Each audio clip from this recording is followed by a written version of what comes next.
This is The Angel's Echo, written by Marius Myburg using the GhostWriter system.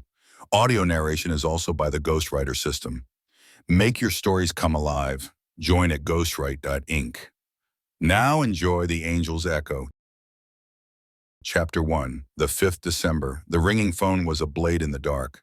Detective Dion Brandt surfaced from a shallow, restless sleep, the sound drilling through the pre-dawn quiet of his small house. He knew the ring. It wasn't the polite chime for a wrong number or a telemarketer who'd forgotten the hour. It was the shrill, insistent summons of the department's dedicated line, a sound that, for the past 4 years, had only ever meant one thing in December. He swung his legs out of bed, the floorboards cold enough to steal his breath, and snatched the receiver before it could ring a third time. "Brandt," he said, his voice a gravelly ruin. "Dion, it's dispatch. We got a call, a couple of early morning hikers up near the St. Michael's trailhead. They found something."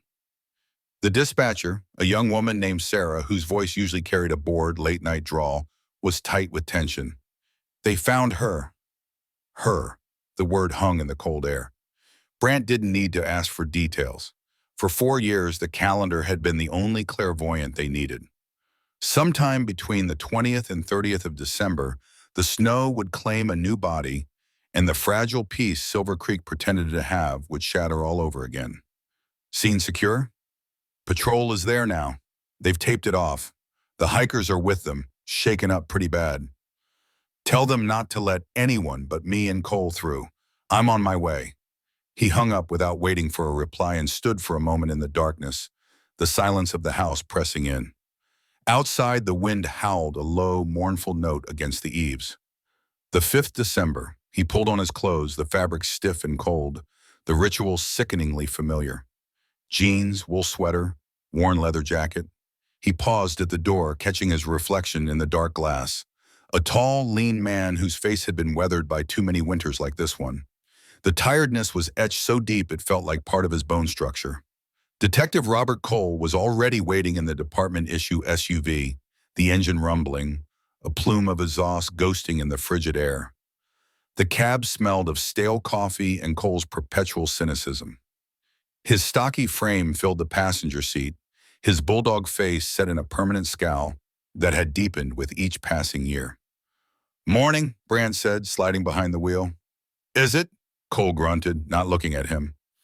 He stared out the window as Brandt pulled away from the curb, the tires crunching on the packed snow of the unplowed street.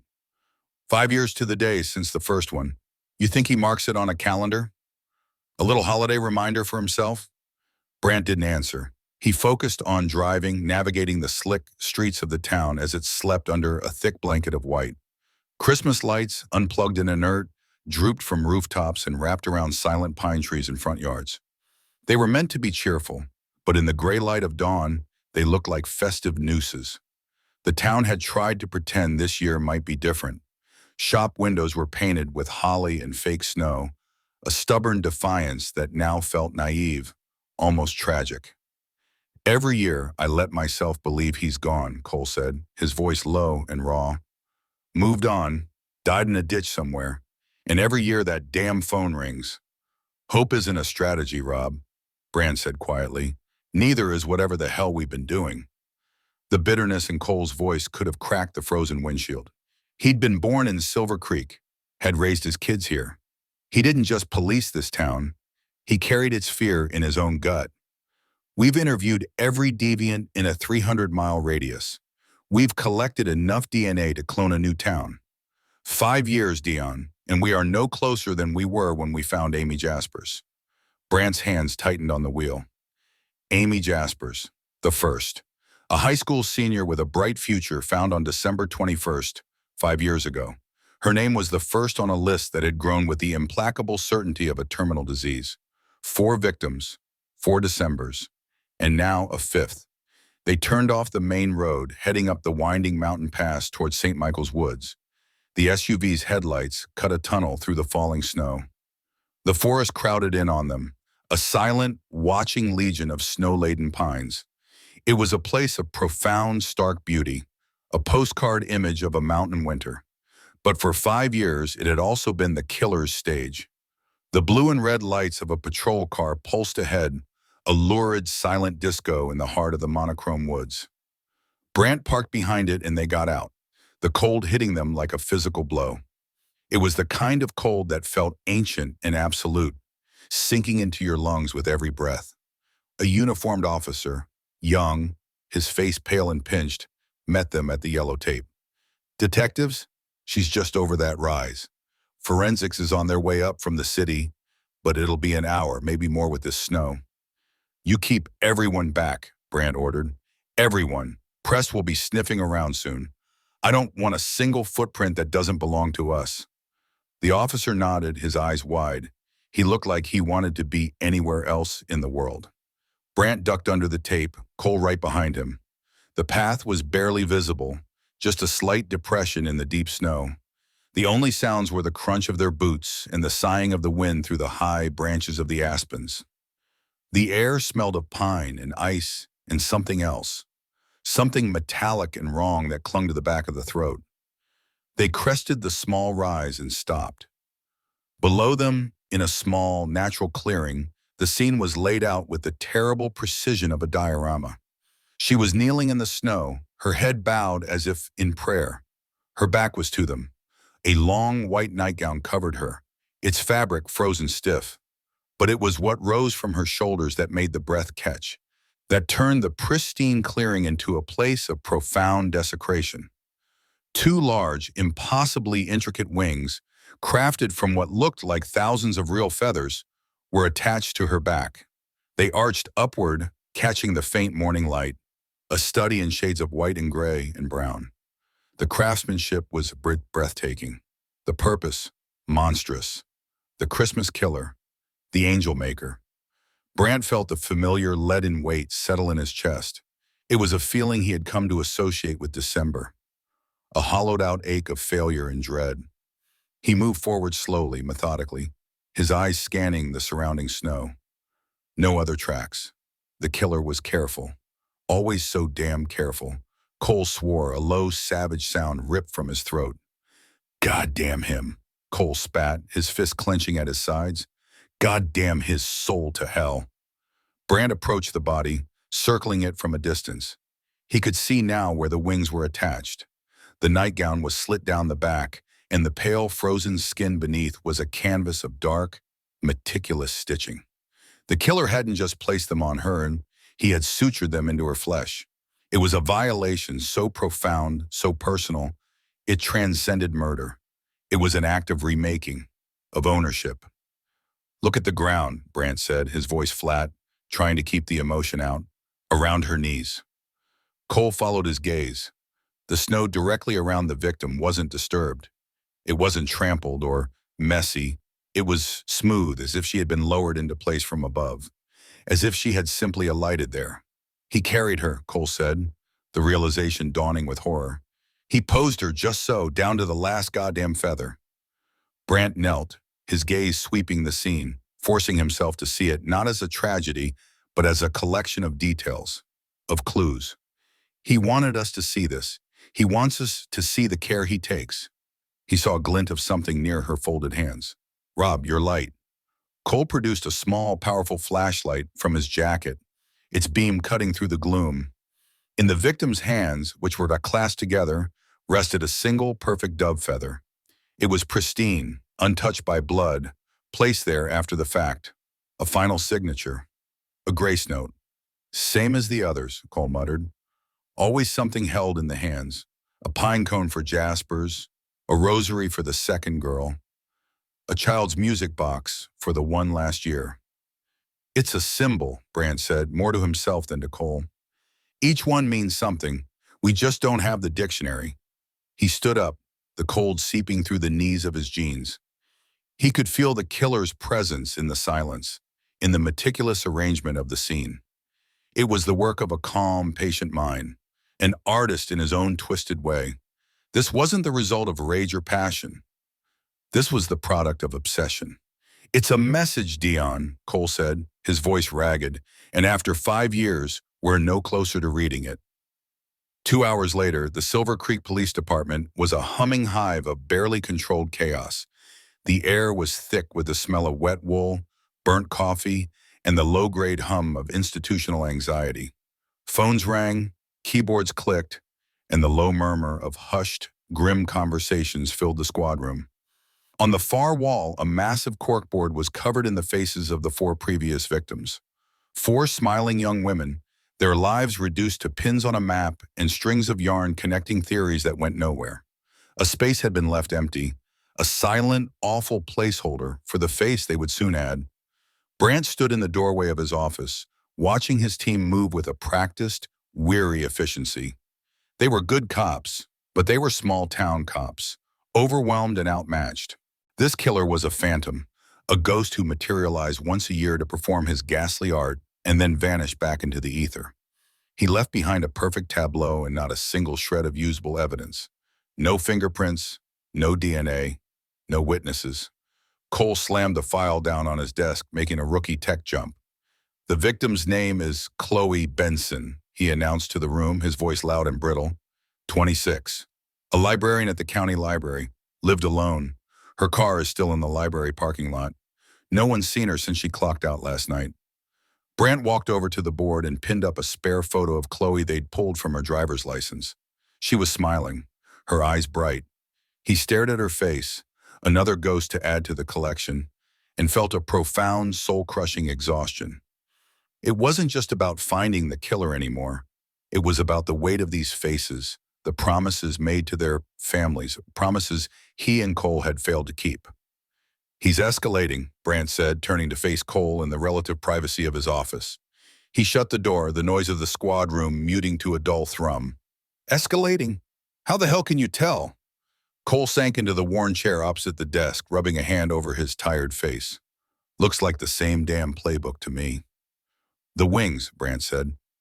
The stitching was more complex this time. The feather placement was more intricate. The forensics preliminary report said the thread he used was surgical silk. He's refining his craft. He's getting better at this. He's had 5 years of practice. "That's the point, Rob." Brant leaned forward, his hands flat on his desk. "We're looking at this as a series of attacks.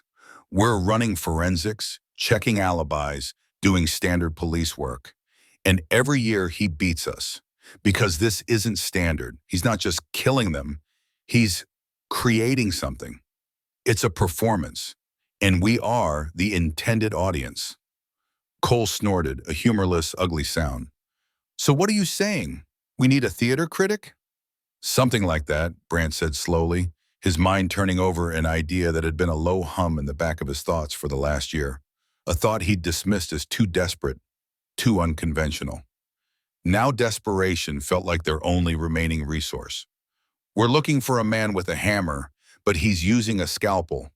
We're police. We see the crime. We don't see the art behind it." "Art?" Cole's voice rose, thick with disbelief and fury. "You call that? That butchery art?" "He does," Brand insisted. "That's the only thing that explains the precision. The ritual. The 5 years of patience. We're looking at the what. We need someone who can tell us the why." Cole stared at him, his eyes narrowing in suspicion. "Spit it out, Dion. What are you getting at?" Brant took a deep breath. "I'm talking about bringing in a consultant, an expert." "An expert? We've had FBI profilers crawling all over this for 3 years. They gave us a profile so generic it could fit half the men in this state. Age 25 to 40, white male, intelligent but underemployed, socially awkward. It's worthless." "I'm not talking about an FBI profiler," Brant said. He opened a drawer and pulled out a thin folder. He'd compiled it months ago in the dead of summer when the fear was a distant memory and he could almost believe the killings were over. "I'm talking about a specialist, a criminal psychologist, someone who understands the thinking, the motivation behind performative violence." Cole's face darkened. "A shrink. You want to bring in a goddamn shrink to tell us about his feelings? Dion, this is a murder investigation, not a therapy session." "Her feelings," Brant corrected, sliding the folder across the desk.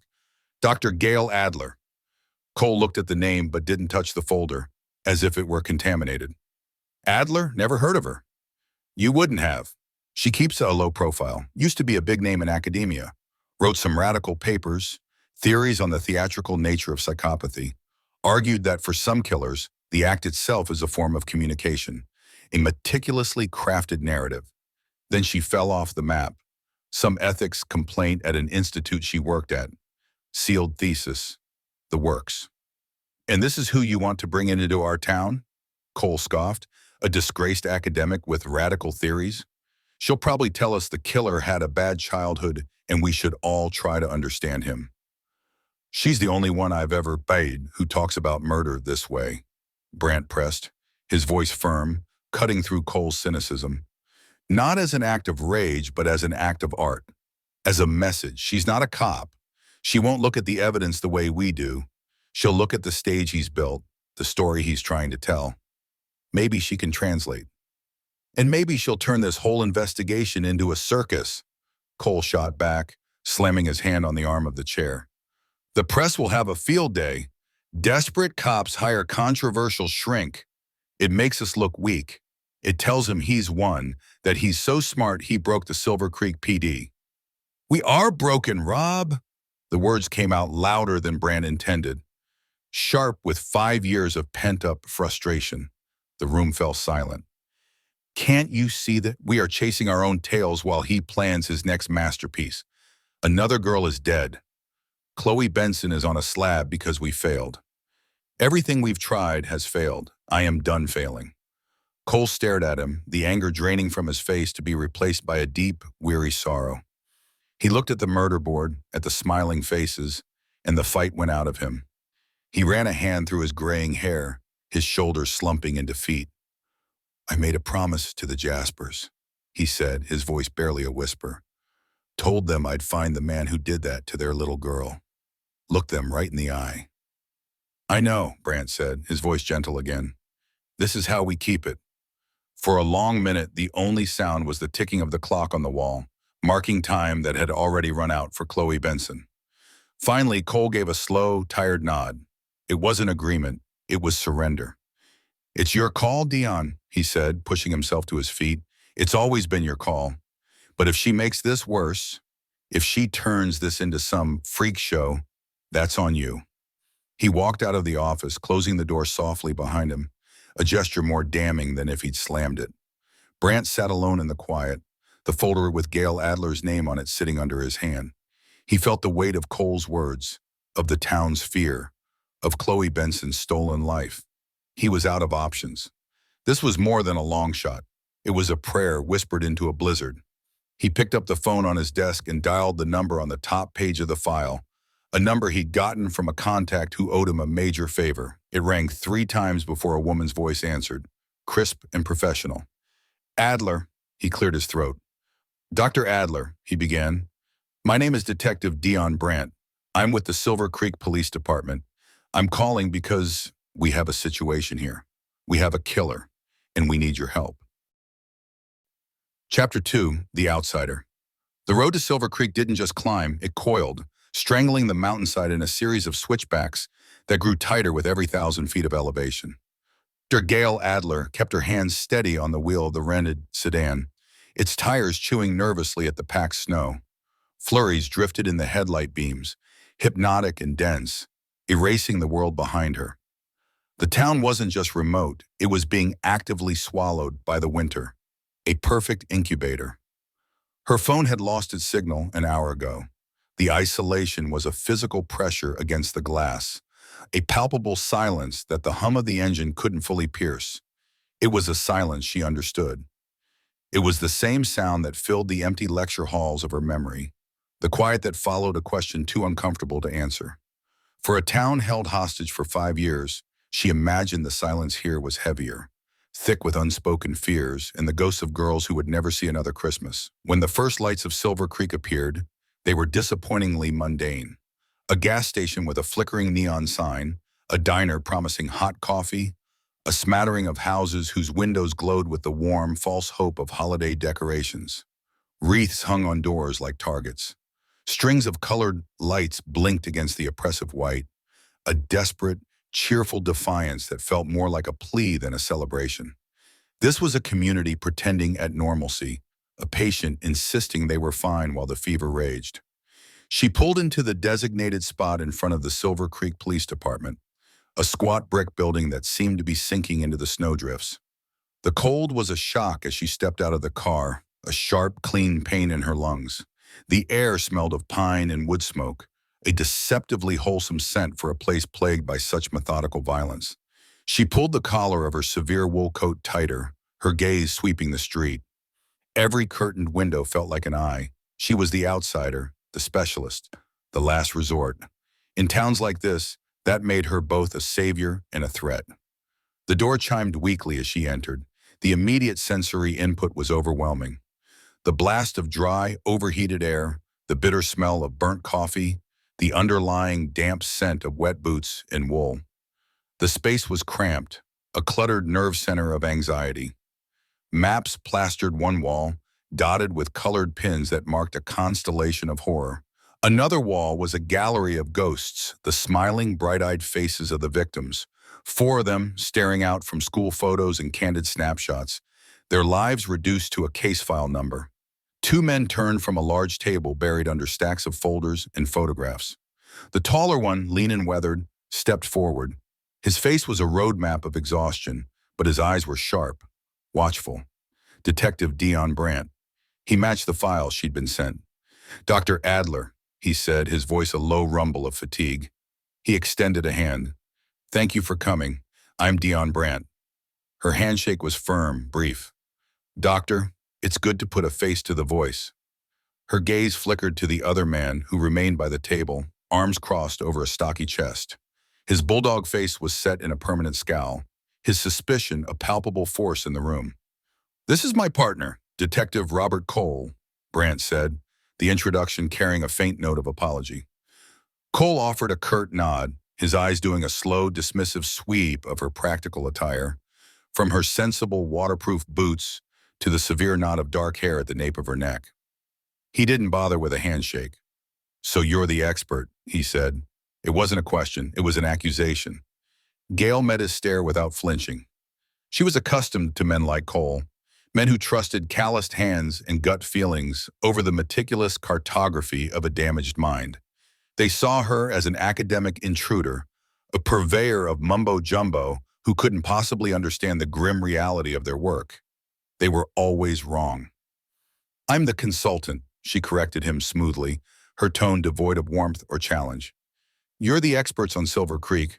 I'm here to offer a different perspective on your problem. She turned her attention back to Brandt, effectively dismissing Cole without a direct confrontation.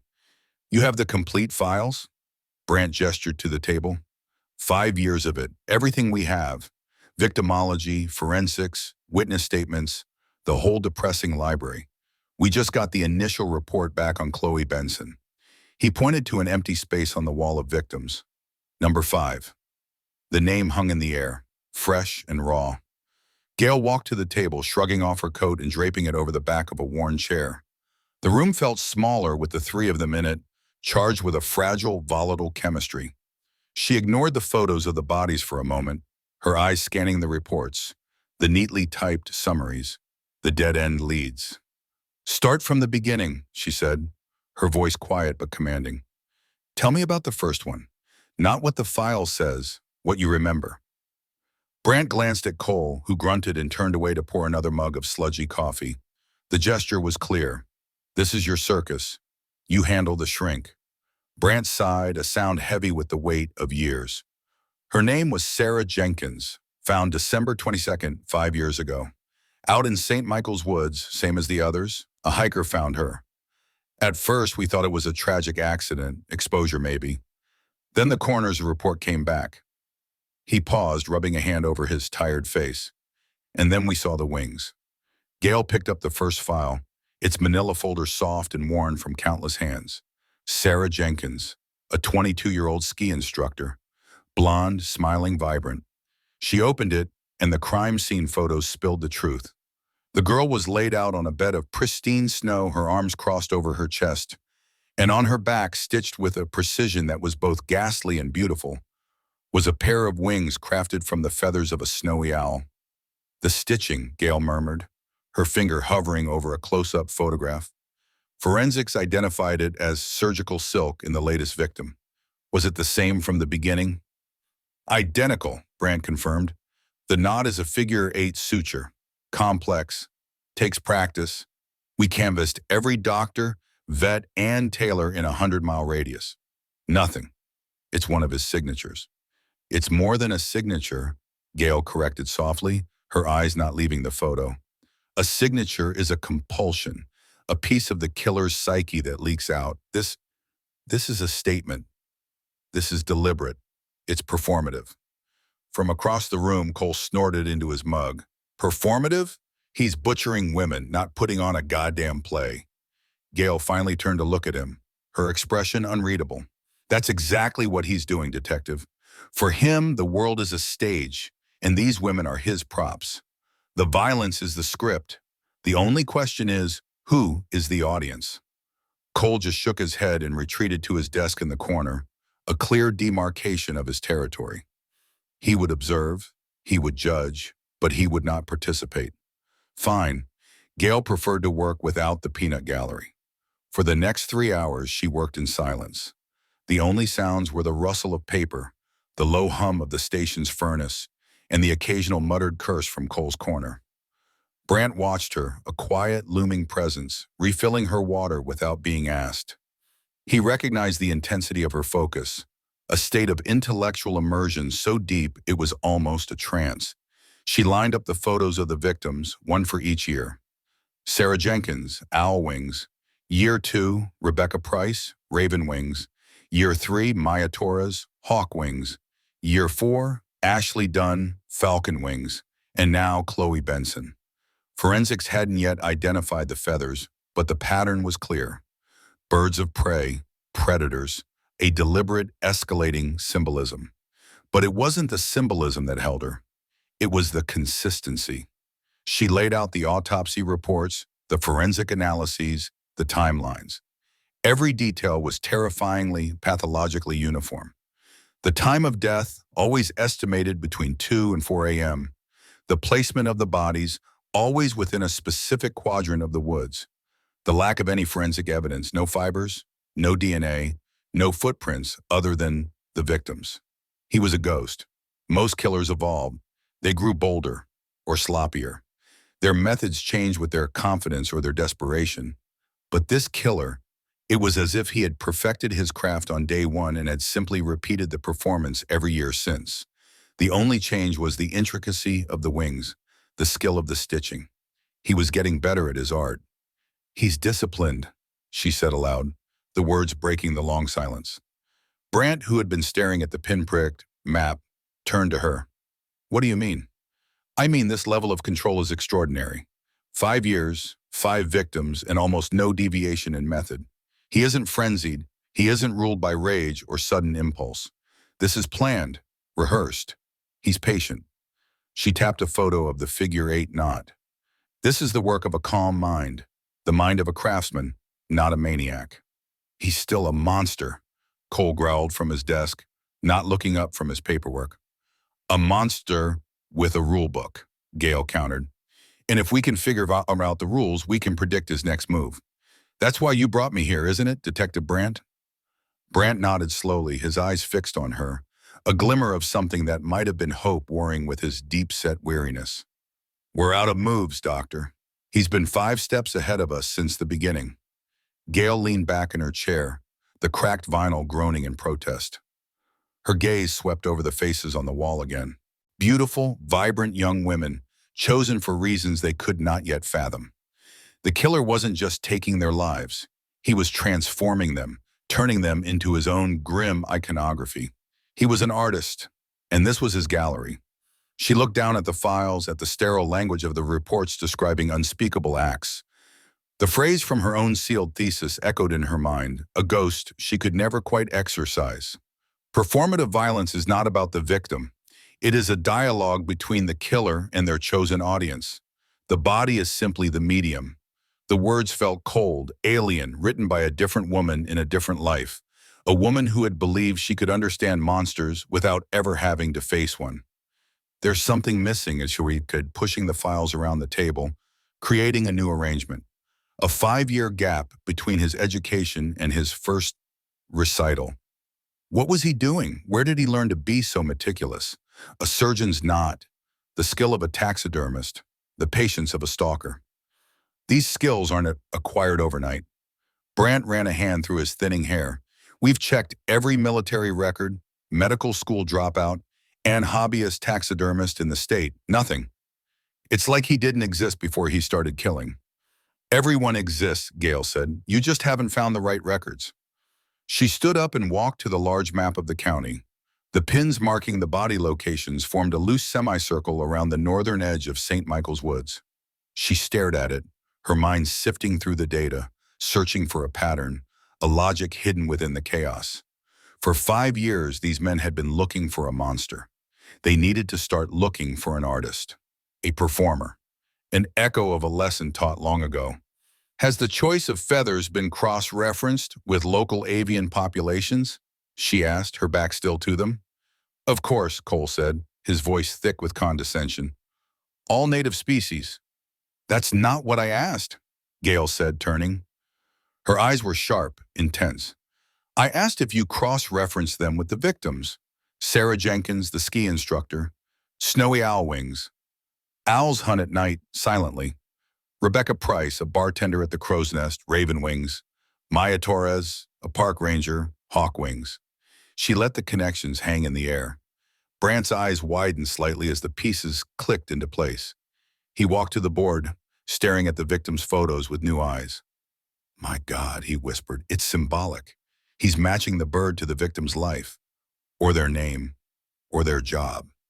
It's part of the narrative, Gail said. He's not just killing them. He's telling a story about them. His story. She looked at Cole, who for the first time seemed to be at a loss for a cynical retort. His frown was still there, but it was now laced with a grudging uncertainty. She had their attention. The outsider had, in the space of a few hours, given them more than they'd found in 5 years. She had given them a glimpse into the killer's mind. It was a dark, terrifying place. But for the first time, it felt like a place with a map. Gail turned back to the table, her mind already racing ahead, formulating a new profile, a new set of parameters. The man they were looking for wasn't just a killer, he was a student. And somewhere long ago, he had had a very effective teacher. The thought sent a strange, unwelcome chill down her spine, a flicker of recognition so faint she almost dismissed it. She pushed it away, focusing on the files, on the cold, hard facts. There was no room for ghosts in this room. There were already too many. Chapter 3, A Familiar Signature. The air in the Silver Creek County morgue was colder than the mountain air outside, a sterile, chemical cold that clung to the back of the throat. It smelled of antiseptic and finality. Gail Adler pulled on a pair of nitrile gloves, the snap against her wrist a small, sharp sound in the humming silence of the refrigerated room. Detective Brandt stood a respectful distance away, his hands shoved deep into his coat pockets, his expression one of patient weariness. He had seen this 4 times before, yet the grim ritual never lost its power to drain the warmth from a room. The body of Chloe Benson lay on the stainless steel table under a harsh fluorescent light. The mortician, a stoic man named Alistair Finch, whose face seemed carved from granite, had already completed the initial examination. The cause of death was straightforward, a single precise puncture wound to the heart, inflicted post-mortem. The real work, the killer's work, began after that. He's clean, Finch said, his voice at a low rumble. No trace evidence under her nails, no foreign fibers on her clothes that we found yet. Everything he does is intentional. The clothes she was found in were laundered and pressed. He dressed her himself. He always does, Brandt murmured, his gaze fixed on the wall. A costume for the performance. Gail ignored them both, her focus narrowing to the canvas on the steel slab. She moved with an economy of motion that was almost unnerving, her sharp eyes cataloging, analyzing, deconstructing. She started with the victim's hands, the clean fingernails, the lack of defensive wounds. This was not a struggle. This was an execution, or more accurately, an assembly. Her gaze traveled up the pale arms to the face. The expression was serene, peaceful, a stark and horrifying contrast to the violation inflicted upon the body. Then she turned her attention to the wings. They were magnificent, a terrible, beautiful testament to a deranged artistry. Feathers from a magpie, iridescent black and brilliant white, were layered with anatomical precision, fanning out from the victim's shoulder blades in a gentle, resting arc. The symbolism wasn't lost on her. Chloe Benson was a librarian, a collector of stories, a magpie, the collector of shiny, stolen things. The connection confirmed her hypothesis from the case files, but seeing it in person sent a chill through her that had nothing to do with the room's temperature. Surgical silk, Finch noted, pointing a gloved finger at the point where the wings joined the flesh. Black, same as the others. Stitches are neat, uniform. He has a steady hand. Gail leaned closer, her dark hair pulled back so severely it seemed to heighten the intensity of her stare. She examined the incision points. They weren't ragged punctures but clean, deliberate piercings, planned to bear the weight of the elaborate wings without tearing the skin. The craftsmanship was pathological. He wasn't just attaching them, he was suturing them, integrating them into the body as if he could will them to be real. Her gloved finger traced the line of black silk. It was a running stitch, flawlessly executed. But it wasn't the stitch that held her attention. It was the termination, the knot. At the end of each line of sutures, he had tied it off. It wasn't a standard surgeon's knot or a simple square knot. It was more complex, a variation of a suture slip knot, but with an extra looping turn that served no functional purpose. It was a flourish, a signature written in thread. A memory, cold and sharp, tried to surface. A lecture hall, the scent of chalk dust and old paper. The faces of young, troubled men. She pushed it down, a reflexive defense mechanism honed over a decade of willed forgetting. She had to remain clinical. "Detective," she said, her voice quiet but carrying an undeniable weight of command. "I need high-resolution, uncompressed digital photographs of the suture points on all the previous victims, specifically the knots. I need to be able to zoom in on the thread itself."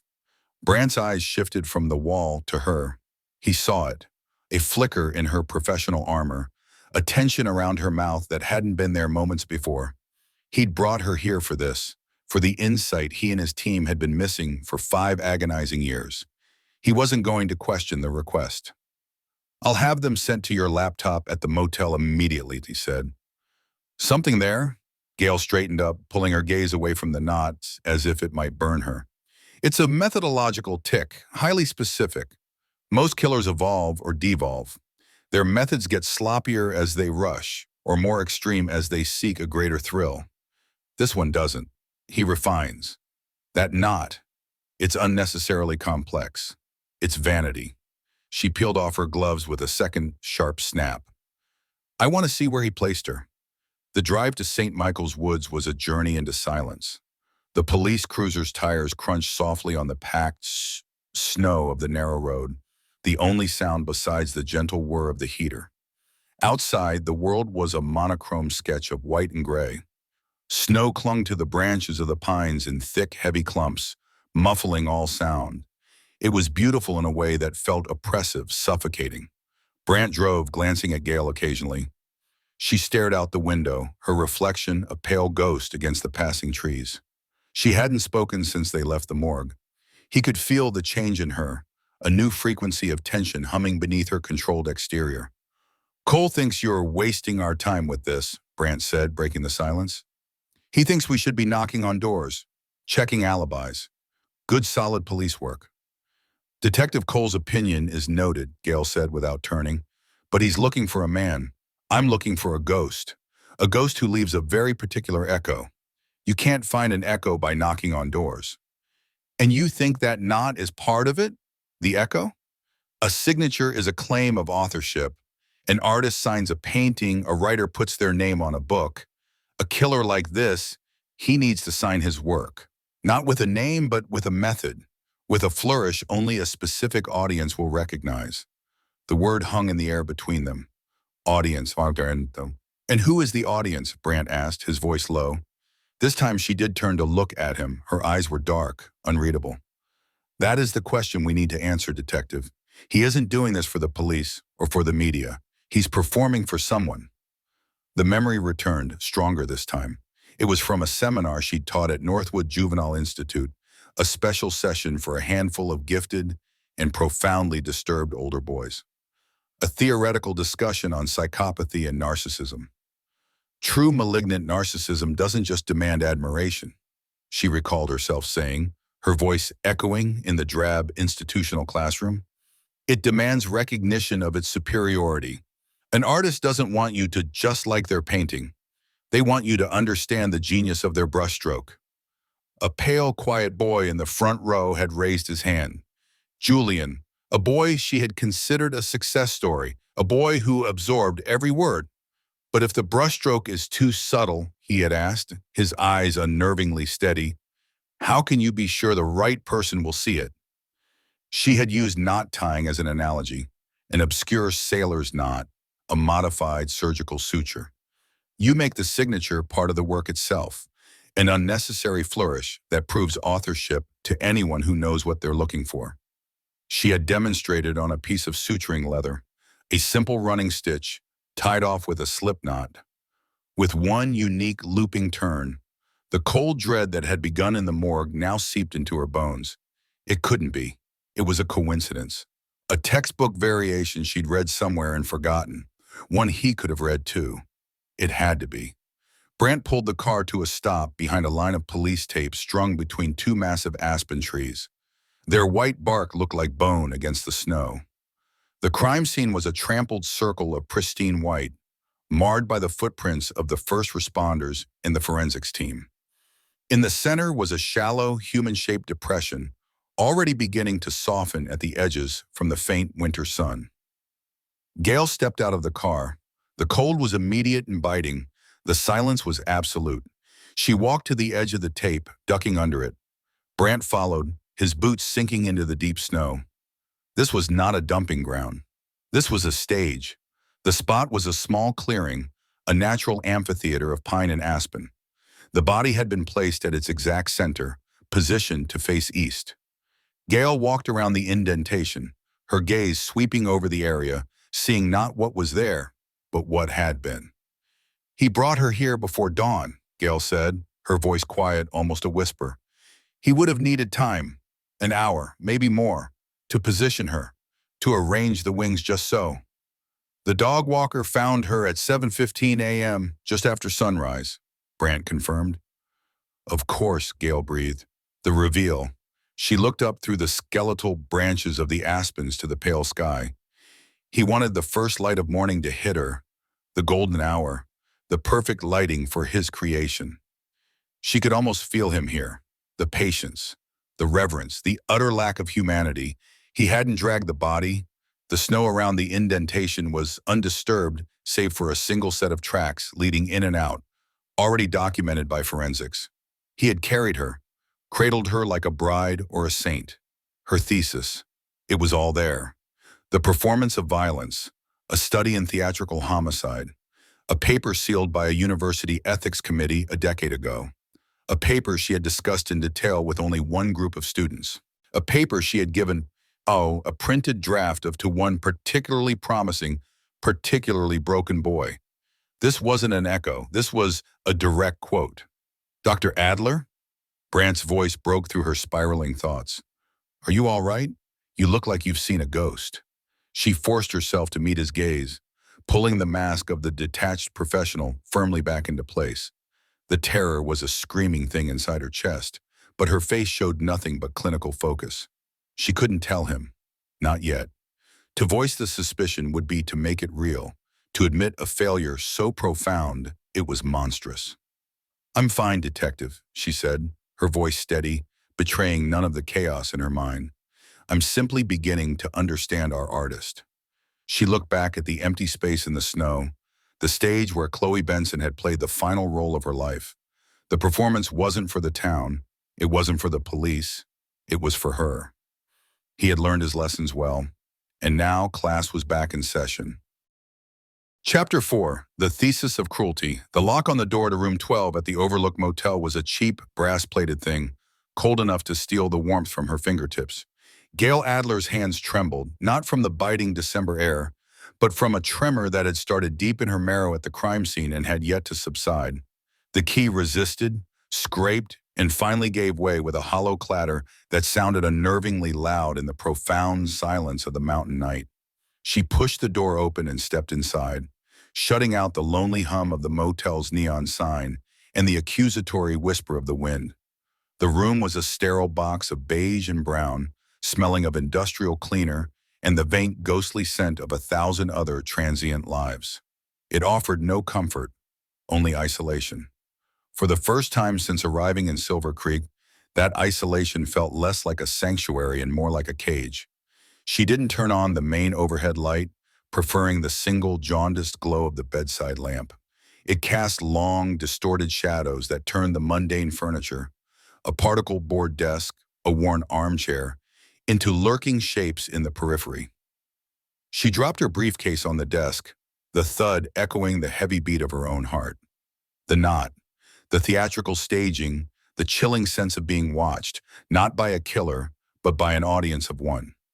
Detective Brandt had seen her withdrawal at the scene, the sudden glassiness in her eyes. He'd asked if she was all right. She had lied, of course. A professional, clinical lie. Just processing, she'd said, the words tasting like ash in her mouth. But processing was a tidy academic term for the chaotic vortex of dread churning inside her. Memory was a fickle and unreliable narrator, and she could not afford to be unreliable. She needed proof. She needed to see the blueprint.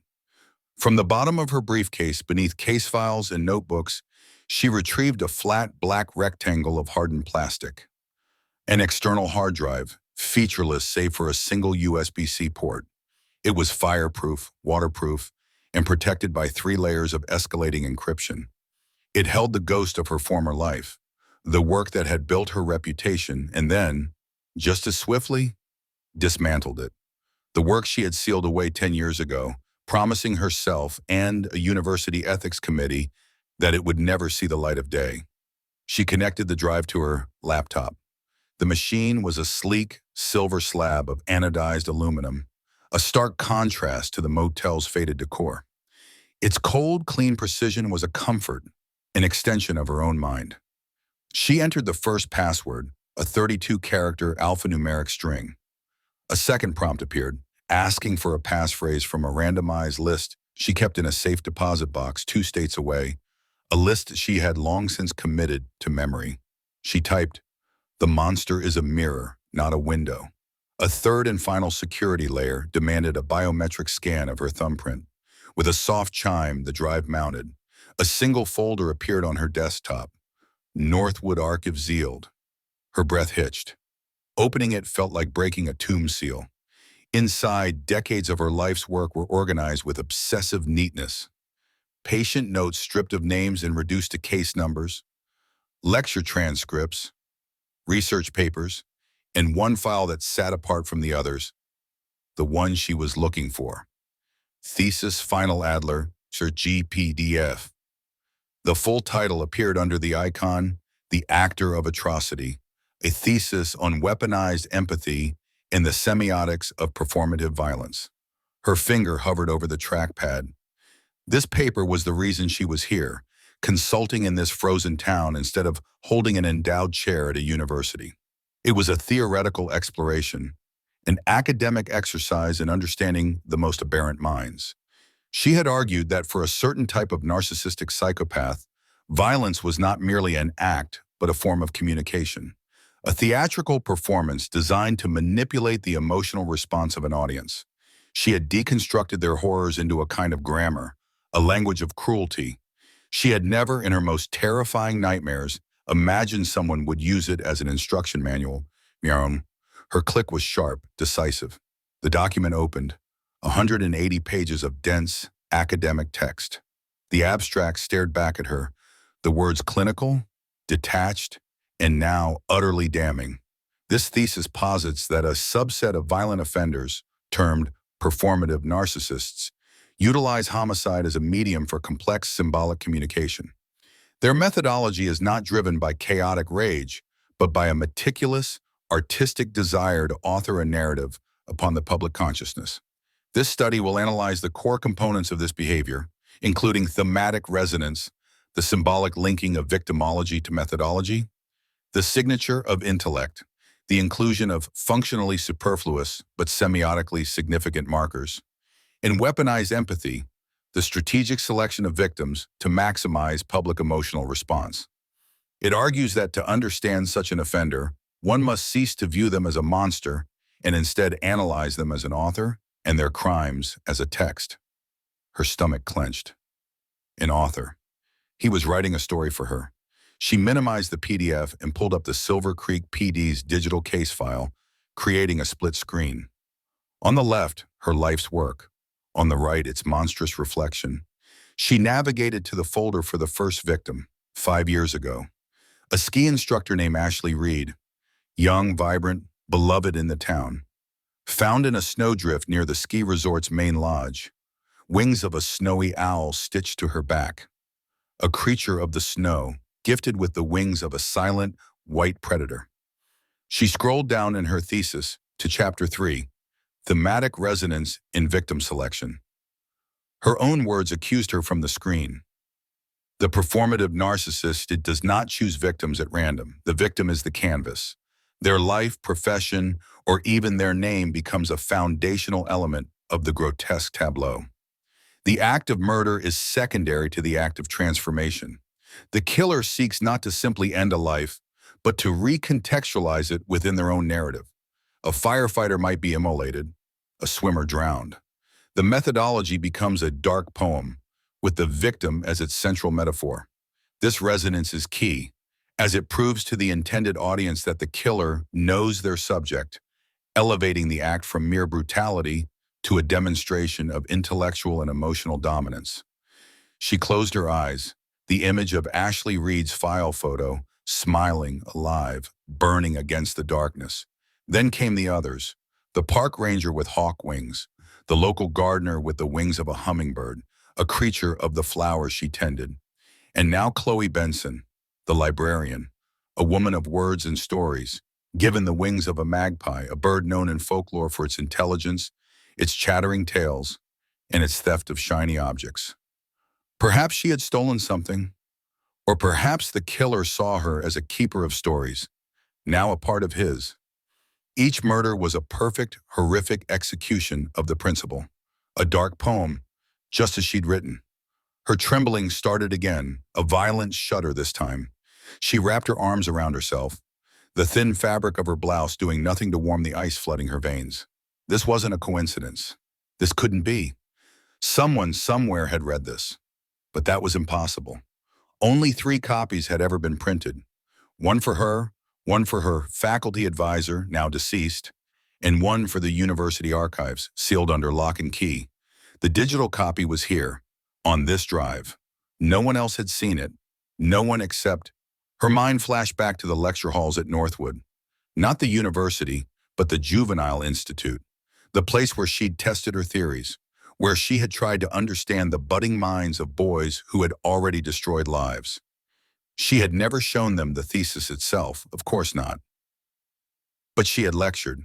She had spoken about these concepts in abstracted terms, using historical examples, trying to give them a vocabulary for the darkness they felt, hoping that to understand it was to control it. Her gaze fell back to the screen. She scrolled to the next folder. The second and victim. High resolution of photographs of the sutures on his back. The stitching was less refined than it was now, but the knot was there. Faint, but unmistakable. The same knot she saw today in the morgue on Chloe Benson. A small, elegant, and utterly useless loop. A flourish. She navigated to Chapter 5 of her thesis, The Signature of Intellect, Semiotic Distinctions in Aberrant Methodology. The most sophisticated performative narcissists will often embed a signature that serves no practical function. Unlike a traditional MO, which is often an unconscious behavioral artifact, the signature of intellect is a conscious, deliberate choice. It is a maker's mark designed to be found and recognized by a discerning observer. It may be a symbol, a sequence, or, in a more tactile application, a specific type of knot or fold. Its purpose is twofold. First, it distinguishes the crime from the work of common, less intelligent criminals. Second, it functions as a direct communication, a signpost for the intended audience that says, "You see? You understand the artistry at play. We share this knowledge." The signature's functional superfluity is the very source of its symbolic power. "We share this knowledge," she whispered, the words catching in her throat. She had used that exact phrase in a seminar at Northwood. A small group of boys, the most intelligent, the most dangerous. She had given them a length of twine, teaching them the knot as a mental exercise, a theoretical tool. "See how it adds nothing to the strength?" she had told them. "It only adds identity. It is a signature, nothing more." Who was in that room? The faces swam in her memory, a blur of sullen, watchful teenagers. 10 years had passed. Sean, boys had become men. She scrolled frantically through the Institute's digitized records, which she'd kept for her own research. Case numbers, not names. She'd have to cross-reference them with the official, sealed files, a process that would take days, requests, legal hurdles. But she didn't need a name yet. The proof was already here, laid out in the precise, methodical horror of the killer's 5-year pageant. He had read her work. No, not just read it. He had studied it. He had internalized it. He had made it his scripture. She looked again at the split screen, her clinical, bloodless prose on the left, the bloody, tangible reality on the right. She had written about the sacred stage, the idea that the killer would choose a location for its symbolic weight. St. Michael's Woods, a place named for an archangel, the commander of God's army against the forces of darkness. The killer had turned a holy place into his theater, staging his fallen angels for the world to see, inverting the symbolism with breathtaking arrogance. She felt a wave of nausea so profound she had to brace herself against the desk. Her theory of weaponized empathy. It was all there. He didn't choose victims who would go unnoticed. He chose the town's sweethearts, the librarian, the park ranger, the ski instructor, people whose absence would create the largest possible wound in the community's heart. He was orchestrating the town's grief, using their pain as another color on his palette. This wasn't a monster stumbling in the dark. This was a student, her student, submitting his masterpiece for her review. Each victim was a chapter. Each murder a footnote pointing back to her. The ethics complaint 10 years ago had accused her of giving monsters a vocabulary. They had been wrong. She hadn't given him a vocabulary. She had given him a religion. Her reflection stared back from the black mirror of the laptop screen, her face pale and gaunt, superimposed over the text of her thesis. The words seemed to burn through her image, branding her, the actor of atrocity. Was he the actor, or was she? She had authored the script, and he had simply brought it to life. The premise of her entire career, that to understand the monster you must map the architecture of its mind, had led to this. A killer was using her map not just to navigate, but to build. Cold settled into her bones, a cold that had nothing to do with the snow outside. It was the absolute zero of a truth from which there was no escape. This was not Silver Creek's case. It had never been. This was her case. The 5 dead women were not just victims of a madman. They were messages addressed to Dr. Gail Adler. The killer didn't just know her work. He knew her. And now he was calling her home. Chapter 5, A Work of Art. The scent of bleach was a form of prayer. It was purification, an erasure of the organic chaos that was his medium.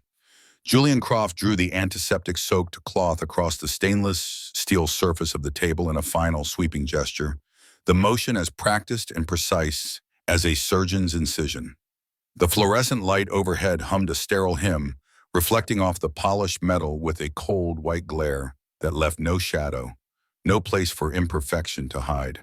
He worked methodically, his movements economical and serene. The workshop, a converted root cellar beneath a forgotten trapper's cabin miles from any road, was his sanctuary and his studio. The air, tasting of cold earth, wood smoke, and disinfectant, was the only air he trusted. Here, there was only order. His order. He rinsed the cloth in a basin of steaming water, wrung it out until his knuckles were white, and folded it into a perfect square, placing it on a small, designated hook to dry. One by one, he attended to his tools. The curved needles, cleansed in alcohol and heat sterilized, were returned to their felt-lined case, each nestled in its own specific cutout. Spools of surgical silk, their colors a somber palette of black and deep blue, were arranged by tensile strength. He ran a gloved finger over the instruments of his art, scalpels with blades like slivers of ice, forceps delicate enough to handle a butterfly's wing, retractors that had held open the space between flesh and masterpiece. Everything was clean. Everything was in its place. The remnants of Chloe Benson, the stray drop of blood, the fleck of tissue, the lingering scent of her floral perfume, had been expunged from his world. All that remained of her was the art itself, now a public installation in the hushed gallery of St. Michael's Woods. His task complete, Julian peeled off the latex gloves, disposing of them in a small incinerator chute that led to a cast-iron stove in the corner. The faint puff of heat was a final, satisfying punctuation. He walked over to the far wall, his soft-soled boots making no sound on the smooth concrete floor. This was his library, his inspiration. Hundreds of feathers, meticulously collected and categorized, were stored in shallow, glass-topped drawers. Each drawer was labeled in a neat block script: peregrine falcon, snowy owl, red-tailed hawk, and, most recently, Eurasian magpie. He slid open the magpie drawer. A few iridescent black and white feathers remained, shimmering with a subtle sheen of blue and green under the stark light. A good choice, he thought. Thematic resonance. Chloe, the librarian, had been a collector of bright, shiny things, stories, facts, the small joys she cataloged for others. Magpies with their mythic attraction to glittering objects, their intelligence, their complex social calls, felt correct. It was a detail she would appreciate. Dr. Adler, his mentor, his audience. On a lectern beside the drawers, a single volume lay open. It was not a book, but a bound manuscript, its pages worn soft at the edges from years of devoted study. The title on the cover page was printed in a simple academic font: The Actor of Atrocity, a Theoretical Framework for Performative Violence, by Gail Adler, Ph.D. This was his scripture. He had been her most devoted student, even if she hadn't known it. Back at Northwood, in those stale institutional rooms, he had listened. Others heard lectures on rehabilitation and impulse control. Julian heard arias of pure intellectual beauty. She spoke of predators as artists, of violence as a form of communication, a language more potent than words. She gave him the vocabulary for the symphony that had always been playing in his mind. Weaponized empathy, understanding a victim so completely that their very identity became a color in the artist's palette. Thematic resonance, ensuring every detail of the performance, from location to method, reinforced the central message. The signature of intellect, a deliberate, complex marker, left not for the police, but for an equal, a sign of a superior mind at work. He gently traced the diagram in Chapter 4. It was a sketch of a knot, a variation on a surgeon's hitch, reinforced with a locking loop that was both elegant and functionally unnecessary. Her notes described it as a flourish of authorship. He had practiced it for 1,000 hours until he could tie it perfectly in the dark, his fingers dancing with the silk thread. It was his signature, yes, but it was really hers. A tribute. He was demonstrating that he had not only listened, but that he had understood on a level no one else could. For 5 years, he had been honing his craft, one December at a time. The first was crude, he admitted to himself. A ski instructor, her wings of snowy owl feathers hastily stitched, a work of youthful exuberance, lacking the fine control he now possessed. But with each creation, he grew. The park ranger with hawk wings, posed as if ready to take flight from the town's scenic overlook. The florist with the delicate wings of a hummingbird, an exercise in miniature precision. He was building his portfolio, creating a body of work that was undeniable. A body of work that would eventually demand the attention of its progenitor. He had waited. Patience was the vessel that held genius. He knew the Silver Creek police were provincial, incapable of seeing the artistry. They saw only brutality, a monster in the snow. They were the uncultured masses in the gallery, staring blankly at a masterpiece, unable to comprehend its meaning. But he knew that eventually their desperation would lead them to her. And then the true dialogue could begin. Julian moved to a small alcove at the back of the workshop. Here, a modest desk held a laptop and a sophisticated radio scanner. The scanner was his window to the world he disdained but needed to observe. It hissed and crackled with the mundane chatter of the town's emergency services. He listened not for excitement, but for information, for confirmation. He'd heard the call that morning about the hiker who'd found his latest piece. He'd listened to the tremor in the reporting officer's voice, the grim arrival of detectives Brandt and Cole. He knew their cadences, their weary sighs, as well as he knew his own tools. He hadn't needed the scanner for the most important news, however. That had come from the public domain. He clicked open a browser, navigating to the Silver Creek Chronicle's website. The page was Spartan, the reporting dry. But there it was, in a short article from yesterday afternoon, nestled between a notice for the town's Christmas tree lighting and a story about a lost dog. Silver Creek PD brings an outside consultant on Christmas killer case. The article was brief. It mentioned an expert from out of state, a renowned criminal psychologist contracted to provide a new perspective. It named her, Dr. Gail Adler. A slow, genuine smile touched Julian's lips. It was a feeling of pure, unadulterated validation. A warmth spread through his chest, profound and deeply satisfying. She was here, finally. He had called, and she had come. The years of careful work, the patient performances in the snow, it had all been a summons. He had laid the breadcrumbs of her own philosophy, and she, the great intellectual, had followed them home. He pictured her now in that cramped, coffee-stained police station. He saw her sharp, intense eyes scanning the photographs of his work. He imagined her leaning over the morgue table, her gaze falling upon his stitching, her fingers perhaps tracing the elegant, familiar line of his signature knot. Would she recognize it immediately? Or would there be a flicker of memory, a ghost from a lecture hall a decade ago, that would slowly coalesce into a terrifying, beautiful certainty? The thought was intoxicating. He felt like a composer on opening night, hidden in the wings, waiting for the conductor to take the stage and bring his music to life for the first time. This changed everything. The work was no longer a monologue. It was a conversation. The previous angels were simply the prelude. Now the main performance could begin. He needed to show her his progress, the evolution of her theories and practice. Chloe Benson was a fine piece, perhaps his best yet, but she was still just an introduction, a reacquaintance, a reminder of the lessons he had learned. He shut the laptop and turned back toward the main room, his mind already alight with new possibilities. The isolation of Silver Creek in winter was a perfect canvas. The fear was his primer, the townspeople his palette of colors. His eyes scanned a large, detailed topographical map of the region pinned to the wall. Dozens of circles and notes marked potential sites, each chosen for its aesthetic and symbolic potential. He had been planning this for a very, very long time. His gaze drifted from the map to a locked cabinet in the corner. He unlocked it, the click of the tumbler echoing in the silence. Inside was his next project, still in its nascent stages. On a bed of white satin lay a pair of unfinished wings, larger and more complex than any he had made before. They were fashioned from the feathers of a raven, glossy, black, and symbolic of secrets, of thought, of memory. They were magnificent, potent. They required a subject of equal weight. He reached in, not touching the feathers, but a small, leather-bound journal beside them. He opened it to a fresh page. At the top, he wrote today's date.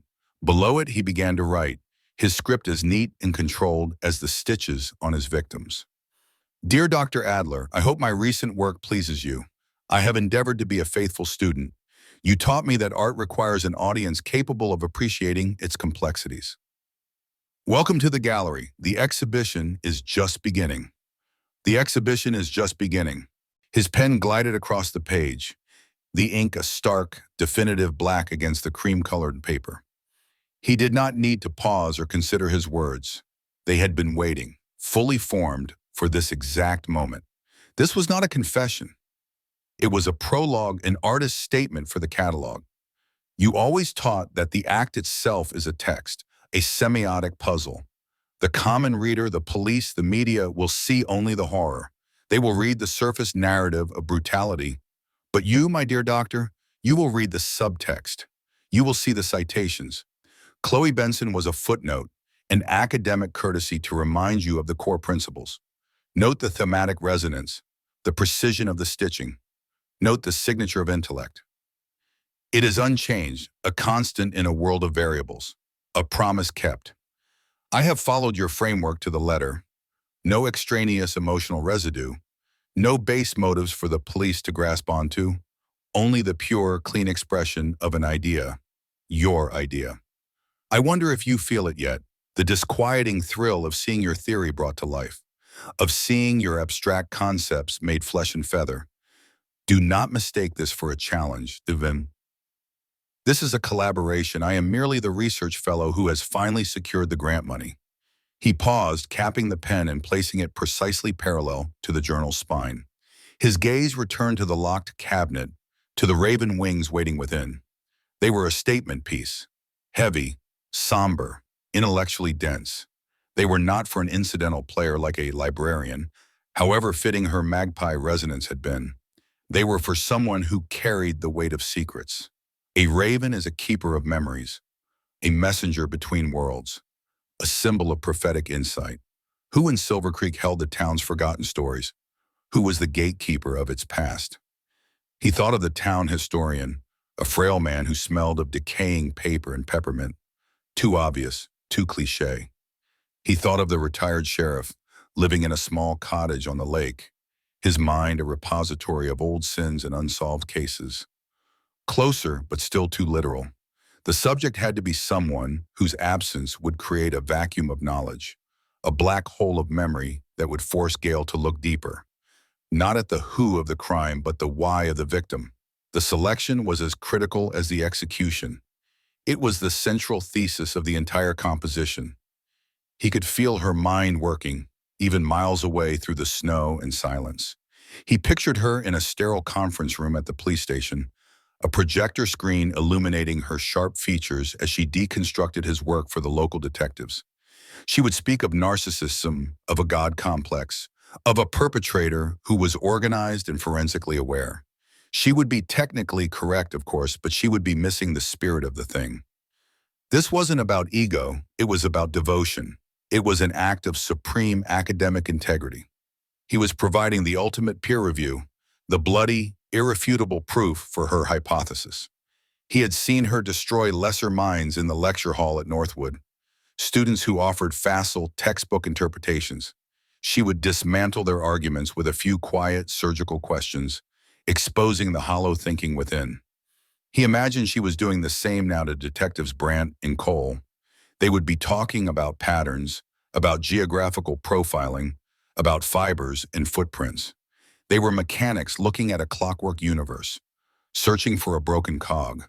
She, and she alone, would be looking for the ghost in the machine, for the artist's soul. Our souls, Doctor. The thought came unbidden, a whisper in the quiet sanctuary. He was not her monster. He was her echo, the perfect resonant frequency of her own dark music. For this next piece to succeed, it needed to speak to her on that frequency. It had to be a work that only she could fully decipher, a puzzle box of symbolism and meaning that would seem like random, chaotic violence to everyone else. He walked back to the topographical map on the wall. His finger traced the winding path of the Icarus River, named by some long-dead, classically educated surveyor. It flowed from the high peaks down past the old silver mine and bisected the town before draining into the vast, frozen expanse of Mirror Lake. The mine, the historian, the river, the lake. The pieces were there, disparate elements waiting for a unifying vision. The raven was the key, thought and memory, a secret kept for a generation, a truth buried like a vein of silver in the hard rock of the town's history. He felt the familiar electric hum of inspiration, the crystallization of an idea so perfect, so potent, that it felt less like an invention and more like a discovery. Yes, he knew who was next, and he knew how. He closed the journal and returned it to its place beside the waiting raven wings. He locked the cabinet, the metallic click of the tumbler, final and absolute. The work for the night was done. The purification, the reflection, the planning. He ascended the steep wooden steps from the cellar, the trapdoor closing behind him with a soft thud, sealing the studio away from the world. He emerged into the small Spartan cabin above. It was a simple space, a cot, a wood stove, a single chair. A single window looked out onto the silent, snow-shrouded forest. The pines stood like black spires against a sky the color of slate. It was a world of stark, unforgiving clarity. It was beautiful. He wondered if she could see the beauty, or if she was trapped in some drab, transient room, the artificial light holding the profound darkness at bay. The Overlook Motel, most likely. It was the only place in town that catered to long-term stays for outsiders, perched on a ridge with a view of nothing but the opposing, tree-choked mountainside. He imagined her there now, the case files spread across a cheap, patterned bedspread, photographs of Chloe Benson, his photographs, in a sense, pinned to the wall, a constellation of his art. She would be looking for him in the data, in the victimology, in the geographical points, but he wasn't there. He was in the philosophy. To understand him, she would have to revisit her own mind, her own dangerous ideas. She would have to confront the ghost of the woman who wrote that thesis, the brilliant, ruthless academic who saw the exquisite architecture in atrocity. And to do that, to truly engage in this dialogue with him, she would need to separate herself from the pedestrian minds of the police. She would have to hold something back, a private theory, a piece of the puzzle she kept only for herself while feeding them platitudes they could digest. She would need to tell them lies, not malicious lies, but lies of omission. The kind of lies an expert tells to protect their process from the contamination of lesser intellects. It was a professional necessity, a calculated disclosure designed to conceal true insight. Julian smiled into the darkness, his breath misting in the cold air of the cabin. He could almost hear the low, incessant hum of the heating unit in her room, a poor defense against the truth seeping in through the window frame. Let her build her walls, he thought. Let her practice her omissions. An artist needs a private space to work, and he was very, very patient. The overture was over. It was time to compose the first movement. Chapter 6, Calculated Disclosure. The lie had to be constructed as meticulously as the wings on his victims. Sitting at the small, scarred desk in her room at the Overlook Motel, Gail Adler practiced the architecture of omission. The air smelled of stale pine cleaner, and the low, incessant hum of the heating unit was a poor defense against the cold seeping through the window frame. Outside, the world was a study in monochrome. White snow, black pines, gray sky. It was a landscape stripped of ambiguity, a stark contrast to the tangled deception she was weaving. On her laptop screen, she had two windows open. One displayed the high-resolution crime scene photograph of the knot on Chloe Benson's back, a tiny, perfect vortex of surgical silk. The other contained a single paragraph from her sealed thesis, a paragraph that explained the knot's entire psychological purpose, a signature not of vanity, but of intellectual communion. An artist signing his work for the one person he believed could appreciate the genius of its construction. She closed the thesis, the act feeling like shutting a crypt door. The lie couldn't be a lie, not entirely. It had to be a curated truth, a partial revelation designed to guide without exposing. She would give them the theory, but sever its roots, presenting it as an objective, academic hypothesis. She would talk about the concept of the signature of intellect as if it were a widely debated theory in fringe criminology, not a term she had coined herself in the oppressive silence of the Northwood Library a decade ago. She would frame the killer as a student of a certain school of thought, conveniently forgetting to mention she was the school's sole founder and faculty member. Her hands were steady as she gathered her notes, but a tremor ran deep inside, a seismic vibration of fear and responsibility. Julian was her student. This grotesque exhibition was her legacy. For 5 years, he had been sending invitations written in blood, and she had finally arrived. Now she had to become the critic who could guide the authorities to shut the gallery down, all without admitting she had supplied the artist with his very first canvas. She pulled her dark hair back into a severe knot, the irony not lost on her. Her reflection in the dark window was a pale, haunted mask. She looked at the woman staring back, the sharp eyes, the tense set of her jaw. "You can do this," she mouthed, the words fogging the cold glass. The lie was a scalpel. Wielded correctly, it could excise the tumor of Julian Croft from Silver Creek. But one slip, one tremor of the hand, and she would sever an artery, bleeding out her credibility and her career, leaving them all to the monster she helped create. The Silver Creek Police Department was a pressure cooker of weary anxiety. The air was thick with the scent of melting snow from heavy boots, burnt coffee, and the faint metallic smell of dread. Phones rang with a tired insistence. Officers moved with a forced purpose that failed to conceal the exhaustion in their eyes. The walls were a collage of sorrow. 5 years of victims, their smiling civilian photographs, a cruel counterpoint to the sterile crime scene shots pinned beside them. It was a room papered in failure. Detective Brandt led her into his office, a small glass-walled cube that offered the illusion of privacy. Detective Cole followed, his presence a heavy weight behind them. He didn't sit when Brandt gestured to the 2 chairs in front of his desk. He remained standing, leaning against the doorframe, arms crossed over his stocky chest. A sentinel. A judge. Brandt sank into his own chair with a sigh that seemed to carry the weight of the entire investigation. "All right, doctor, you said on the phone you had something. We're listening." Gail placed her slim leather folio on the desk, but didn't open it. She needed their full attention, their eyes on her, not on a piece of paper. She met Brandt's gaze first, tired, hopeful, a man willing to grasp at any professionally presented straw. Then she looked at Cole. His eyes were narrowed, his expression a flat wall of cynical disbelief. "What I have is a profile," she began, her voice even and measured. "A hypothesis based on the evidence you've shown me. It's specific, and it may sound unconventional." "We're past conventional," Brandt said, waving a hand. 5 years past it. "Good." Gail took a steadying breath. "Our killer isn't just disciplined and methodical. He's an academic. Or, at the very least, he is deeply educated in a niche, and I would argue dangerous, field of psychological theory." Cole shifted, a dismissive snort escaping him. "Psychology? You mean he's read a book or two?" "I mean he has studied it at a postgraduate level," Gail countered, keeping her eyes locked on Cole's, refusing to be intimidated. "He's not just committing murders, he's constructing theses.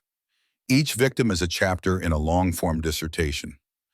This isn't about rage or compulsion in the way we typically understand it.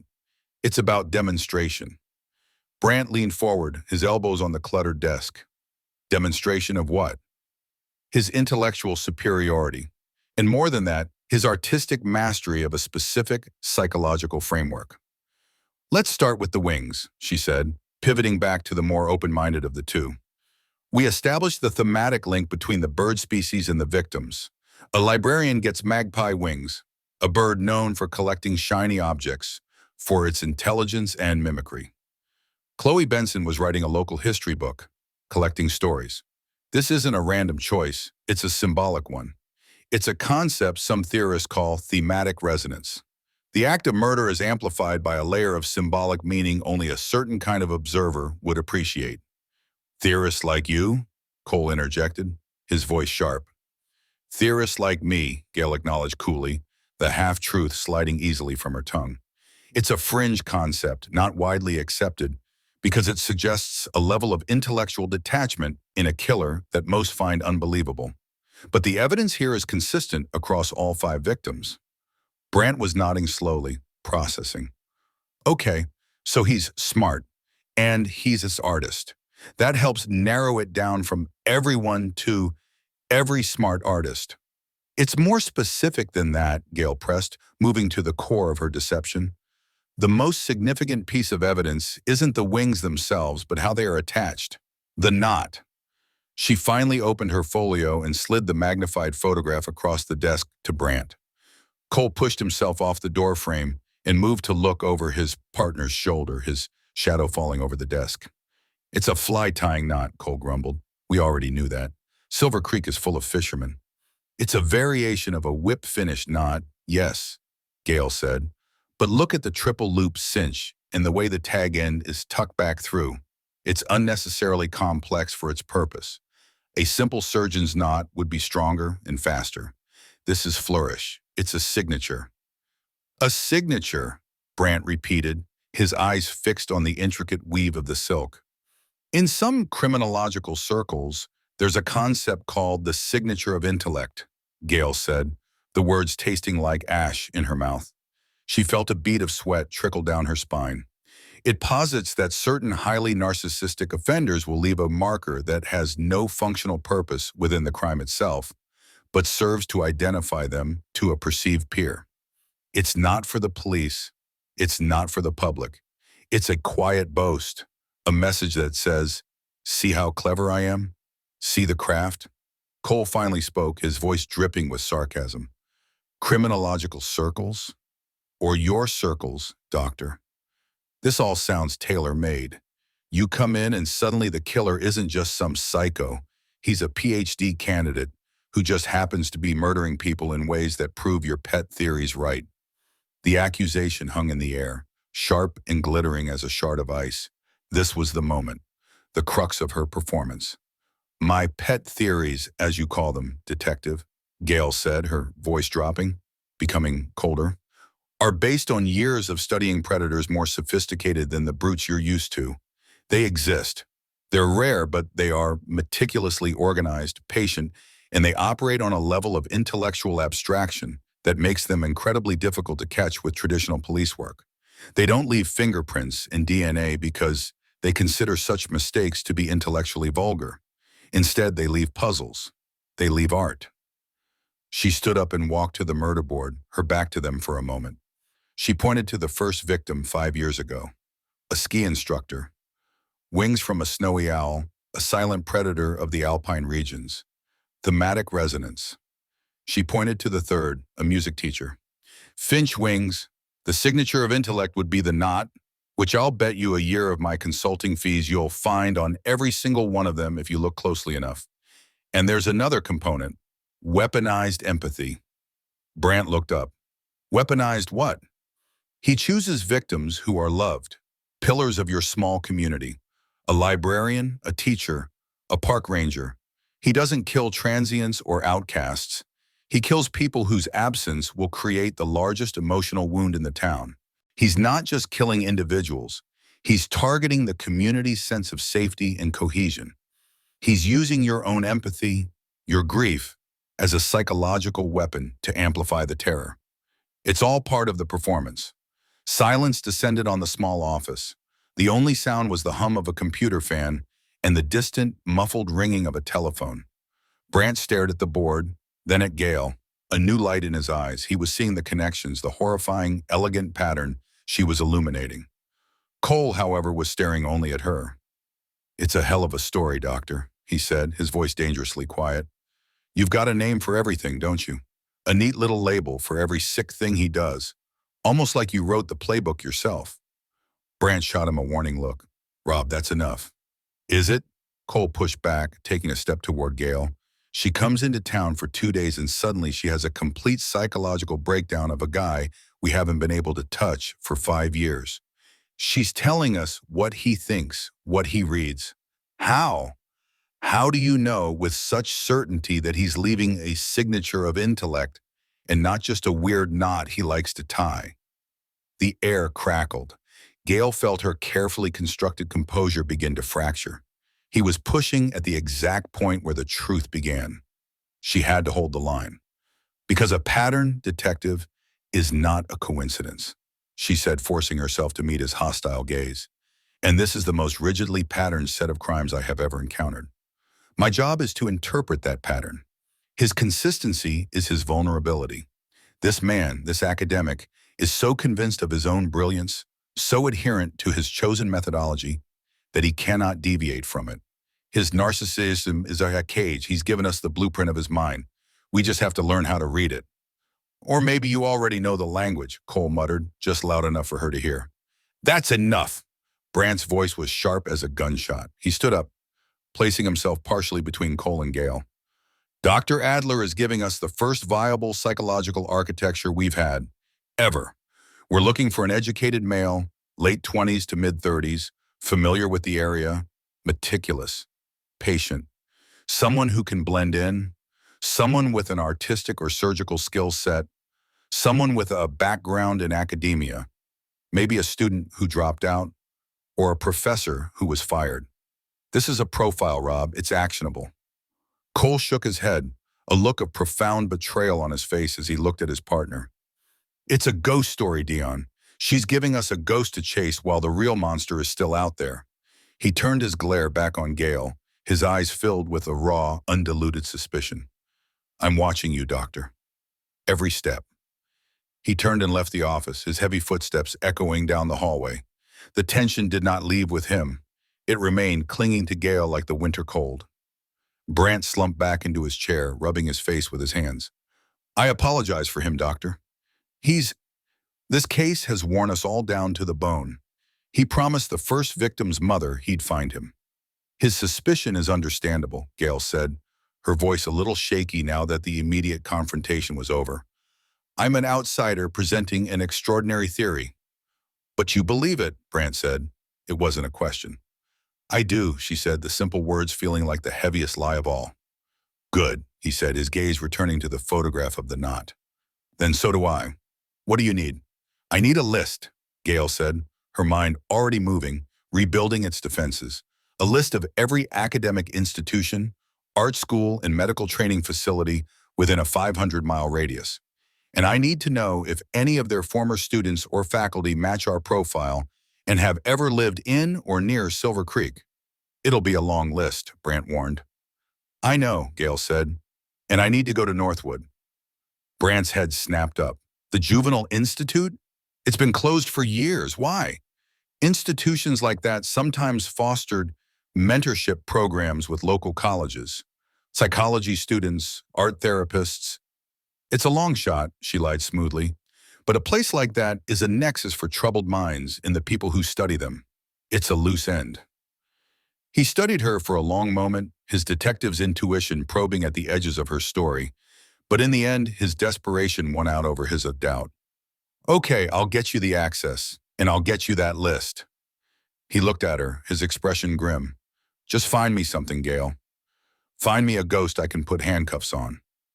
Leaving the station, the biting wind felt like a slap, a wake-up call. Gale pulled her coat tighter, the cold a welcome, clarifying shock. She had done it. She had pointed the investigation in the right direction while building a wall around her own involvement. But Cole's parting words echoed in her mind. I'm watching you. The game had changed. It was no longer just a chess match between her and Julian.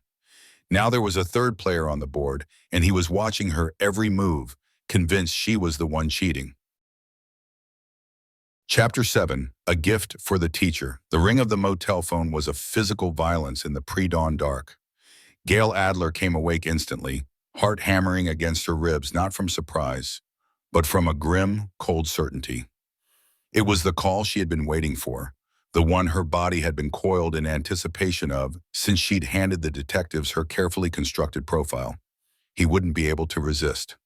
The performance required an audience, and now that she was here, the curtain was rising on the next act. She snatched the receiver before the second ring could finish its shriek. Adler! It's Brant. His voice was gravelly, scraped raw by fatigue and something deeper. He's done it again. Town Square. It's a spectacle, Gale. Spectacle. The word hung in the sterile air of the room.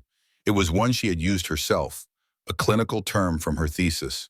Julian was learning her vocabulary. I'll be ready in 10 minutes, she said, her own voice a flat, steady thing that betrayed none of the sickening lurch in her stomach. She was already out of bed, pulling on the same severe, practical clothes she'd worn the day before. There was no room for anything else now, only the work. The drive to the center of Silver Creek was a journey through a monochrome nightmare.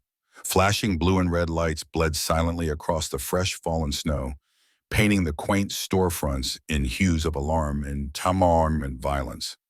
The town square with its charming gazebo and festive Christmas decorations had been transformed into a sterilized stage.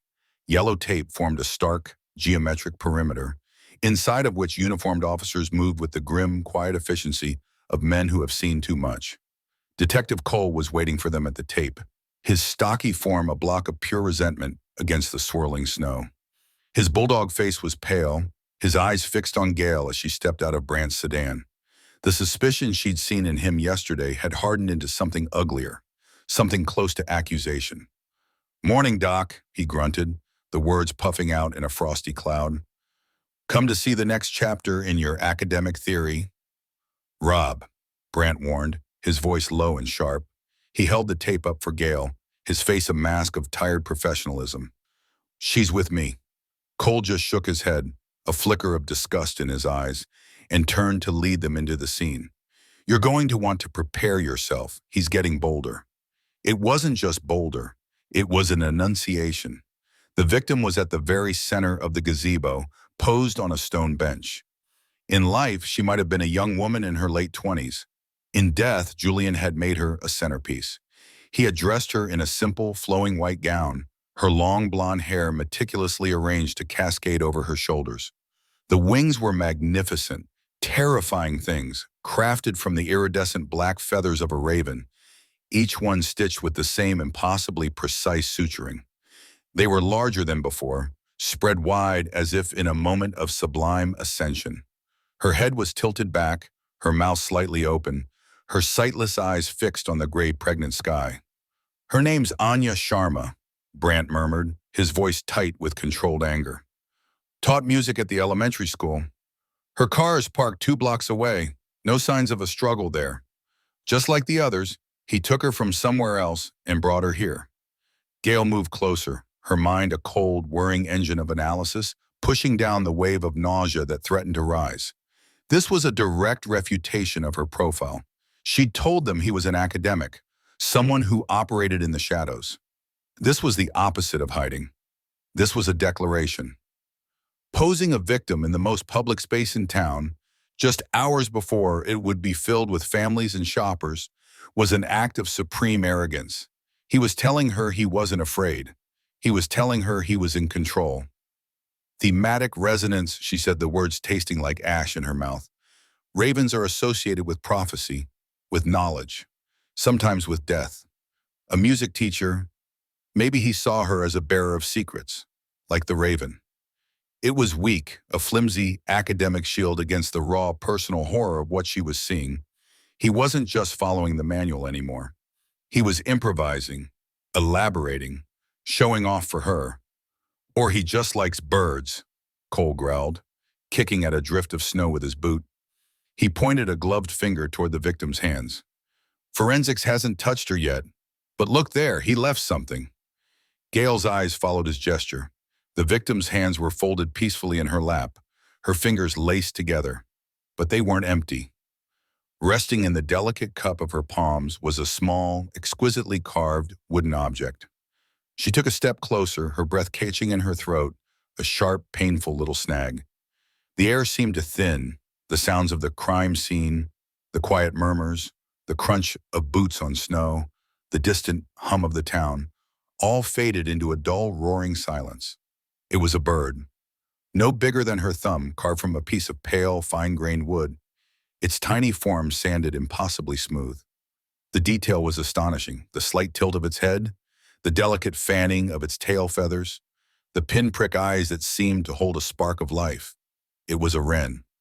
Time buckled. The snow-swept gazebo of Silver Creek dissolved, replaced by the stale, institutional air of Northwood. She was 29 again, earnest and fiercely intelligent, sitting across from a quiet, unassuming teenage boy with calm, steady eyes.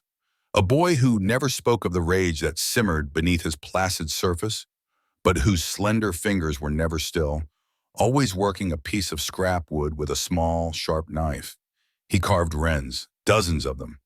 They lined the windowsill of his room, a silent wooden flock. The Wren Boy. That had been her name for him in the case study.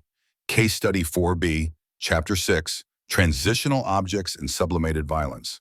A cornerstone of her argument, on how nascent psychopathy could be identified and potentially rerouted through artistic expression. She had argued that his carving was a healthy sublimation, a way of channeling his obsessive focus away from the living things he'd once harmed. She had called him a success. She had written that his wrens were a sign of healing. She had been so wrong. It wasn't healing. It was practice. What? Doc, you okay? Brant's voice cut through the memory, pulling her back to the freezing air and the dead woman on the bench. He was watching her, his expression a mixture of concern and sharp-eyed curiosity. Beside him, Cole's gaze was like a physical weight, heavy and deeply suspicious. Yeah, Doc, you look like you've seen a ghost. Gail forced herself to breathe, in, out. Clinical detachment was her armor, her only defense. She could not let them see. If they knew, if they even suspected the truth of her connection to this monster, her life's work would be incinerated, and she would become the prime suspect in a series of horrific murders. She would lose control of the one thing that mattered, stopping him. She raised her gaze from the wren, meeting Cole's stare with a coolness she didn't feel. It's a significant deviation, she said, her voice a marvel of control. The knot was his signature. This is a message. A message, Brant repeated, stepping closer. Tumen, what kind of message? He's personalizing the crime, she improvised, her mind racing, weaving a new narrative from the threads of her old theories. A transitional object, like a child's security blanket.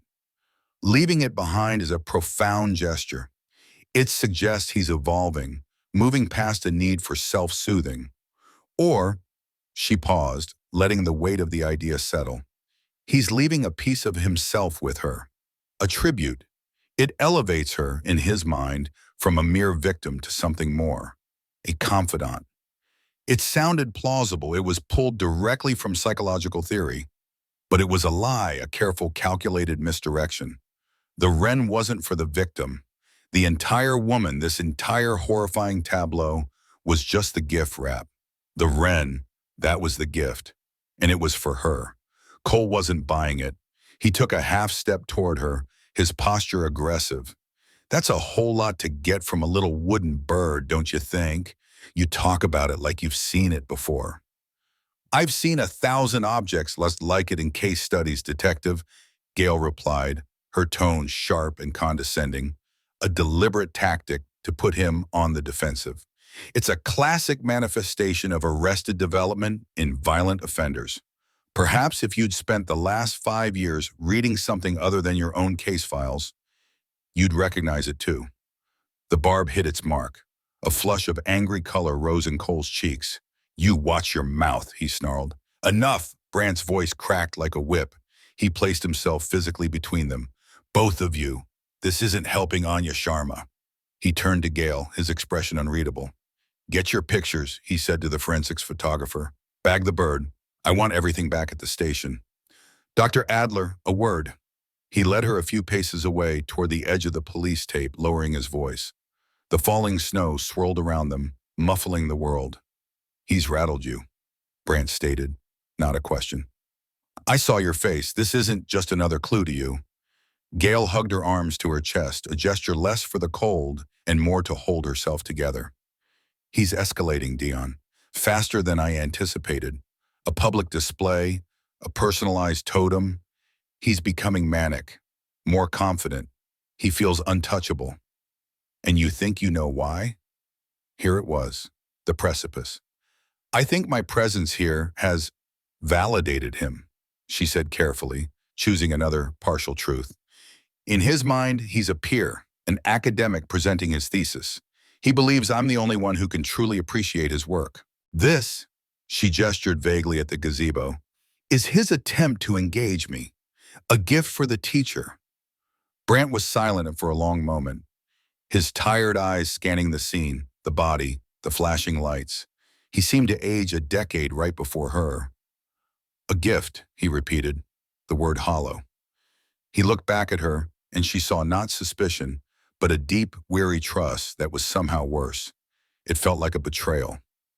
Then you need to tell me how we use it against him. You're the expert on his work. Tell me what it means. It means he's one of mine, she wanted to scream. It means I helped make him. and he's showing me what a good student he's become. Instead, she gave him the only answer she could. It means he's sentimental. He forms attachments to his own narrative. These symbols, the wings, the knot, this bird, they aren't random. They're a language. If we can learn to read it, we can predict his next sentence. Back at the Silver Creek Police Department, the atmosphere was a thick stew of caffeine, despair, and the wet wool smell of winter coats. The incident board, already crowded with the faces of 5 years of victims, now had Anya Sharma's school portrait pinned to its center. She was smiling, her eyes bright. Gail couldn't look at it. The small wooden wren sat in the center of an evidence table in the main briefing room, isolated in a sterile plastic bag. It looked small, pathetic, utterly benign, yet it pulsed with a malevolent energy that only Gail could feel. It was a live wire connecting her past to this horrific present.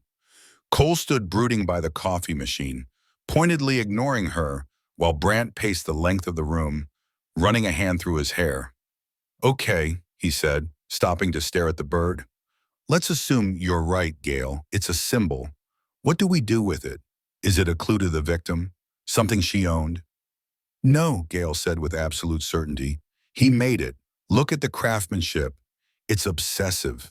He spent hundreds, maybe thousands of hours of his life perfecting this skill. This isn't a hobby, it's a core component of his psychology." "So we look for wood carvers?" Cole scoffed from across the room. "Great, in a mountain town full of guys who whittle on their porches. That narrows it down to half the damn population." "Not whittling," Gail corrected, her voice precise. "Carving. There's a difference. This is delicate, detailed work. It requires specific tools, specific wood, and a specific model. He didn't carve this from memory. He studied wrens, their anatomy, their posture. It speaks to his meticulousness, the same meticulousness we see in the wings. She was building the lie, brick by painful brick, taking the intimate, terrifying knowledge of Julian Croft's childhood habit and translating it into sterile, professional profiling points.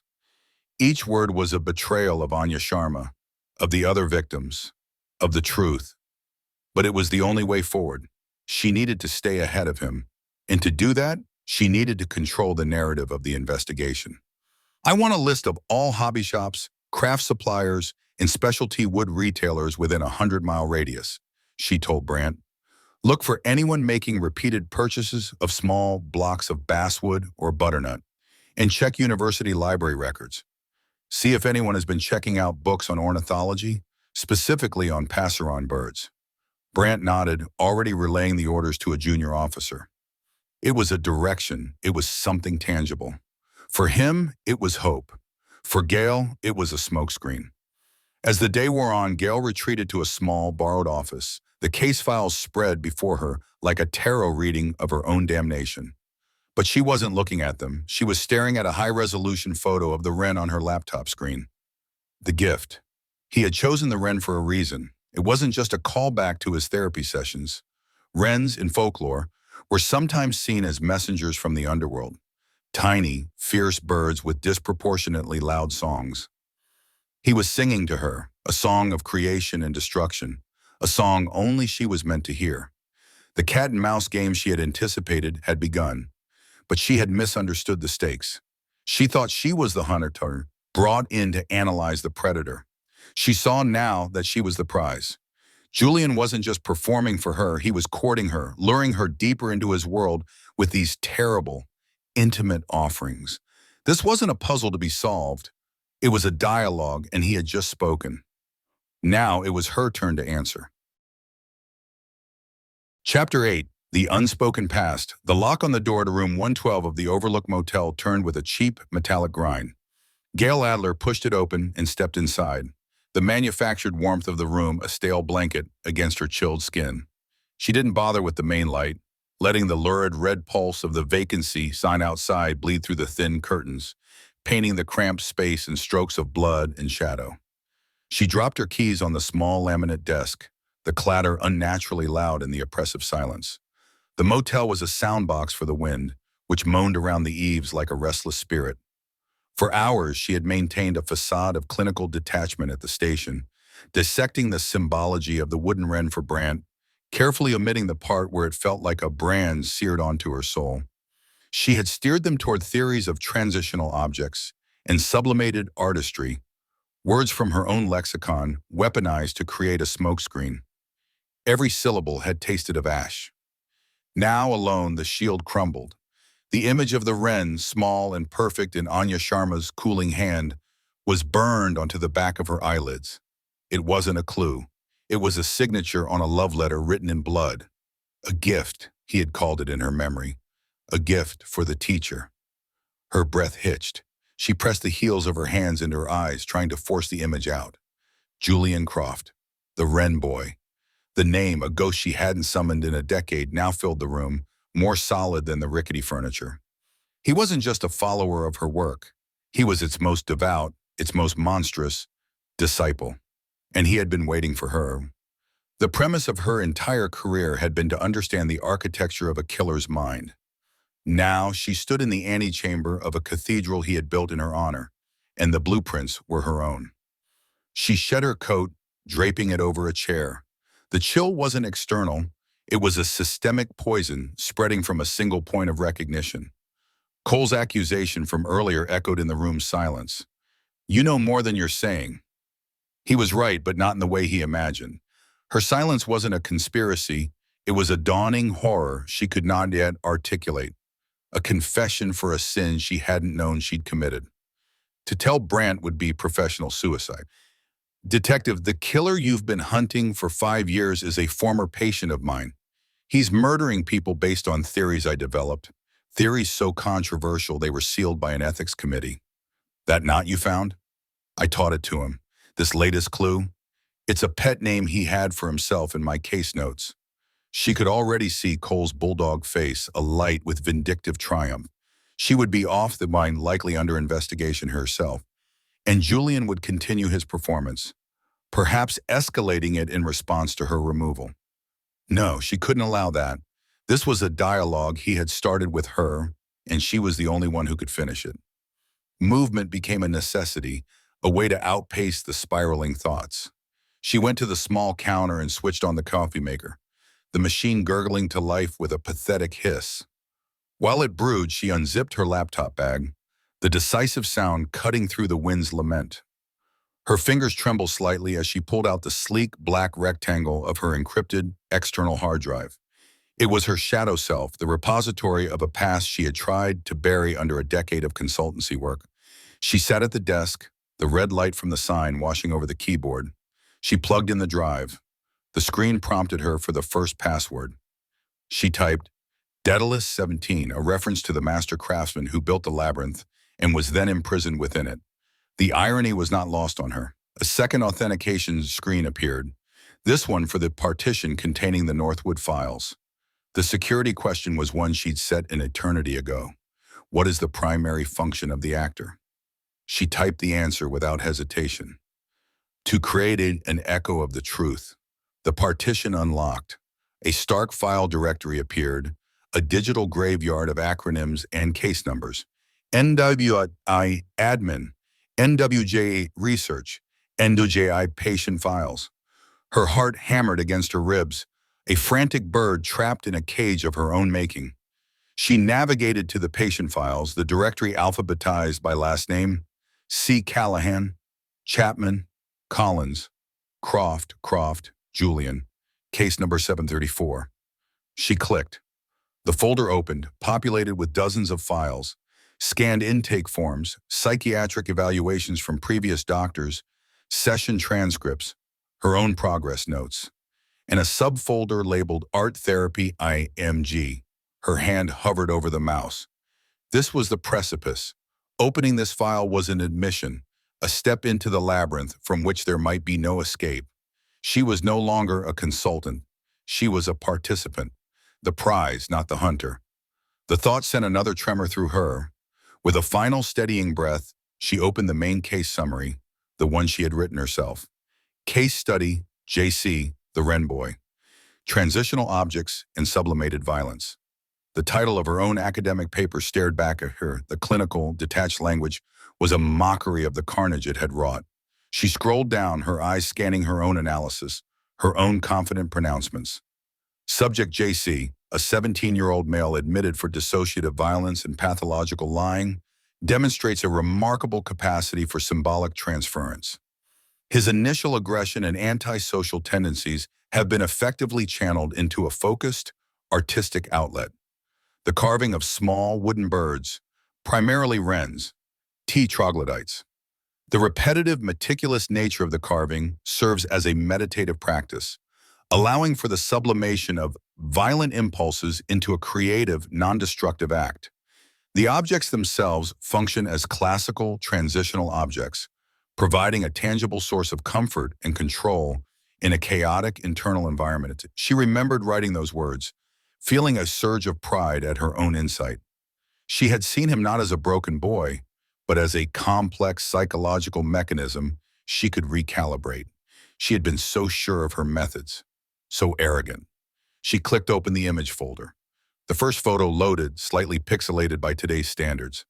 A boy of 17 stared out from the screen. Not a monster, just a boy, unassuming with neat plain features and unnervingly steady eyes.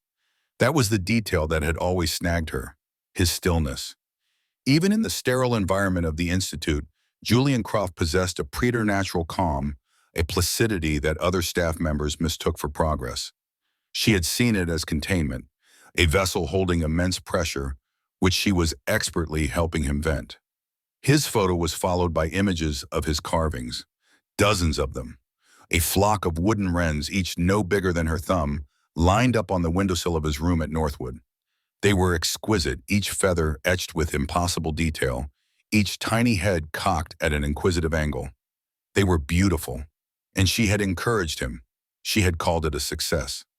Final assessment, she read from her own report, the words now tasting like poison. JC has shown exemplary progress. His mastery of this sublimating craft indicates a successful redirection of his baseline psychopathy into a controlled, pro-social framework. He has internalized the core tenets of performative ritual, transforming a destructive narrative into a creative one. Prognosis is positive for successful reintegration. He understands the power of a symbol. He has, in essence, created a better version of himself through his art. A dry, bitter laugh escaped her lips. A better version. He had taken her words, her theories on performative violence, and the signature of intellect, and elevated them from academic hypothesis to a 5-year grand opera of death. He hadn't sublimated anything. He had merely refined his tools, switching from wood to flesh. The carvings weren't a substitute for violence. They were practice. She closed the file, the screen going dark for a moment, reflecting her own pale, strained face. The ghost in the machine was real. She had helped shape him. The premise felt less like a truth and more like a verdict. Panic was a luxury she couldn't afford. Cole was looking for a reason to distrust her, and a personal connection to the killer was a motive he could understand. Brandt, for all his trust, was still a cop. He would be bound by procedure and protocol. She was on her own. Her mind, trained for crisis, began to segment the problem. She couldn't focus solely on Julian. It was too direct, too incriminating if anyone ever gained access to her thoughts, her search history, her life. She needed cover, plausible deniability. She needed to treat this not as a hunt for one man, but as a systematic review of a dozen possibilities. She had to build a larger labyrinth to hide the Minotaur at its center. She pushed away from the desk and began to pace the narrow strip of carpet between the bed and the wall. The path of her investigation had to originate from the evidence, not from her memory. She had convinced Brandt to look into academics, into people familiar with her niche theories. Now she would follow that path herself, but with a different map. The most logical source for the leak of her sealed work was Northwood. It had been her laboratory, her proving ground. The ethics complaint had shuttered her research, but the ideas had already been disseminated to her students, her colleagues, her patients. She returned to the desk, her movements now sharp and precise. She created a new encrypted document. At the top, she typed a heading, Northwood Personnel and Patients of Interest, 1998-2008. Her fingers flew across the keyboard. She started with the staff. Dr. Alastair Finch, her department head, a man who envied her brilliance but decried her methods. Could he have leaked her work to discredit her? Unlikely. He was a coward. Dr. Evelyn Reed, a fellow researcher who had co-authored 2 preliminary papers with her before the ethics complaint. She had access. What had become of her? She'd moved to a university in Oregon, Gail recalled. Then she moved to the students, not the patients, but the graduate interns she had supervised.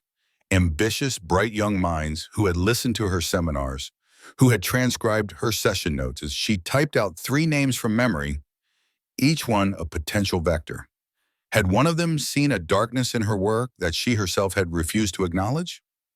Finally, she came to the heart of it, the patients, the actors in her theories. She opened the Northwood patient database again, the list of names a litany of broken childhoods and simmering rage. She had worked with the most difficult cases, the ones the Institute had all but given up on. Boys who had set fires, tortured animals, who heard voices, boys she had tried to reshape, to rebuild, to save. Her criteria were chillingly simple. Who among them was intelligent enough to grasp the philosophical underpinnings of her thesis? Who among them possessed the artistic skill and pathological discipline to carry out these murders for 5 years without error? Who among them would view this not as slaughter, but as art, as a performance? The list wasn't long. Her gaze scanned the names, each one conjuring a face, a file, a history of pain. There was a boy who had constructed intricate dioramas of car crashes using stolen model kits. Another who wrote poetry of exquisite beauty and terrifying violence. A third who could flawlessly mimic anyone's handwriting, after seeing it only once.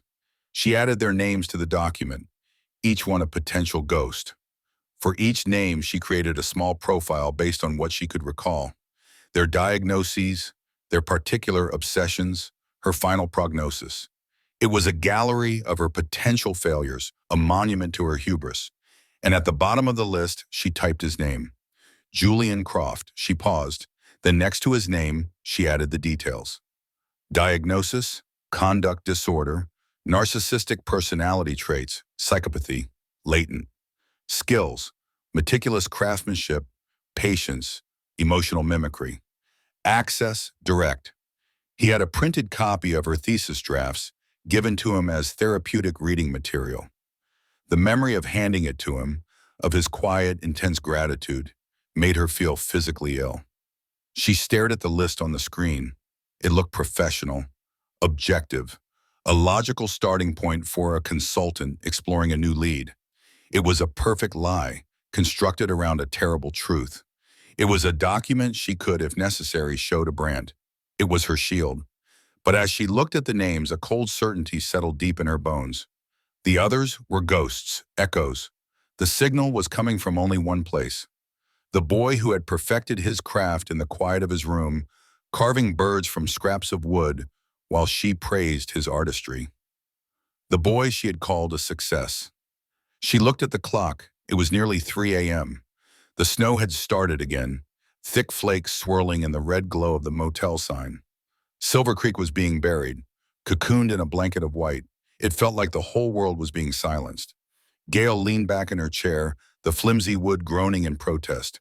The list was a start, a necessary deception. But a list wasn't enough. Files were sterile. Memories were fallible. To understand what Julian had become, she had to go back to where he and she had been created. Back to the place where her theories were born and her most dangerous student had been listening. She had to go back to Northwood, not as part of a police tour she had manipulated, but alone. She had to walk its empty halls and stand in the silent rooms. She had to find the echo of the boy before she could confront the monster. The thought held no comfort, only the grim necessity of a surgeon preparing to excise a tumor she herself had planted. Chapter 9. Seeds of Doubt. The coffee in the pot had been sitting on the burner for at least 6 hours. It smelled like a chemical fire, a thick, acrid scent that clung to the air in the Silver Creek Police Department's incident room. Detective Robert Cole poured a half cup of the sludge, not because he wanted it, but because the ritual of it, the warmth of the cheap ceramic mug, The bitter shock to his system was a familiar anchor in the swirling chaos of the last 36 hours. Detective Dion Brandt stood before the murder board, a silhouette against the stark white canvas of maps, timelines, and the haunting black and white photos of the victims. The newest addition, Anya Sharma, smiled out from a recent school portrait, her eyes full of a light that had been brutally extinguished in the town's gazebo. Brandt hadn't moved in 20 minutes. He was a statue carved from exhaustion, his tall, lean frame stooped with the weight of 5 years of failure and one glimmer of confounding progress. Cole took a sip of the coffee and winced. "We need to talk about her," he said, his voice a low grumble that cut through the hum of the overhead fluorescent lights. Brandt didn't turn. His gaze remained fixed on the web of red string connecting Anya's photo to a new card, on which he had written Dr. Adler's latest theoretical breadcrumbs: transitional object, symbolic gift, escalation of dialogue. "We are talking about her, Rob," Brandt replied, his voice raspy. "Her profile is the only thing we're talking about. It's the only thing that makes any sense. That's my point." Cole set the mug down on a stack of files with a sharp clack. "It makes too much sense. It's too clean, too perfect. A little carved bird, and within an hour she's built an entire psychological treatise on it. A transitional object from his youth. A message for the intended audience. Come on, Dion, how does she know that? How does she know any of it?" Finally, Brandt turned. The lines on his weathered face seemed deeper in the harsh lighting, his eyes sunken. "She knows because it's her job to know. She studies minds like this. It's what we are paying her for." "No," Cole shot back, stepping closer. He lowered his voice, a conspiratorial hiss. "We're paying her to analyze evidence. She's not analyzing. She's translating. It feels like she's reading a letter that only she has the key to." He jabbed a thick finger toward the board, toward the card from the day before. "And this other nonsense, thematic resonance, signature of intellect. It sounds like chapter titles from a textbook. Her textbook.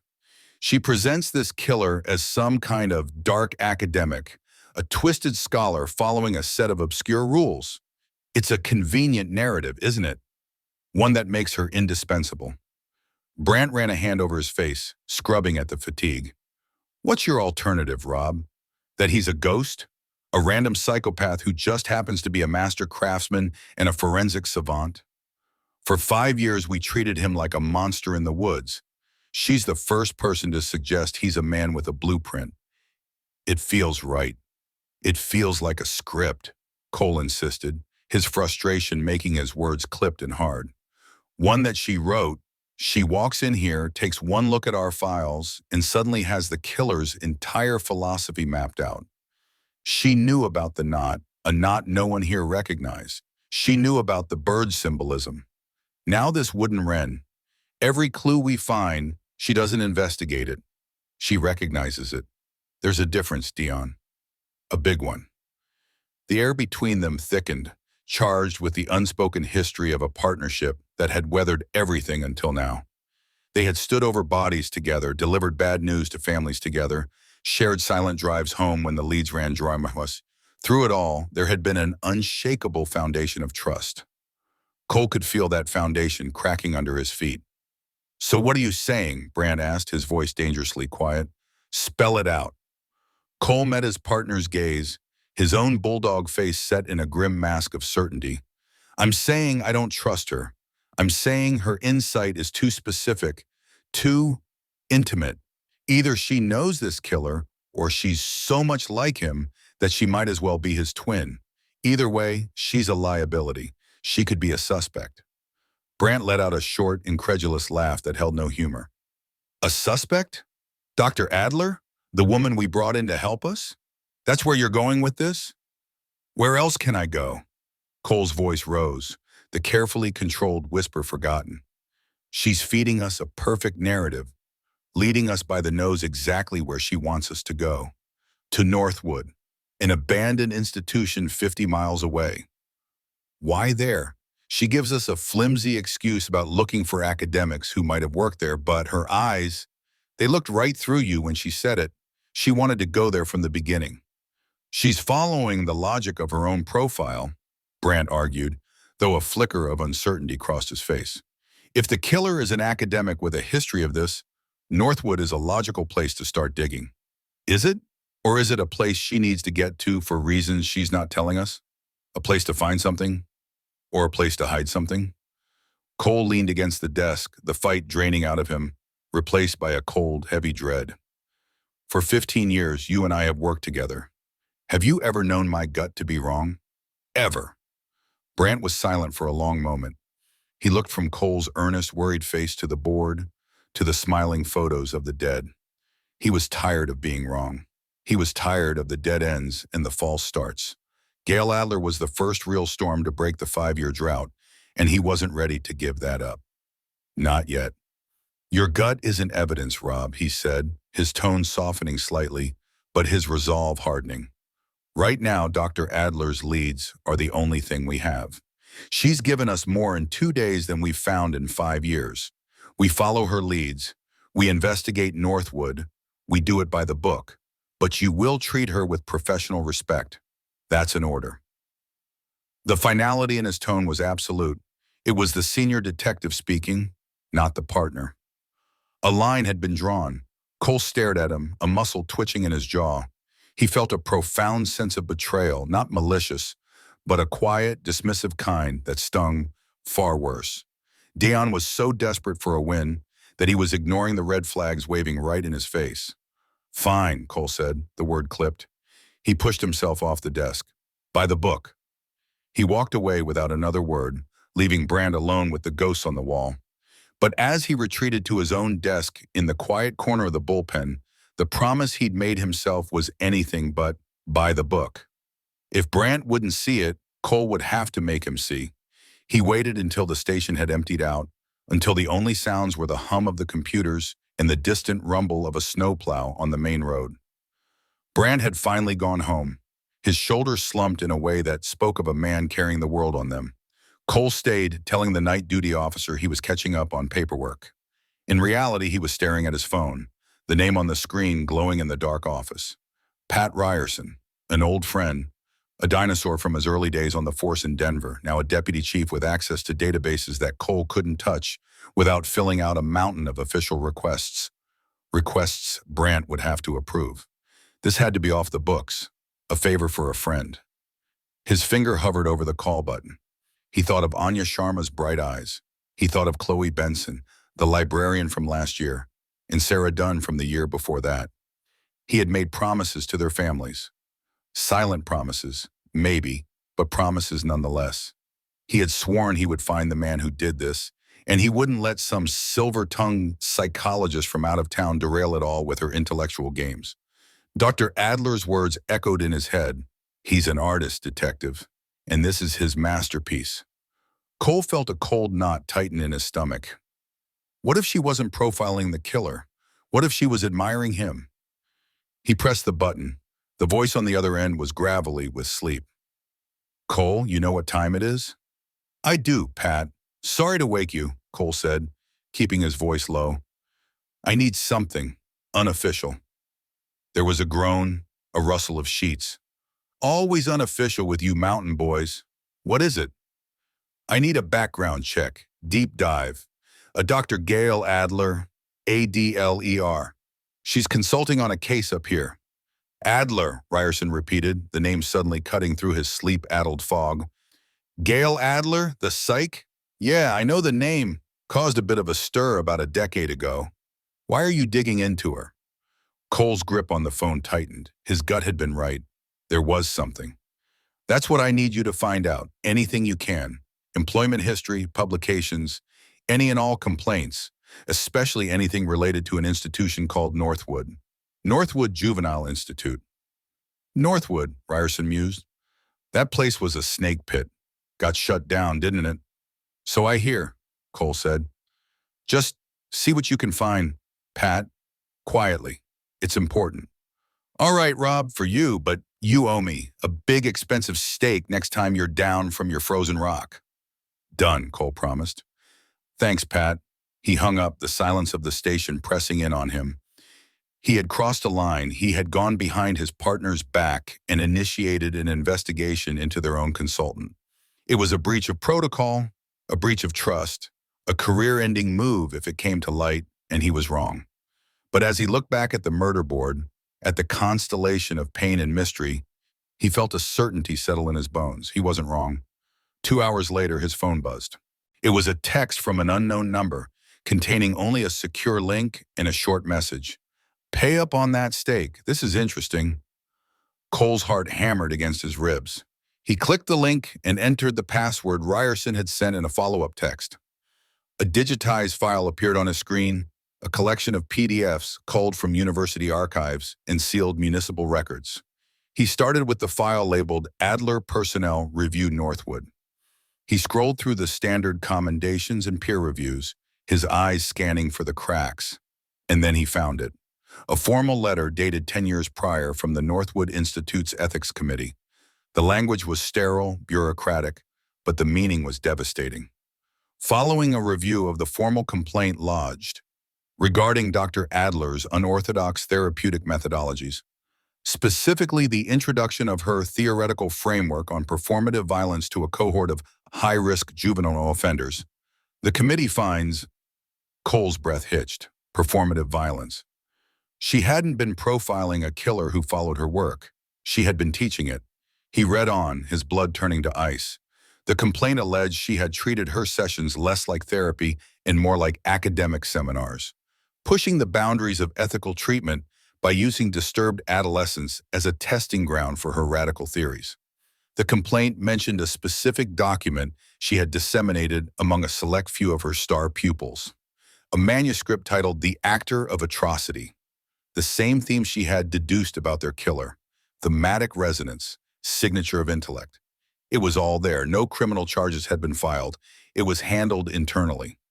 To avoid a scandal, the Institute and the university had reached an agreement. Dr. Adler would resign her position, effective immediately. Her research, including the thesis at the center of the complaint, would be permanently sealed. In return, the complaint would be dismissed with no official finding of misconduct entered into her public record. It was a clean break, a professional exile. She hadn't just left academia, she had been pushed out, her most dangerous work buried but not forgotten, not by everyone. Cole leaned back in his chair, the glow of the phone illuminating the grim satisfaction on his face. This was it, the secret, the source of her impossibly accurate insights. The Christmas killer wasn't just some abstract academic who had stumbled upon her theories. He was one of them, one of her high-risk juvenile offenders, one of her star pupils. He now understood her sudden interest in Northwood. It wasn't about finding a suspect. It was about returning to the scene of her own crime. She wasn't here to help them catch a killer. She was here to clean up her own mess.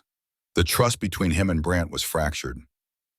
But this information was a hammer. He held the proof that their star consultant, their only hope, was compromised at best and an accomplice at worst. She had lied to them from the moment she arrived. And as Cole stared into the darkness, a single cold question formed in his mind. What else was she hiding? Chapter 10, The Student. The workshop was a sanctuary of order against the chaos of the howling wind outside. It smelled of pine resin, cold steel, and the faint, sterile tang of isopropyl alcohol. On one wall, tools hung in a perfect silver array, each held in its leather loop, their edges gleaming under the single stark fluorescent bulb. Pliers, scalpels, chisels, awls, a litany of potential, all clean, waiting. On the workbench below, feathers were sorted by size and species in shallow, cedar-lined trays. The downy white of a ptarmigan, the iridescent black of a raven, the mottled brown of a hawk. Everything had its place, a place for everything. Julian Croft sat on a simple wooden stool, his posture straight, his hands resting on his knees. His gaze was fixed on the small, flickering screen of a laptop perched at the end of the bench. The local Silver Creek News affiliate was running a segment, their logo a garish snowflake graphic in the corner. A reporter, bundled in a thick parka, stood in front of the police station, her breath pluming in the frigid air. No new leads had been released in the death of Anya Sharma, but sources confirm the Silver Creek PD has brought in a high-profile consultant, Dr. Gail Adler. The name hung in the cold air of the workshop, a sound more sacred than a prayer. An old photograph of her filled the screen, an academic headshot, severe and beautiful. Her dark hair was pulled back tightly, emphasizing the sharp intelligence in her eyes. It was a photograph from a decade ago, but the intensity was timeless. It was the look she'd given him across the small table in that quiet room at Northwood. A look of genuine, thrilling curiosity. He watched, his breathing even, his expression placid. There was no surge of manic excitement, no triumphant sneer. There was only a deep, resonant calm, the feeling of a meticulously constructed experiment reaching its most critical phase. For 5 years, he had been sending out a call, a carefully modulated signal into the world. He had built the stage, arranged the actors, and perfected the art. Now the audience had arrived. His audience. He reached out, his finger tracing the outline of her face on the screen. The glass was cool and smooth. "You came," he whispered to the image, the sound swallowed by the vast, quiet space. "I knew you would." He had crafted the summons with such precision. The first 4 years were the prelude, establishing the themes, the signature. He was defining the language. But this year, this December, the work had become a direct letter. The knot, a specific functionally redundant suture taught in a closed seminar environment, a detail so esoteric it was practically a cipher. He had waited, patient, to see if the provincial police would ever notice. They hadn't, of course.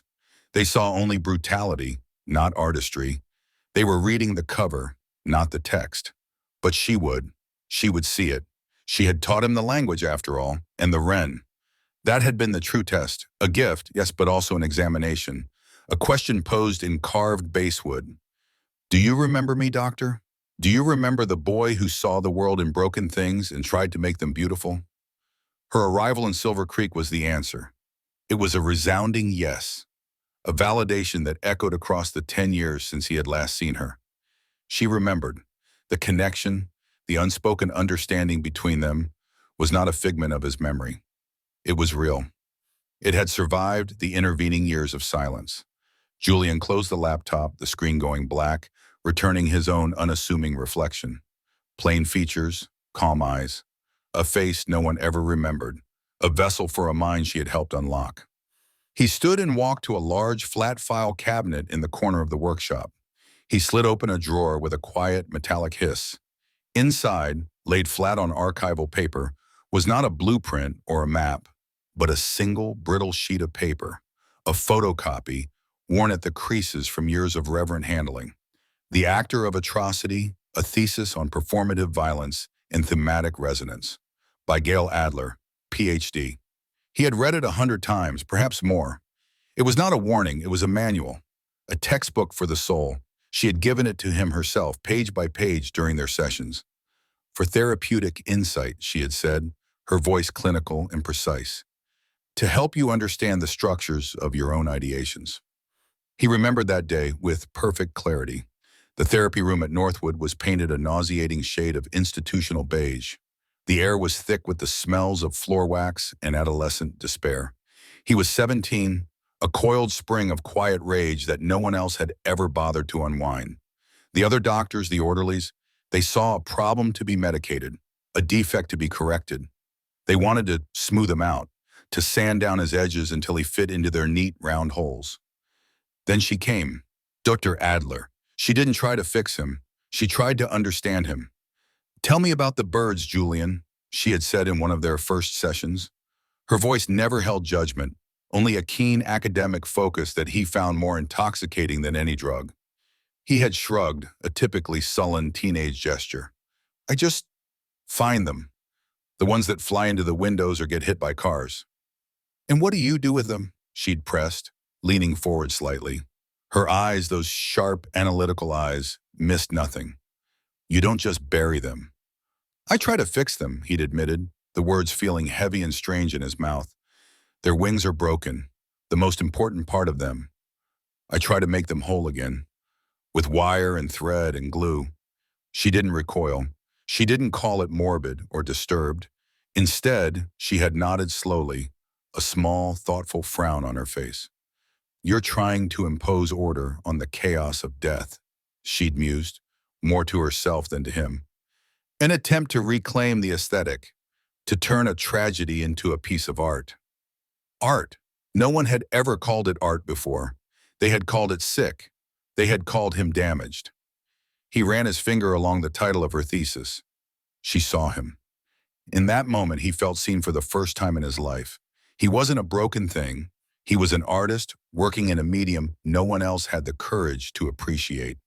"Your carvings are a form of sublimation," she told him in a later session, holding one of his small wooden wrens in her palm. "You are channeling a destructive impulse into a creative one. You're taking a block of wood that is static and dead, and you are giving it form. Life.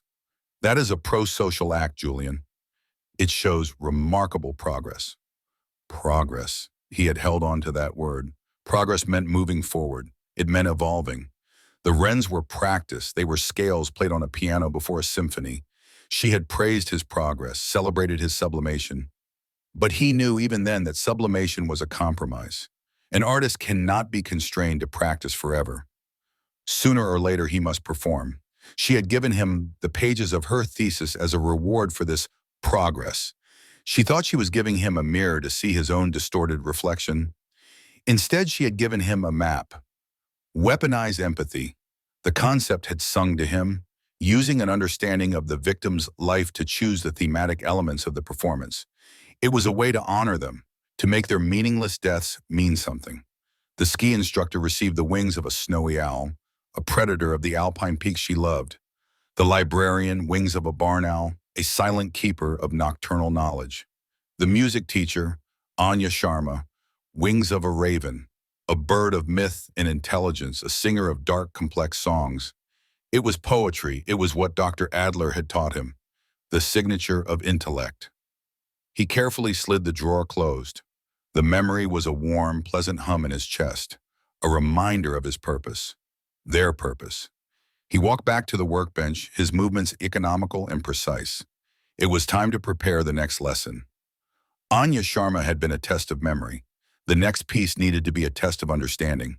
It had to be something that would force her to move beyond simple recognition of his identity and grapple with the philosophy he was espousing. Her philosophy.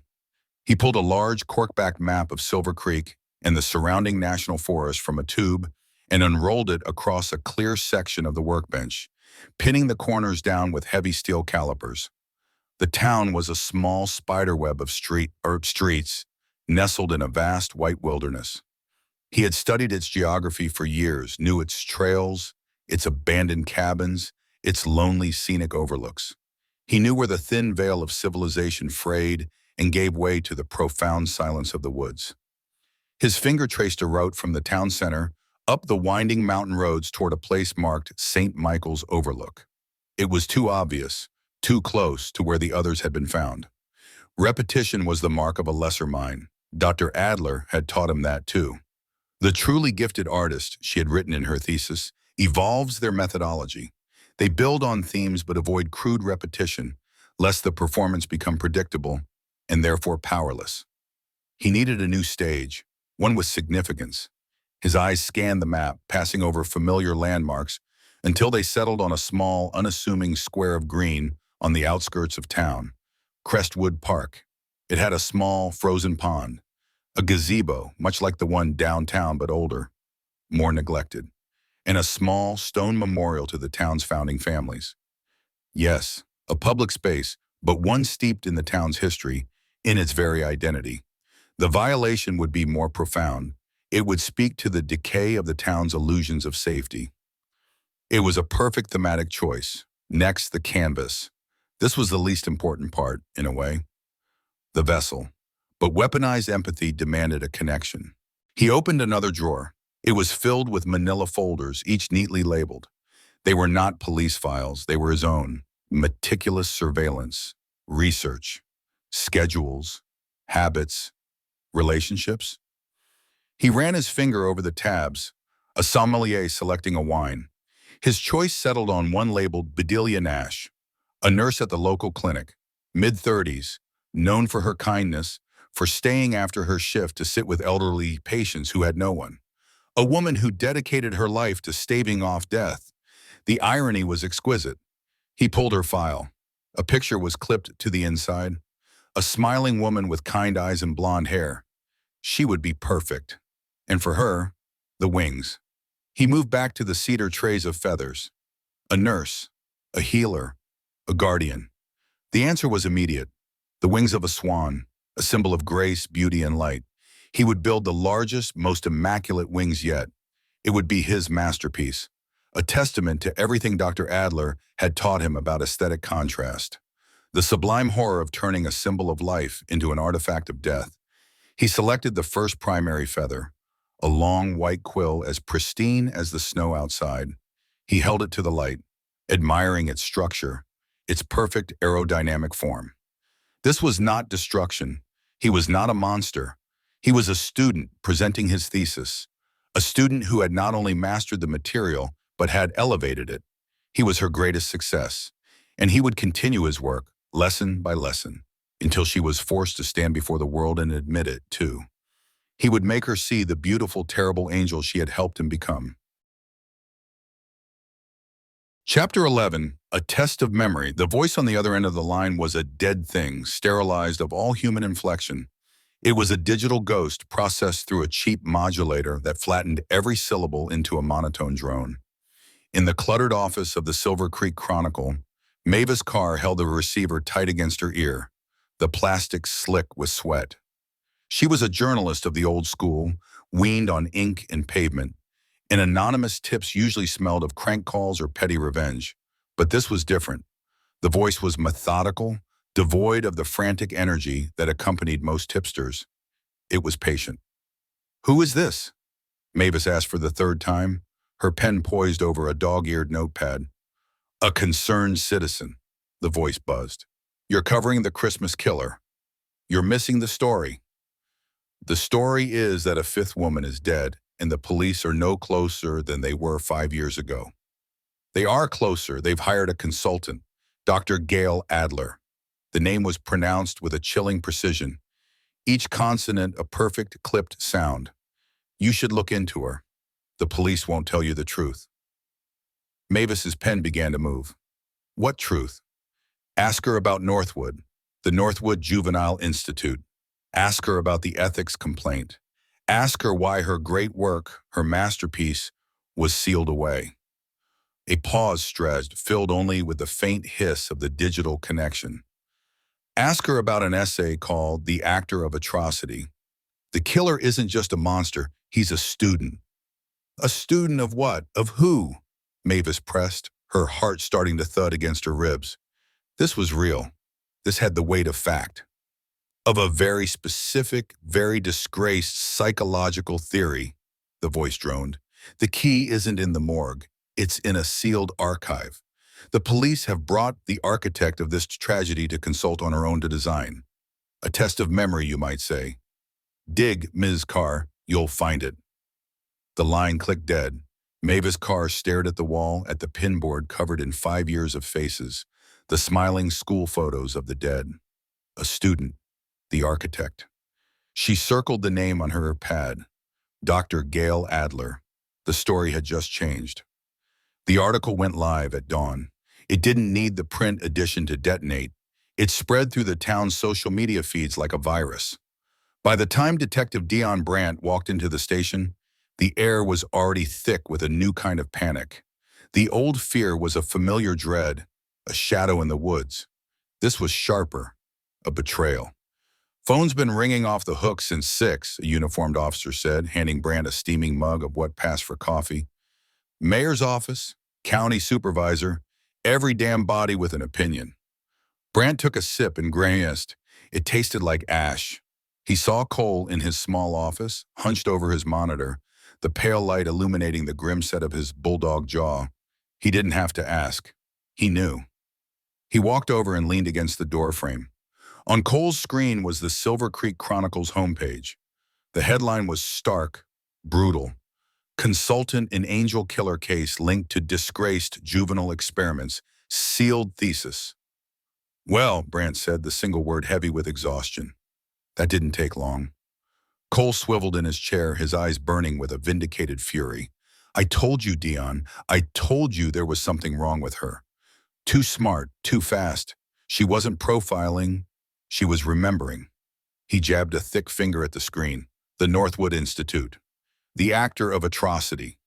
The article says she was run out of academia for testing her theories on high-risk youths.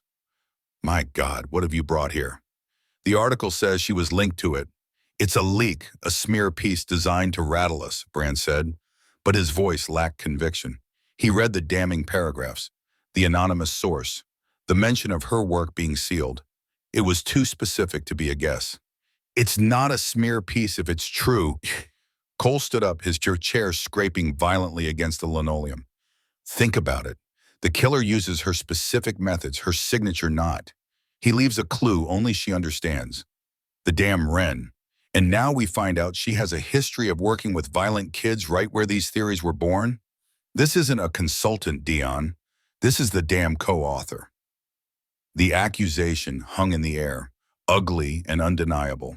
Around them, the squad room buzzed. Phones rang unanswered. The low murmur of conversation had a panicked, angry edge. Public trust, already worn thin after 5 years of failure, was now shattering. We don't know that, Brandt said, rubbing the back of his neck. A headache was building behind his eyes, a familiar companion these last few years. She gave us a list of names from Northwood, people who had access to her work. A list she curated, Cole shot back. A list to send us chasing ghosts while she does God knows what. Maybe she's protecting him. Maybe she's in on it. What do we really know about her, except what she's chosen to tell us? Brandt looked past Cole through the window to the snow-covered street. The town looked peaceful, muffled in white, but he could feel the fear coiling beneath the surface. The killer had done more than leave another body. He had turned a weapon on the investigation itself. He had isolated Gail, branded her, and he had used the truth to do it. Get your coat, Brandt said, his voice flat. We're going to the motel. We're going to get some answers. Cole nodded, a grim satisfaction on his face. It's about time. The Overlook Motel felt colder than the air outside.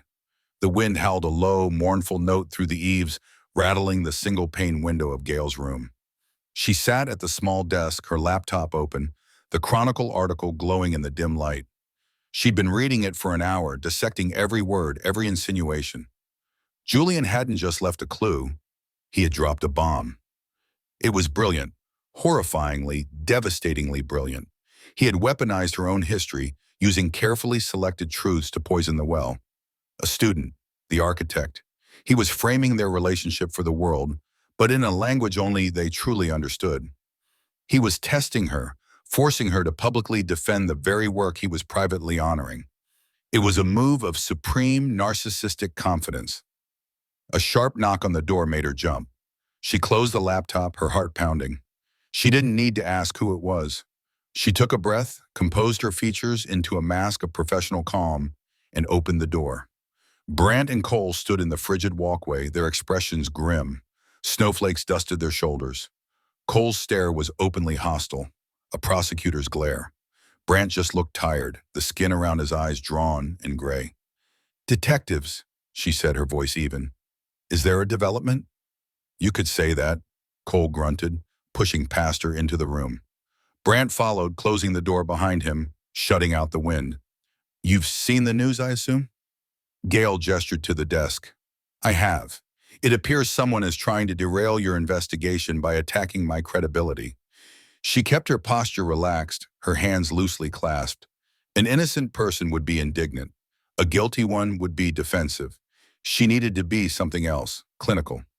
Is it true, doctor? Brandt asked, his voice low. He wasn't looking at her, but around the room at her neat stacks of files, her sparse belongings.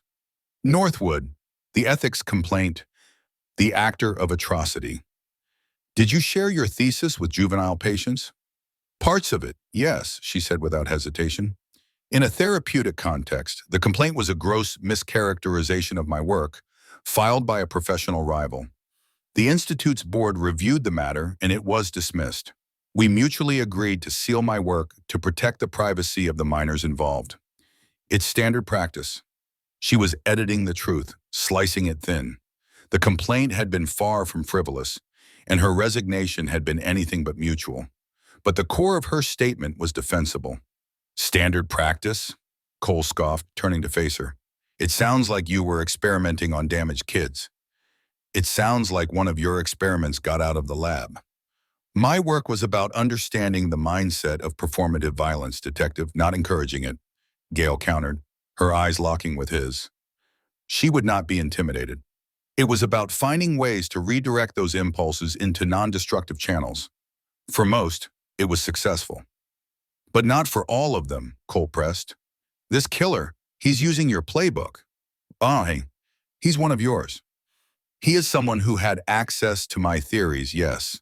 I've already provided you with a list of former colleagues and patients who fit that profile, she said, deliberately broadening the pool of suspects away from the one name screaming in her mind. This leak proves it. Someone from my past is either the killer or is helping him. Someone who wants me off this case or wants to play a game with me through the press. Brant finally met her gaze. His eyes were searching, desperate for a reason to trust her. Why didn't you tell us about the complaint, Gail? The moment you realized the killer was connected to your work, you should have laid all your cards on the table. Because I knew this is exactly what would happen, she said, her voice rising with a carefully controlled passion. I knew a complex therapeutic methodology would be twisted into experiments on kids. I knew my professional history would become a media circus that would compromise the investigation. I gave you the relevant information. A location, a type of suspect. I withheld the irrelevant, inflammatory context to protect the integrity of the case. It seems I was right to be concerned.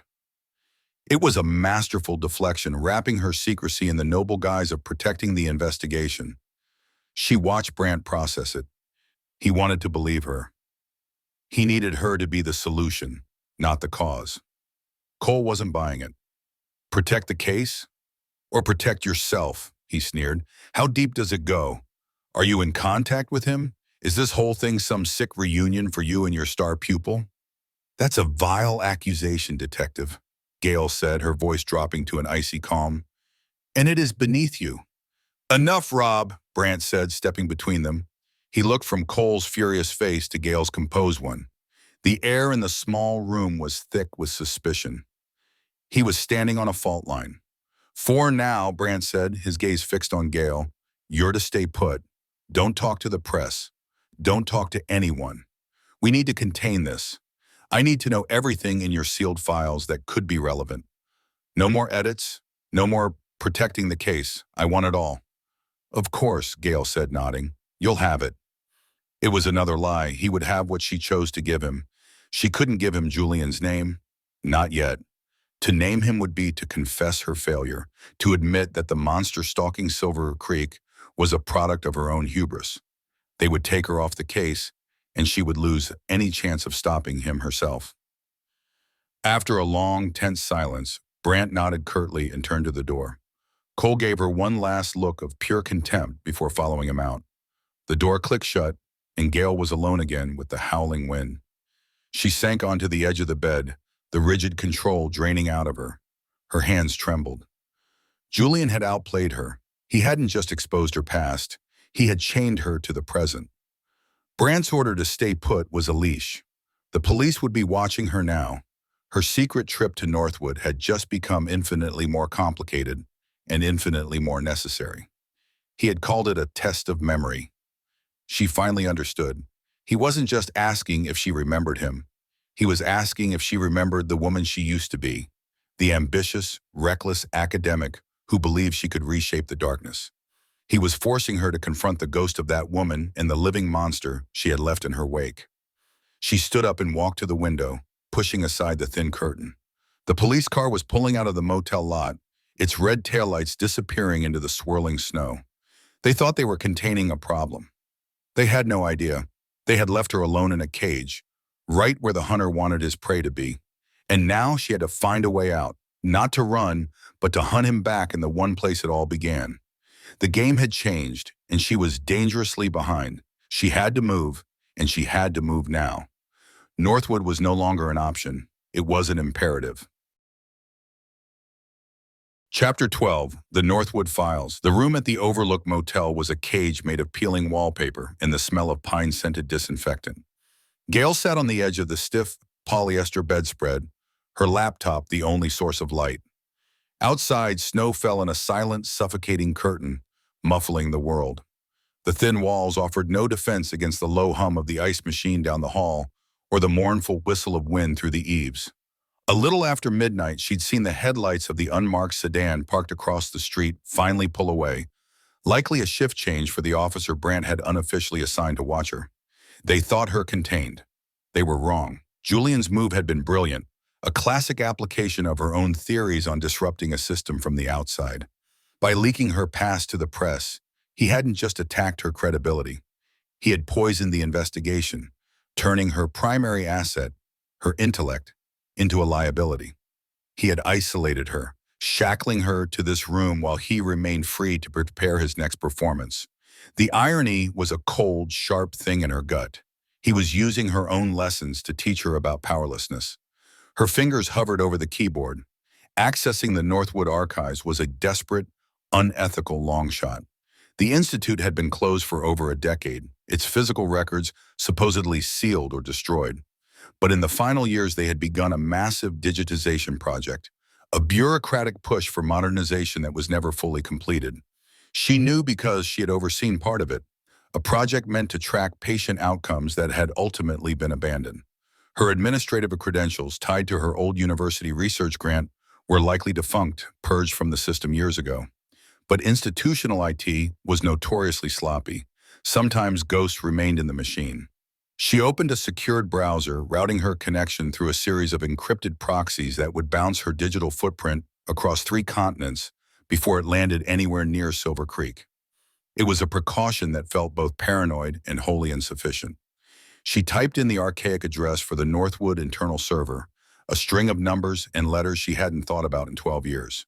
Her pulse was a slow, heavy drum against her ribs. The browser timed out. Connection failed. She tried again.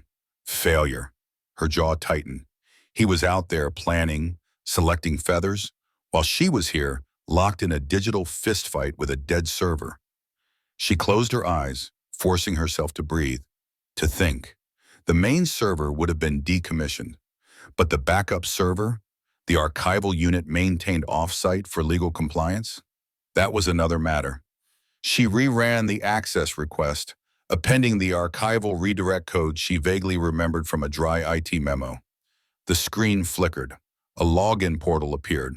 It was an ugly, primitive interface, brutalist state-funded web design from the early 2000s.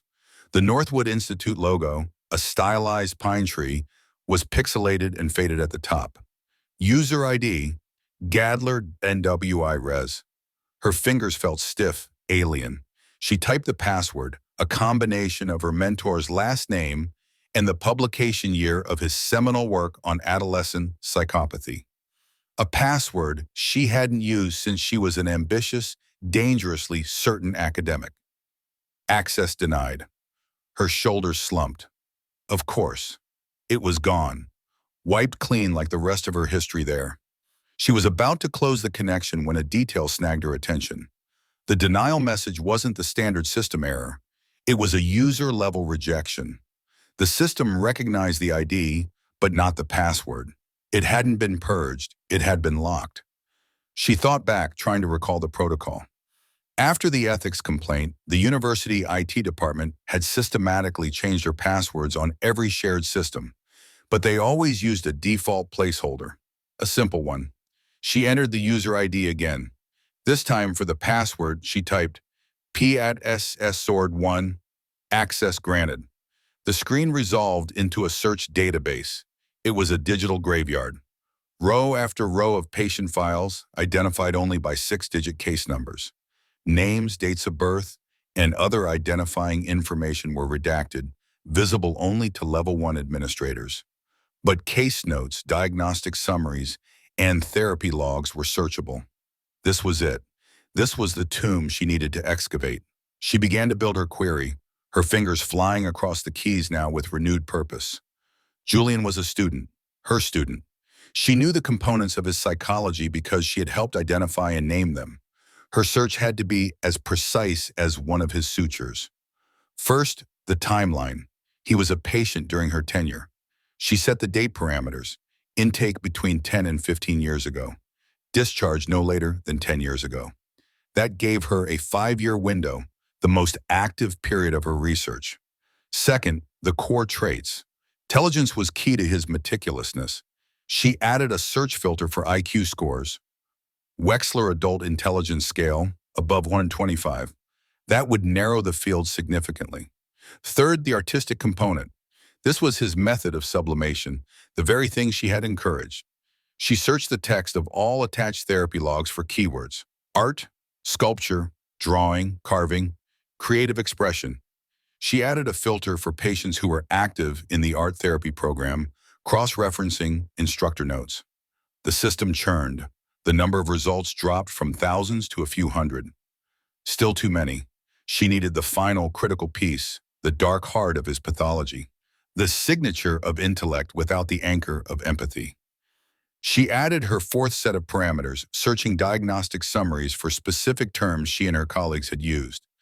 Dissociative tendencies, limited effective response, narcissistic fixation, object-person substitution. These were the clinical, bloodless words they had used to describe boys who looked at the world through a sheet of glass, seeing people as things to be arranged. She hesitated, her finger hovering over the enter key. Running this search felt like a confession.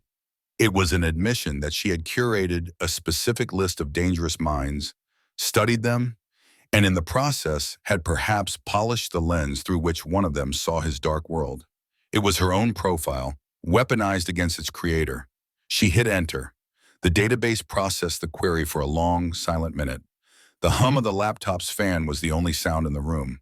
The list of case numbers on the screen shrank, dwindling from hundreds down to a mere handful. 6 files, 6 boys who fit the blueprint. She opened the first one. Case number 774309, IQ 132. Extensive portfolio of charcoal sketches, mostly of birds, rendered with anatomical precision. Therapy notes spoke of a calm detachment and a preference for observation over participation. Gail scrolled through the logs, her own name appearing as the consulting psychologist. She remembered him, a quiet, watchful boy who rarely spoke but produced drawings that were both beautiful and unnerving. But the diagnostic summary noted a strong familial attachment in progress in group therapy sessions. He had a support system. He wasn't Julian. She closed the file. Case number 810221, IQ 140. A gifted poet, his work filled with violent, Baroque imagery. Art therapy notes mention him building intricate sculptures from scavenged materials. The words narcissistic fixation were in his primary diagnosis. A cold knot formed in Gail's stomach. This felt closer, but his file ended abruptly, transferred to a maximum security adult facility after a violent assault on a guard. He was accounted for, still incarcerated. Not him. She closed the file, a small wave of relief washing over her, immediately followed by shame. She was relieved that this particular monster wasn't her responsibility. She worked through the next 3 files with the same methodical focus. One had developed a powerful empathetic connection with an animal therapy dog, a clear indicator he wasn't their man. Another had been discharged into the care of a stable foster family and, according to a linked follow-up note, had gone on to study architecture. The 5th was a fire starter, his violence chaotic and impulsive, lacking the meticulous patience of the Christmas killer. That left one. Case number 831554. Her hand was unsteady as she clicked the link. The file opened. The parameters she had searched for were all there, stark and clinical on the screen. Case ID 835554, intake date, redacted, discharge date, redacted. Assigned therapist, Dr. Alastair Finch, consulting psychologist, Dr. Gail Adler. Summary, patient presents with high intellectual function, WAIS 4, FSIQ 142, and significant artistic talent, primarily in small-scale wood carving in biological illustration. Exhibits mark dissociative traits in a limited effective range. Patient demonstrates a profound intellectual curiosity regarding a cause and effect, but a notable deficit in social-emotional reciprocity. Therapy focused on the sublimation of morbid interests into pro-social artistic endeavors. Her own words, sublimation, pro-social. The jargon felt like acid on her tongue. She scrolled down past pages of therapy logs and behavioral reports. She knew what she was looking for. She opened the attachments tab. There were dozens of them, scans of his artwork, a grainy video from a therapy session, and a file labeled Adler Readings Assigned. She clicked it. It was a list of documents, excerpts from psychological textbooks, case studies of other artist savants, and then, at the bottom of the list, The Actor of Atrocity, A Study in Performative Violence. Draft chapters 2, 4, 7. G. Adler. She felt the air leave her lungs. It was right there, a digital breadcrumb trail leading directly from her desk to his hands. She hadn't just taught him the theory, she had given him the textbook. She remembered now with a clarity that felt like a physical blow. Finch, his primary therapist, had been worried about his escalating obsession with anatomy, with the mechanics of death. She had argued, with all the certainty of her youth, that starving the fixation would only make it stronger. She'd advocated for feeding the intellect, for redirecting the impulse. Give him a more complex system to master, she'd said. He needs a framework, a philosophy for his art. She had given a monster his scripture. The final attachment was a scan of a handwritten note. It was from his final review before being discharged. Patient has shown remarkable progress in channeling his intellectual proclivities into his art. His carvings are detailed, complex, and demonstrate a sophisticated understanding of form. He has successfully sublimated his prior fixations into a controlled, nonviolent medium. He has learned to transform his impulses into performance, a genuine success story. Her signature was at the bottom, Dr. Gail Adler, a genuine success story. The words echoed in the silent room, a verdict delivered across a decade of bloodshed. 5 victims, 5 angels, were testament to her success. With a trembling finger, she navigated back to the main file page. She knew his name. She had always known it, buried under layers of professional detachment and willful forgetting. But she had to see it. She had to make it real. At the top of the portal was a small, unassuming link. Toggle redaction. Admin Level 2. Her old research grant had given her Level 2 clearance. It was a long shot. Another ghost in the machine she prayed hadn't been exercised. She clicked it.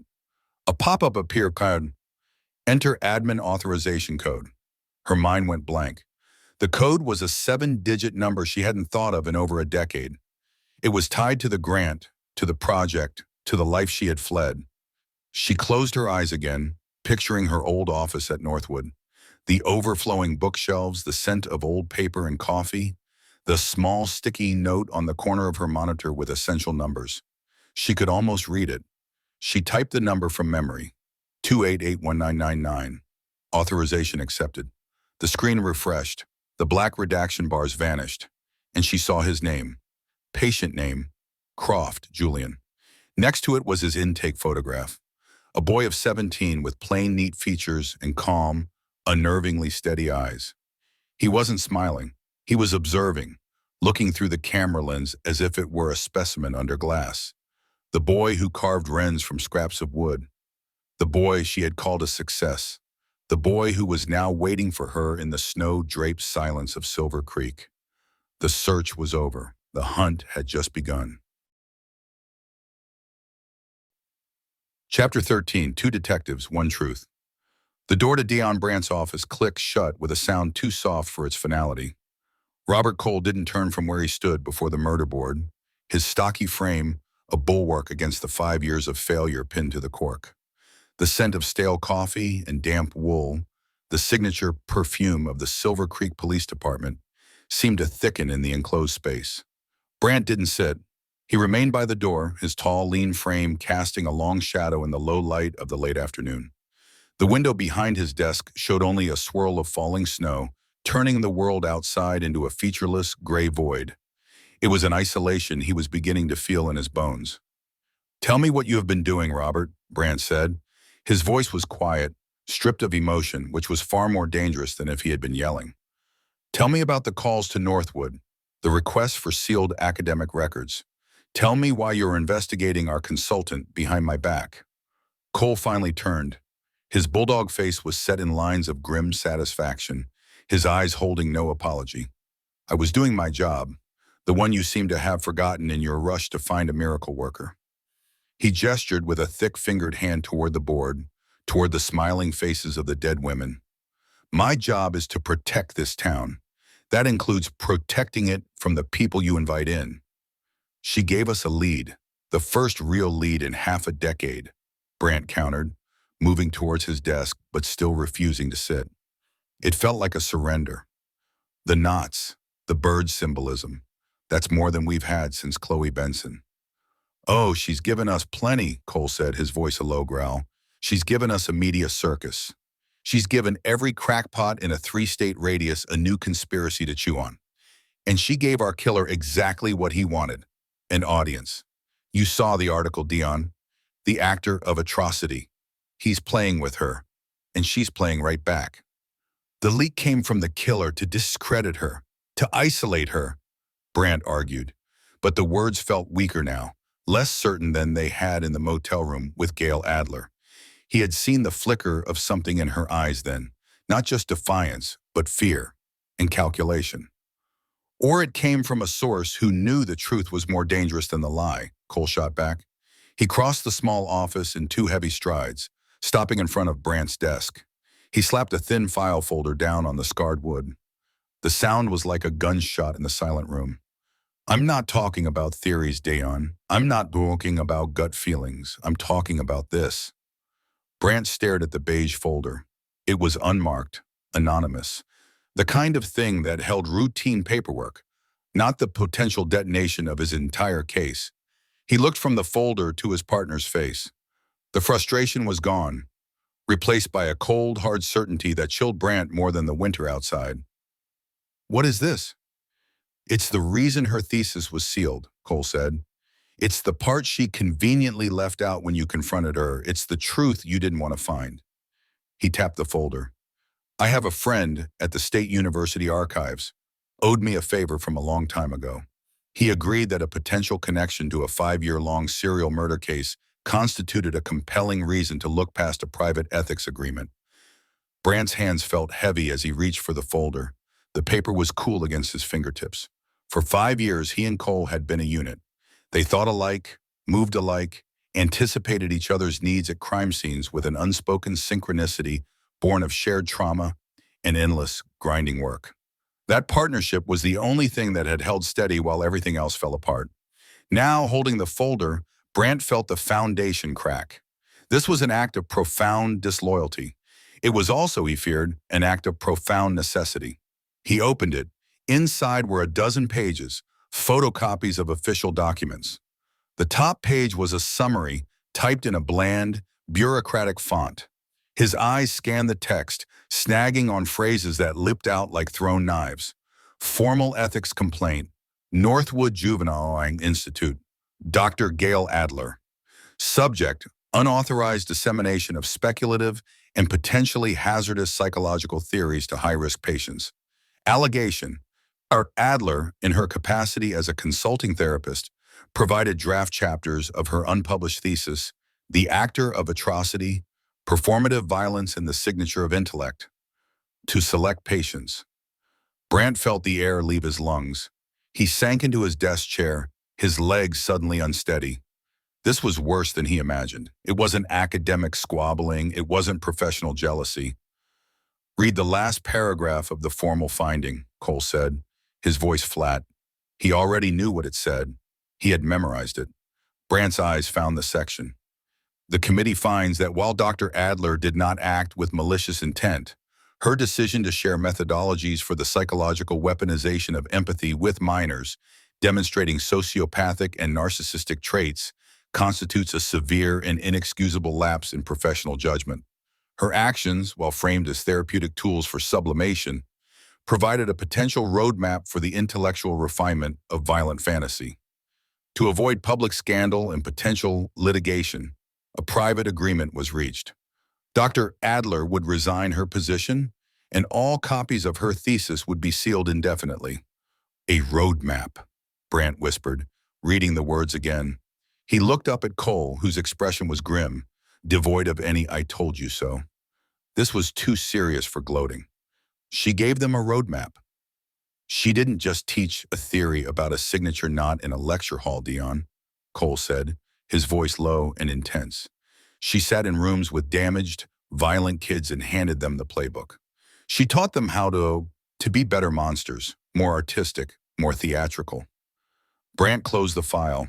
The silence in the room was heavy, broken only by the hum of the old radiator and the faint scratching of the wind against the glass.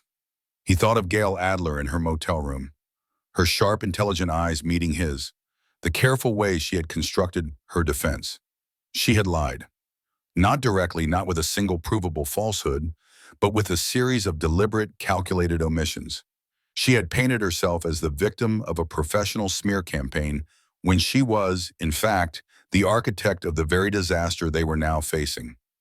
The board behind Cole seemed to mock him. 5 women, 5 angels, each one a performance, each one a meticulous work of art, crafted by a student who had clearly paid very close attention in class. "Why didn't you bring this to me sooner?" Brandt asked, the question hoarse. "Because you wouldn't have listened," Cole answered, the brutal honesty a testament to their long history. "You were all in on her. You saw a lifeline and you grabbed it. I tried to warn you, Dion, at the first crime scene, in this office. I told you bringing in an outsider with a trunk full of theories was a mistake. You needed to see it for yourself. You needed to hold the proof in your hands." And he was right. Brandt knew he was right. He had been so desperate for a new angle, for a flicker of light in the 5-year darkness, that he had ignored the warning signs. He had dismissed his partner's instincts, the very instincts that had saved their skins more than once, as simple stubbornness, as a cynical refusal to adapt. "She knows who he is," Brandt said, the realization hitting him with the force of a physical blow. It wasn't a question. This whole thing, the leaks, the clues only she can understand. It's not just a game. It's a conversation. He's one of them, one of her students from Northwood. "Of course she does," Cole said, his voice tight with suppressed fury. "She probably knew from the moment she saw the file on the first victim. The knots, the staging, the actor of atrocity. It's her life's work staring back at her from a morgue slab. She's not here to help us catch a killer, Dion. She's here to clean up her own mess, to bury her greatest failure before he buries her." Brandt leaned forward, resting his forehead in his hands.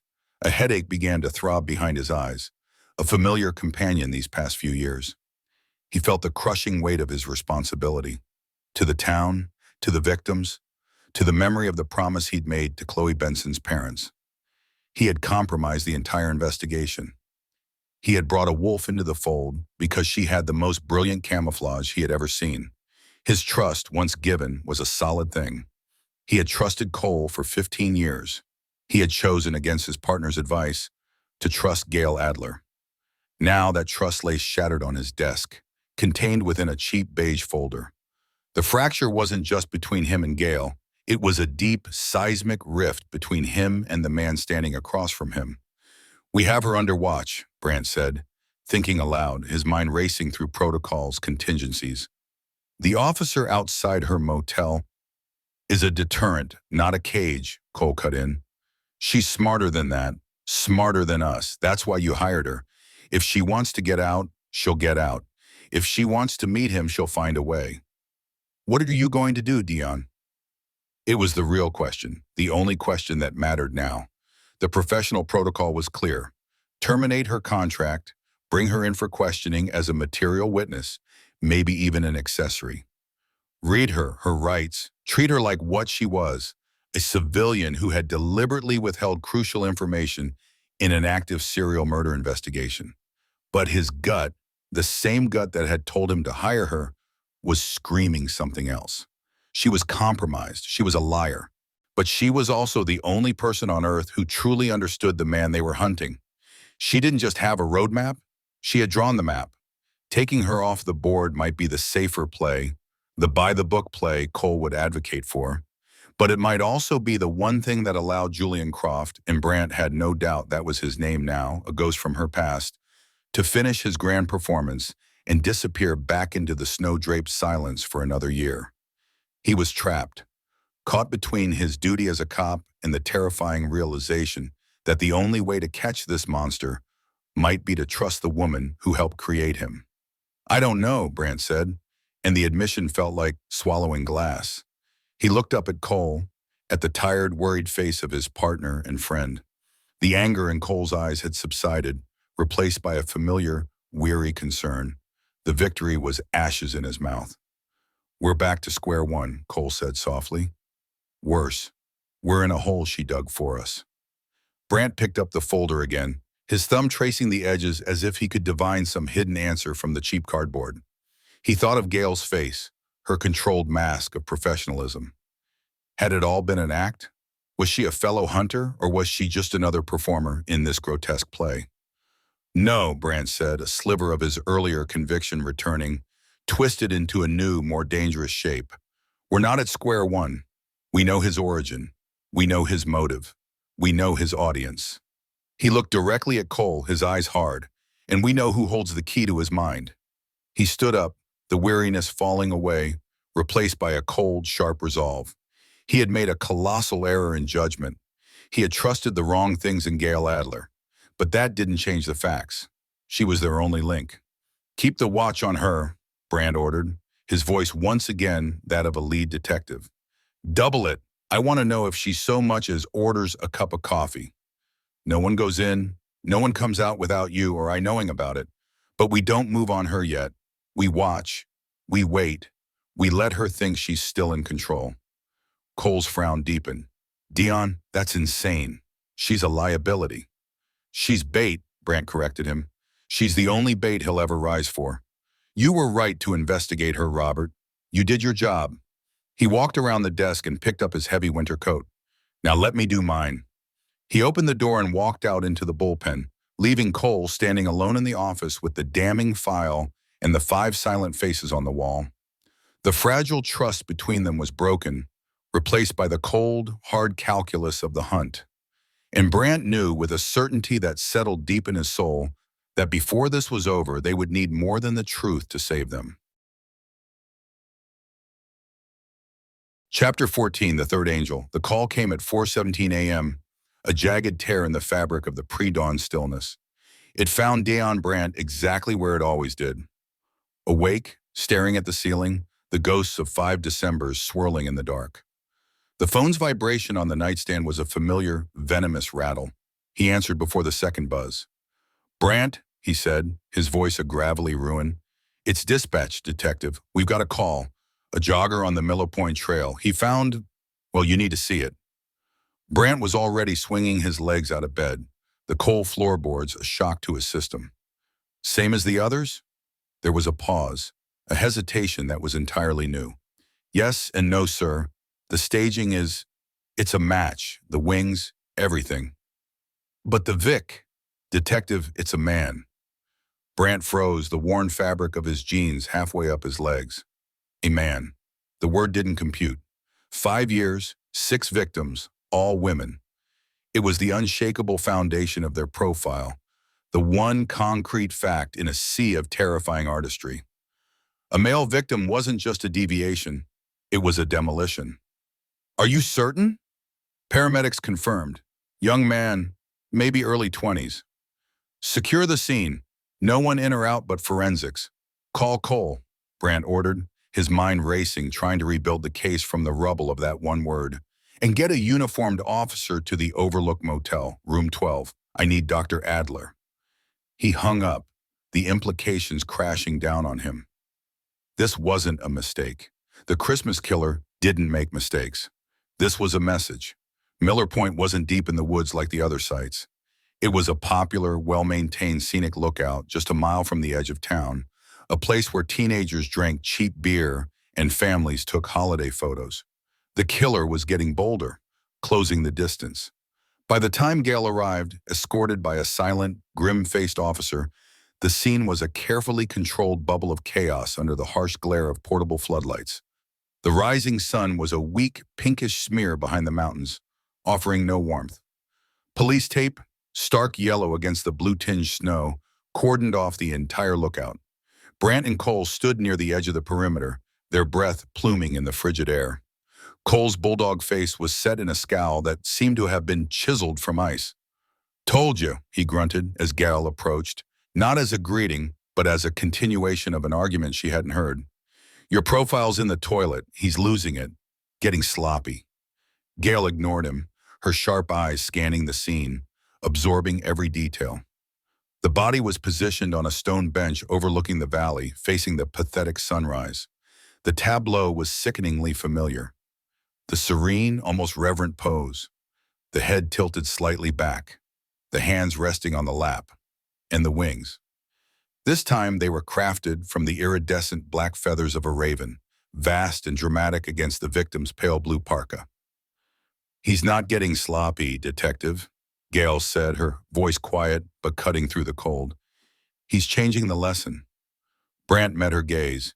His eyes were tired but sharp, weighing her, calculating. "Let's go." They ducked under the tape, their boots crunching on the packed snow of the trail. The forensic team, muffled in white coveralls, moved with practiced, reverential slowness. The air smelled of pine, cold earth, and the faint coppery tang of blood that always hung around violent death. The victim was young, as dispatch had said. His face was pale and unremarkable, his eyes closed. He looked like any college kid home for the holidays. Gale began her ritual, a slow, deliberate orbit of the body, her gaze missing nothing. The stitching on the wings was as meticulous as ever. The surgical precision, the clean entry points through the heavy winter coat. The sheer artistry of it, it was all there, Julian's signature. But why this? Why break a 5-year pattern? "It's about contrast," she murmured, thinking aloud. Feminine grace imposed on a masculine form. He's exploring a new aspect of his theme. He's demonstrating versatility. "Or he's just a psycho who ran out of girls to kill," Cole muttered from behind her. "This man is many things, Detective Cole," Gale replied without turning. "But he is never random. Every choice has meaning." She moved closer, her eyes tracing the line of the victim's coat, the position of his gloved hands. It was then she saw it. Something was tucked into the victim's right hand, held loosely in his curled fingers. It was a small 4x6-inch rectangle, a photograph. "Brant," she said, her voice dropping a register. "There." Brant followed her gaze and swore softly under his breath. One of the forensic techs, a woman named Sarah with perpetually sad eyes, approached with a pair of tweezers and an evidence bag. With delicate precision, she worked the photograph free from the victim's stiffening fingers. She held it up for them to see before bagging it. The world seemed to shrink for Gale, the noise of the scene fading to a dull hum, the crushing cold forgotten. It was a photo of her. She was younger, maybe 30, standing behind a lectern. The background was the unmistakable drab brick and institutional green of a classroom at Northwood. Her hair was tied back severely, just as it was now, but her face was different. It was a light with an academic fire, a fierce, uncompromising certainty in her eyes as she lectured. She remembered the day. She'd been explaining the concept of the signature of intellect, arguing that a truly sophisticated predator didn't leave a calling card out of ego, but as a form of communication, a coded message for the only audience that mattered. Julian had been in that room. He had been listening. The Julian in her memory was a quiet, attentive boy. Now he was sending her a memento of his education, a reminder of his graduation. Cole stepped forward, peering at the photograph. "Jesus Christ, that's you!" His voice wasn't just suspicious anymore. It was laced with accusation. He looked from the photo to Gale, his face a mask of disbelief and dawning fury. "What the hell is this?" Brant put a hand on his partner's arm, his grip firm. "Rob, not now." He turned to Gale, his own expression a complex storm of grim understanding and tactical appraisal. The bait had been taken. The trap was sprung. But the bait was now staring at a picture of herself left on a dead man's chest. "He knows I'm here," Gail stated, her voice unnervingly calm. The terror was a block of ice in her stomach, but her mind was already working, dissecting the message. "He knows I identified him from the files. This isn't just a threat, it's an acknowledgement, a response." "A response to what?" Cole demanded. "To me," she said simply. "Our dialogue has begun." Brant's jaw was tight. He's escalating, moving from symbols and knots to this. He's making it explicitly personal. He took a deep breath, the cold air burning his lungs. The plan to use her had felt like a calculated risk in the sterile confines of the station. Out here, with a fresh body and a photograph of ass that acted as a death to it, it felt reckless, verging on insane. "We're pulling you out." "No," Gail said immediately, her eyes snapping to his. "You can't. That's exactly what he wants." "What he wants?" Cole scoffed. "He wants you dead, Doctor, in case that wasn't clear." "He wants to play the game," Gail corrected, her focus absolute. "He spent 5 years setting up the board. He spent the last week arranging the pieces. He leaked my history to isolate me. He waited for me to find his name. And now he's made the opening move of the endgame. If I run, he wins. He'll either disappear and I'll spend the rest of my life looking over my shoulder, or he'll choose another victim to punish me for my cowardice." Her clinical dissection of her own potential murder hung in the air between them. Brant saw the logic, cold and terrible as it was. He also saw the flicker of something in her eyes. Not just fear, but the hunter's glint. She was as trapped in this as Julian was. This was the culmination of her life's work, a monstrous, bloody peer review. "We're not pulling you out," Brant decided, overriding Cole's sputtered protest. "But your security detail is now a shadow. 2 officers, 24/7. You don't go to the bathroom without them knowing. You are a protected asset, and you will follow my protocol. Is that understood?" "Understood," Gail said. She glanced back at the body on the bench, a pawn sacrificed to deliver a message. The young man's identity didn't matter to Julian. He was merely grammar, a word in a sentence directed at her. The premise of her own sealed work echoed back at her with the force of a physical blow. The performance is everything. The victim is merely the stage. "Get her back to the motel," Brant ordered the uniformed officer who had been standing guard nearby. "Lock it down." As she was led away, Gail couldn't take her eyes off the photograph, now sealed in its plastic bag. The image of her younger self stared back. So confident, so sure of her theories, so utterly blind to the monster she was helping to polish. "He isn't just grading my performance," she whispered to herself, the words snatched away by the wind. "He's waiting for my applause." Back in the cloying warmth of room 12 at the Overlook Motel, the world felt unreal. A uniformed officer, a young man named Peterson, with earnest eyes and a holstered Glock that looked too big for him, stood guard outside her door. Another was stationed in the parking lot. She was a prisoner in her own sanctuary. The motel room, once a haven for her research, now felt like a cage. The thin walls seemed to press in on her, the whistling wind outside sounding like a whispered taunt. She sat on the edge of the stiff bed, the case files spread out before her, but she couldn't see them. All she could see was Julian Croft's intake photo from the Northwood files. A quiet, unremarkable boy with steady, unnervingly calm eyes. She had praised his artistic talent, encouraged his meticulous nature. She had seen his sublimation of violent fantasy into carving and drawing as a sign of healing, of progress. She had given him the vocabulary to intellectualize his darkness, to structure his cruelty. She had handed him the blueprints, and he had built a cathedral of death in her honor. Her phone buzzed. It was a text from Brant. "Victim ID'd, Matthew Powell, 22. University student home for break. No connection to you or any other victim. Randomly selected. Randomly selected. Chosen for no other reason than to be a canvas. A page on which Julian could write his note to her." The thought made her physically ill. The weight of her responsibility, a ghost she had carried for a decade, was now a corporeal thing, sitting beside her on the bed, its cold hand on her shoulder. The breaking of the victim pattern had shattered the police investigation. It invalidated years of work, sent profilers back to square one, and sowed chaos just as Julian intended. But for Gale, it did the opposite. It clarified everything. Julian was no longer bound by the rules of his initial performance. The long overture was over.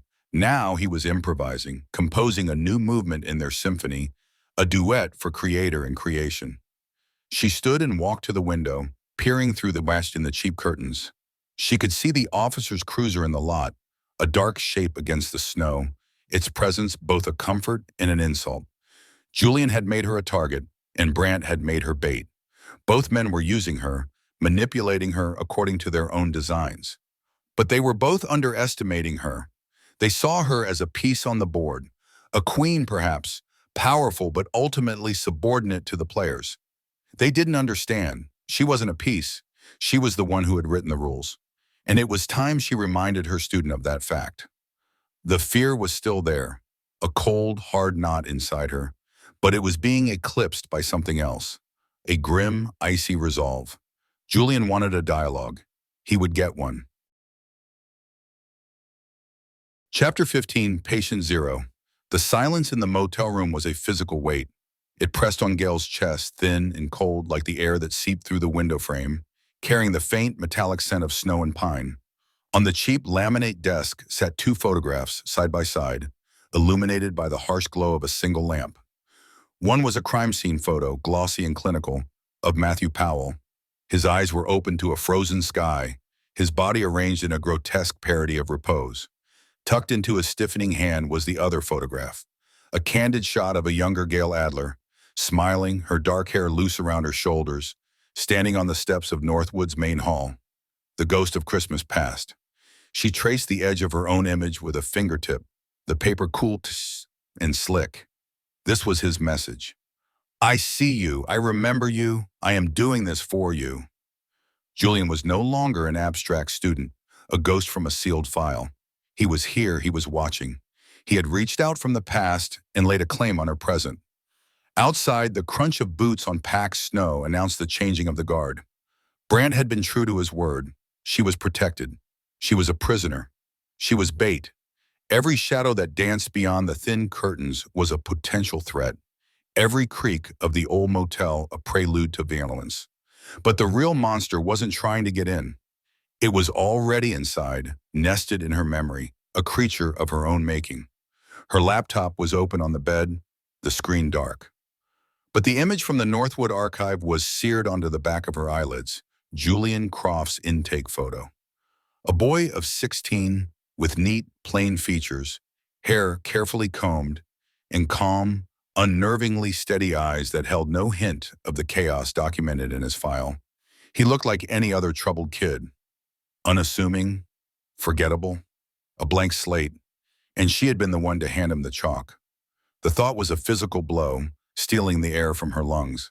She pushed away from the desk, her chair scraping against the worn carpet. Pacing the small room, 3 steps to the door, 3 steps back, she felt the claustrophobia of her complicity. For days, she had operated with a professional shield, a clinical detachment that allowed her to analyze the knots, the staging, the signature as an intellectual puzzle. It was horrifying, yes, but it was work. It was a problem to be solved, an equation to be balanced. Now the numbers had resolved into a verdict that pointed directly at her. She wasn't the consultant. She was the source code. Her mind, a traitorous archive, offered up a memory with perfect, damning clarity. It rose unbidden, not as a hazy recollection, but as a fully formed scene, vibrant and immediate. Northwood, her small, book-cluttered office. The air smelled of dust, old paper, and the lemon-scented disinfectant the janitors used in a futile war against institutional grime. Julian sat across from her, his posture perfect, his hands resting on his knees. He was 17 then, a year before his release. In his hands, he turned a small block of basswood and a whittling knife with a surgeon's precision. He was making a bird. He was always making birds. The detail is remarkable, Julian, she had said, leaning forward. Her voice, captured in memory, was warm with academic encouragement. You have a genuine gift. He had looked up, his eyes meeting hers. They were like polished stones, giving nothing away. It's about finding what's already inside, he'd replied, his own voice quiet, almost monotone. The wood knows it wants to be a wren. I just remove the parts that aren't wren. A perfect, chilling metaphor. She had written it down verbatim in his file. Subject displays profound ability to sublimate violent impulses into sophisticated artistic expression. His focus on creation indicates a successful transference of destructive ideation. It was the kind of jargon that built careers, the kind of insight that got you published. That's a very sophisticated thought, she had praised. It relates to something I've been working on, a theory about performance. And there it was, the moment of conception, the fatal error. She had been so flattered by his intelligence, so eager to see her own theories reflected in this prodigy of psychopathy, that she had opened the door. He wasn't just a patient, he was a validation. He was proof that she was right. She remembered reaching into her briefcase and pulling out a sheaf of paper, a draft of a chapter from The Actor of Atrocity. The title of the chapter was Signature of Intellect, Beyond Mere Violence. This is academic, she had told him, her voice conspiratorial, a teacher sharing a secret with her favorite student. Probably boring, but you might find it interesting.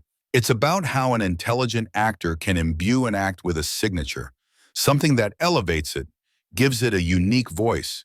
It's about making a mark that is so personal, so complex, that it becomes a form of communication. Julian had taken the papers from her. His slender fingers, so adept with the carving knife, had brushed against hers. There was no tremor in them, no hesitation. He looked down at the title, and the corner of his mouth twitched in what she had, at the time, interpreted as a smile, a breakthrough. A voice, he'd repeated softly, testing the word. So the act, it speaks? Exactly, she'd confirmed, practically glowing with pride. She had found the key. It tells a story. It proves the actor's intelligence is superior to those who will eventually witness it. The police, he'd clarified, his eyes still on the page.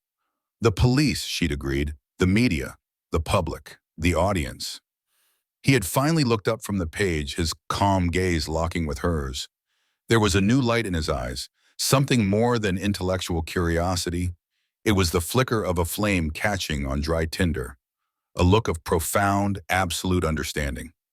Thank you, Der Adler, he'd said, his voice imbued with a quiet reverence she had mistaken for gratitude. This is the most important thing anyone has ever given me. Back in the motel room, Gail stumbled to the side of the bed and sank onto the stiff comforter, the memory leaving her breathless and cold.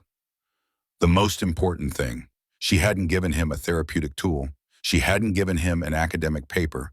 She had given him a blueprint, a mission, a theology of murder, complete with a holy text written in her own hand. The knots, the feathers thematically linked to the victims, the sunrise staging, the 5 years of disciplined silence between performances. It was all there, in her thesis. He wasn't just quoting her work, he was submitting it as his dissertation, graded in blood. And she had called him a success. Her final assessment, the one she'd unsealed on her laptop just hours ago, had praised his pro-social sublimation and remarkable intellectual progress. She had signed her name to his release, convinced she had remolded a broken boy into a functional young man. In truth, she had taken a predator and taught him how to be a monster. The premise she had built her career on echoed in the silent room. No longer an academic theory, but a personal confession. The most dangerous monsters are the ones we unknowingly help create. She thought of the victims, not as exhibits, but as people. Chloe Benson, the librarian who loved magpies, her life ended to become a symbol of thematic resonance. Anya Sharma, the music teacher, silenced, a hand-carved wren left on her chest as a personal note to the teacher who had once praised the very same creations. And now Matthew Powell, a young man whose only crime was being in the wrong place, his body turned into a post-it note for a madman's correspondence. Their faces swam before her eyes, blurring with the image of young Julian Croft. They were all her victims, too. Their blood was on the ink of her signature on his release forms, on the keys of the typewriter she'd used to write her damnable thesis. She stood and walked to the window, pulling the curtain back an inch. The guard, a young deputy whose face was raw from the cold, stamped his feet and blew into his hands. He was protecting her from Julian. But who had protected Julian's victims from her own? The ethics committee had sealed her work to prevent this very thing.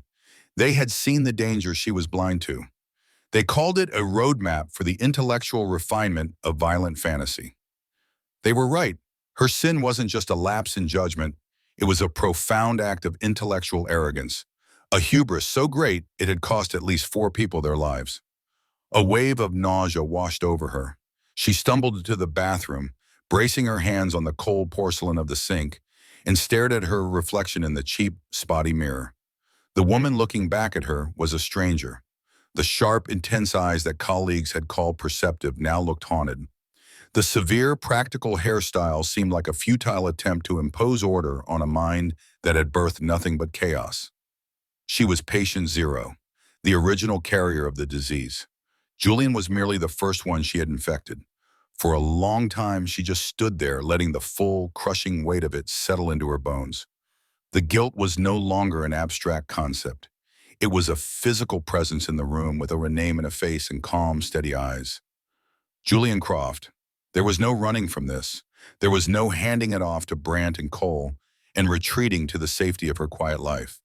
That life was gone. It had ended the moment she recognized that knot in the morgue. This was her responsibility. Not just her case, her moral debt.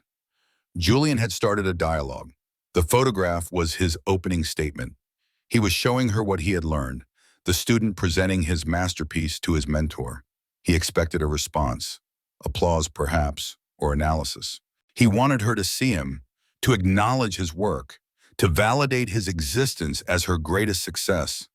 Her jaw tightened. Her reflection stared back, the haunted look in her eyes slowly, almost imperceptibly, hardening into something else, something cold and sharp. Resolve. "All right, Julian," she whispered to the woman in the mirror, her voice a raw rasp. "You want a dialogue. You'll get one." She turned from the sink, her movements no longer aimless. There was a purpose now, a terrible clarity born from the ashes of her self-deception. Brandt saw her as bait. Cole saw her as a suspect. They were both wrong. She was the only one who spoke the killer's language, because she had invented it. She was not a piece on the board to be sacrificed. She was a player. She walked back to the desk, her gaze falling on the 2 photographs. The victim and the teacher, the effect and the cause. She picked up her own photo, the smiling, naive academic from a decade ago. She saw the arrogance in that smile now, the intellectual pride that had blinded her to the boy carving a wren in her office. She looked at Julian's final victim, his face pale against the snow.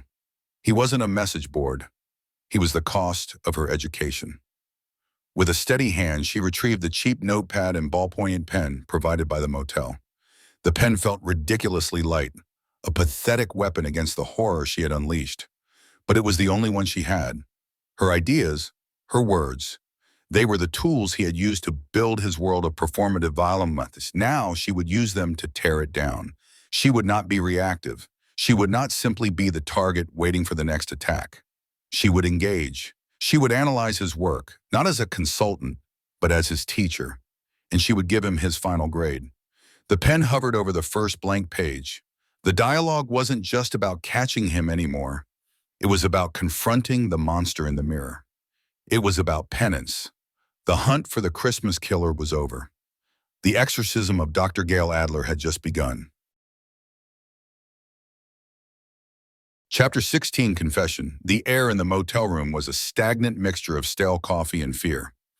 Gail Adler sat at the small, scarred table, the surface covered with the architecture of her own damnation. Files from Northwood, printed pages of her thesis, and crime scene photos were arranged in a terrible logical mosaic. For an hour she had done nothing but stare at them, the components of a monster she had helped assemble. Her resolve, forged in the sleepless hours before dawn, was a brittle thing. She was patient zero, the origin of the plague. Now she had to become the cure, and that began with cauterizing the wound of her own lies. She rose, her movements stiff, and went to the door. A young uniformed officer posted there for her protection, straightened from his slouch against the opposite wall. His name was Peters, and his face was a mask of professional boredom stretched over boyish features. "I need to speak with Detective Brandt," she said, her voice flat. "Immediately, it's not a request." Peters blinked. "Ma'am, the detective is—" "I don't care if he's briefing the governor," Gail cut in, her tone leaving no room for argument. "Get him on the phone. Tell him I have the killer's name. Tell him I know why he's doing this. And tell him if he doesn't get here in 20 minutes, his bait is going to walk out that door and start hunting on her own." The officer's eyes widened. The threat was empty. She knew that. He probably knew that. But the conviction in her voice was real. He fumbled for his radio, his gaze fixed on her sharp, intense eyes, and for the first time, he looked less like a guard and more like a keeper. Detective Dion Brandt arrived in 17 minutes. He didn't knock.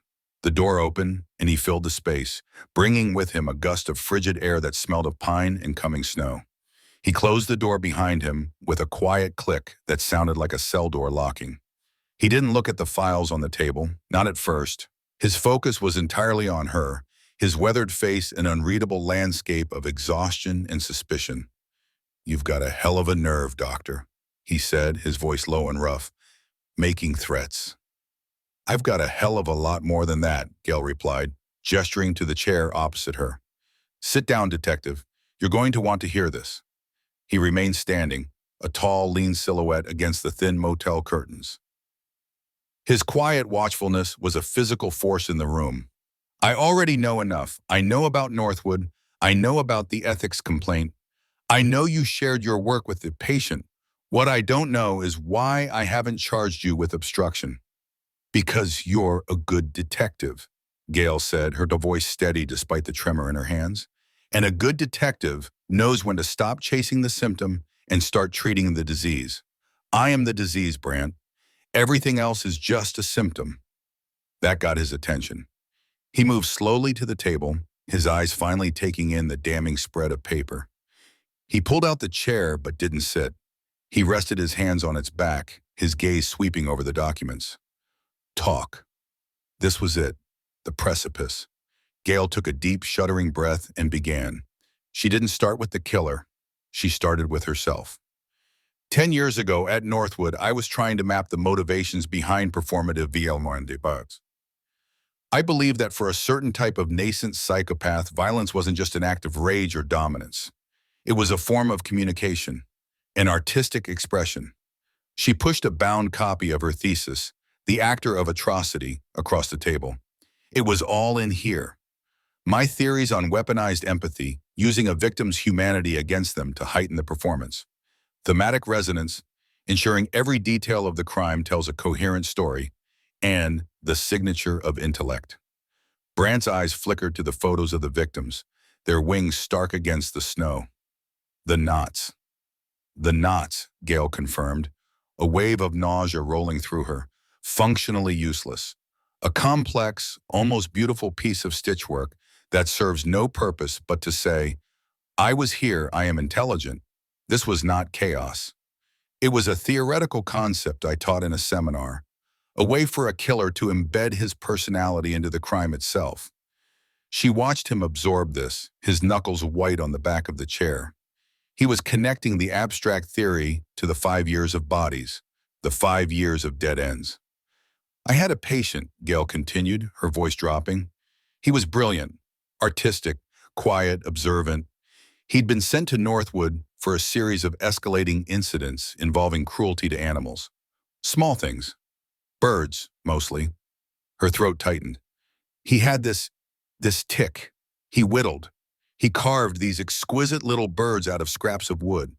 He said he was removing the parts that aren't Wren.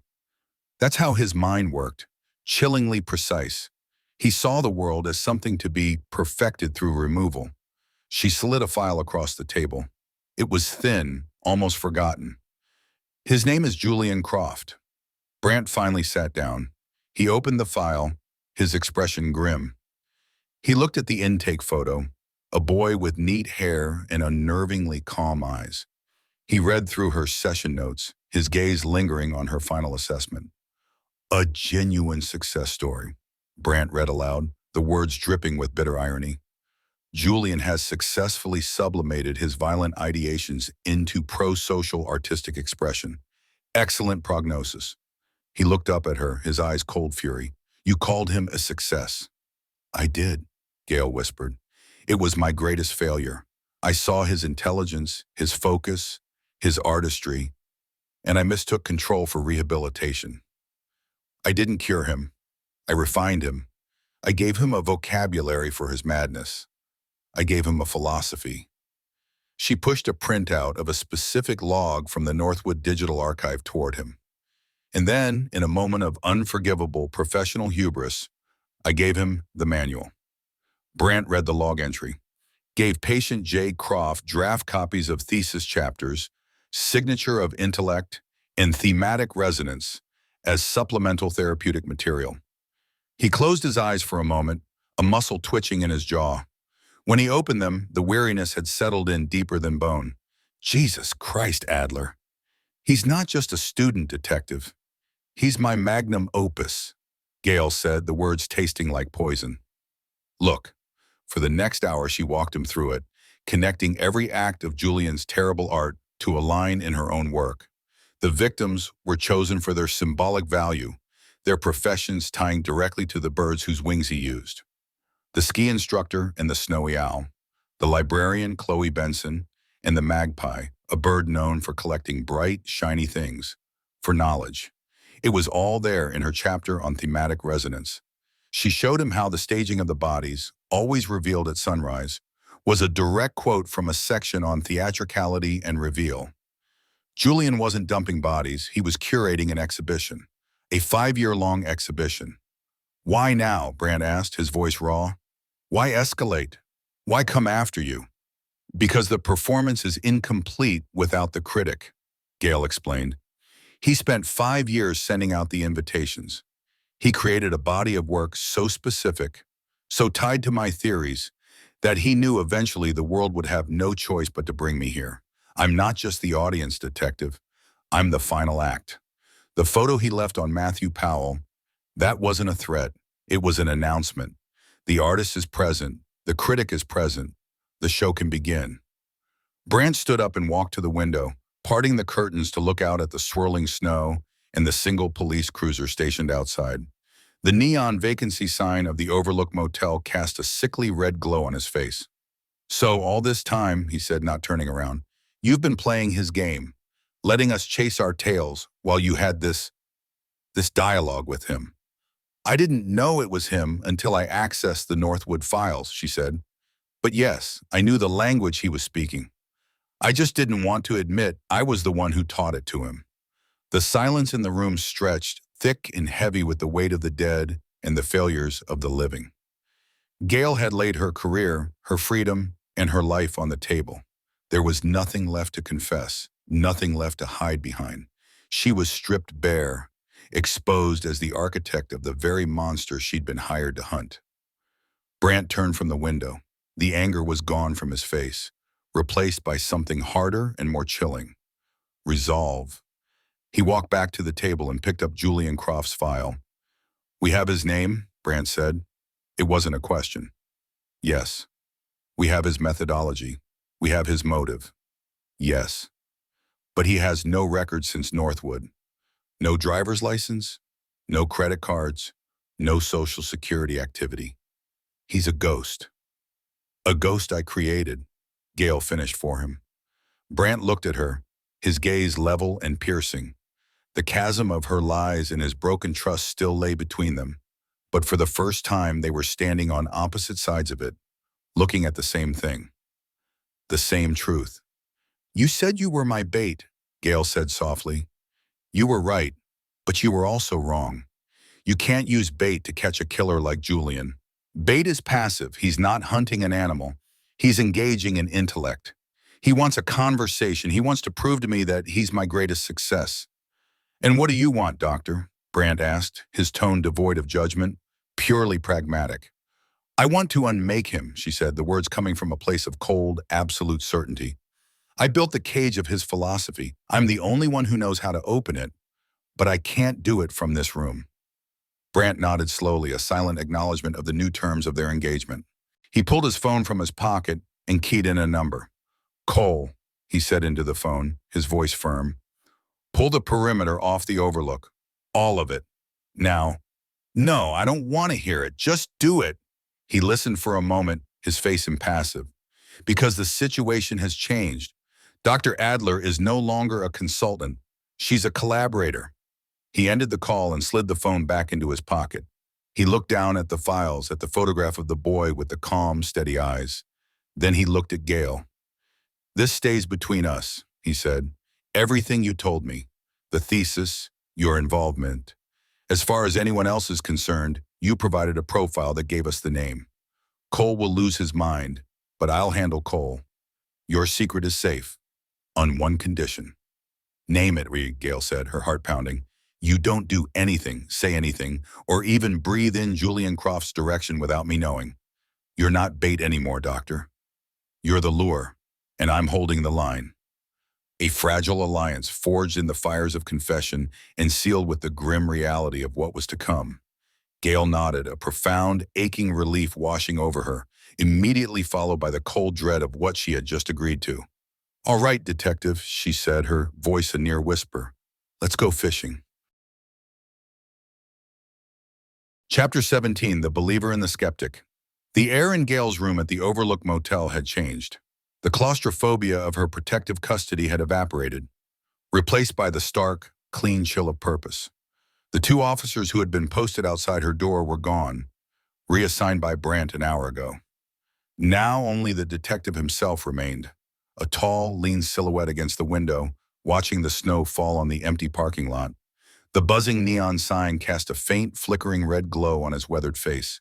He had taken her confession not with outrage or condemnation, but with a quiet, heavy acceptance that was somehow worse. It was the acceptance of a man who had already suspected the worst and was simply having the grim details filled in. They hadn't spoken much since. The silence wasn't awkward. It was the shared quiet of co-conspirators measuring the weight of their new pact. "He'll be preparing," Gail said, her voice as even. She sat at the small desk, a notepad in front of her, though she hadn't written a word. Her hands were folded, still. "Julian thrives on anticipation. The photo was a move. Now he's waiting for my countermove. He expects a dialogue." Brandt turned from the window. The lines around his eyes seemed etched deeper than they had that morning. "And we're going to give him one. But first, I have to deal with my own house. I have to tell Cole."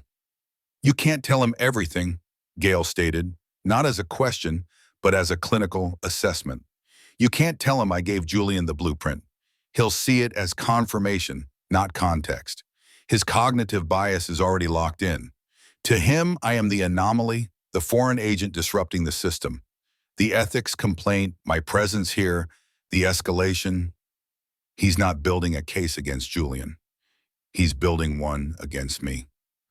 Brandt rubbed a hand over his tired face. "I know. Robert sees the world in black and white, cops and robbers, insiders and outsiders. He trusts his gut, and his gut has been screaming about you since you arrived." He walked over to the other cheap chair and sat down, the worn springs groaning in protest. "But I can't keep him completely in the dark.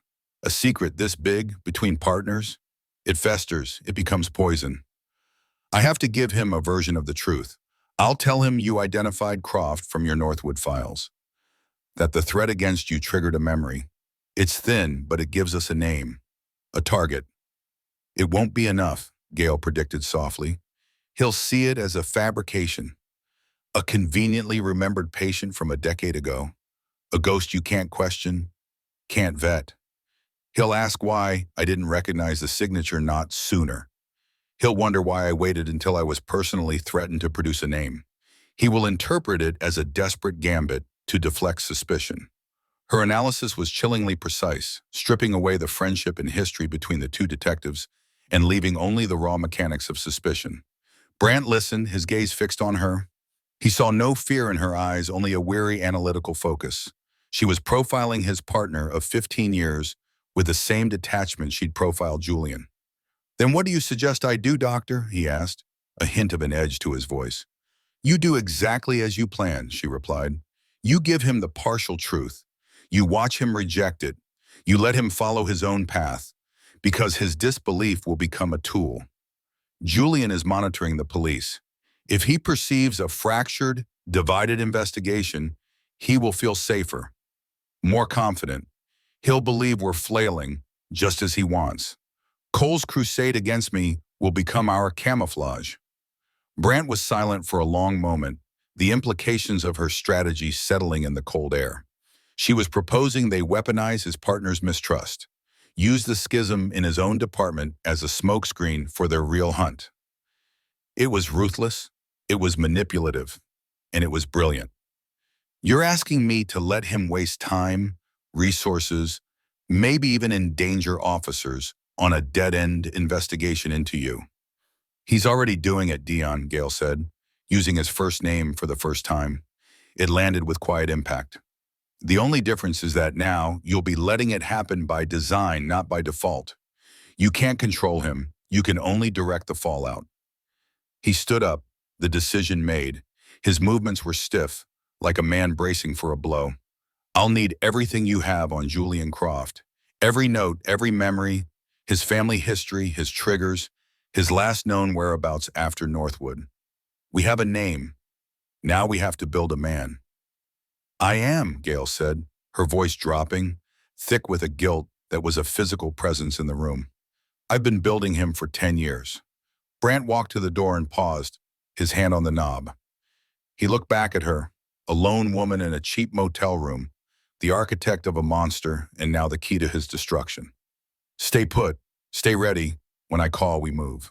He left, closing the door with a soft click, and Gale was alone again, the silence now humming with the engine of a terrible new plan set into motion. The Silver Creek Police Department smelled of wet wool and simmering resentment. Brant walked through the bullpen, ignoring the questioning looks from the handful of night shift officers. He could feel the tension in the air, the low-grade hum of gossip and suspicion that had been building since the photo of Dr. Adler was found on Matthew Powell's body. He walked directly to his office, a small glass-walled box at the back, and shut the door. Cole was already inside, sitting in Brant's chair, his stocky frame filling it completely. A half-empty mug of coffee sat on the desk, and a stack of files was piled neatly in front of him. His bulldog face was set in a familiar scowl of suspicion. Took you long enough, Cole grunted, not bothering to get up. Pull her security detail. She's not a target, she's a flight risk. The detail is off, but she's not going anywhere, Brant said, pulling the visitor's chair around to face his desk. He sat, forcing Cole to look down on him. We have a name. Cole's eyes narrowed. She gave you one, you mean? Let me guess. A disgruntled former colleague? An academic rival? Or did she invent a secret lover? A former patient, Brant said, keeping his voice level, from her time at Northwood. His name is Julian Croft. He watched Cole's face, saw the flicker of something, not surprise, but a dark, cynical vindication. As if this was exactly the kind of move he expected her to make. Julian Croft, Cole repeated, the name sounding like an accusation. He tapped a thick finger on the file in front of him. This one was labeled Adler, Gale. How convenient, a ghost from a decade ago. Does this ghost have a record, a driver's license, a pulse? That's what we're finding out. I have unis running the name through every database we have access to. She said the threat against her, the photo, it triggered a full memory. She recognized the methodology. He was one of her star pupils. Cole let out a short, harsh laugh that held no humor. Star pupil? In what?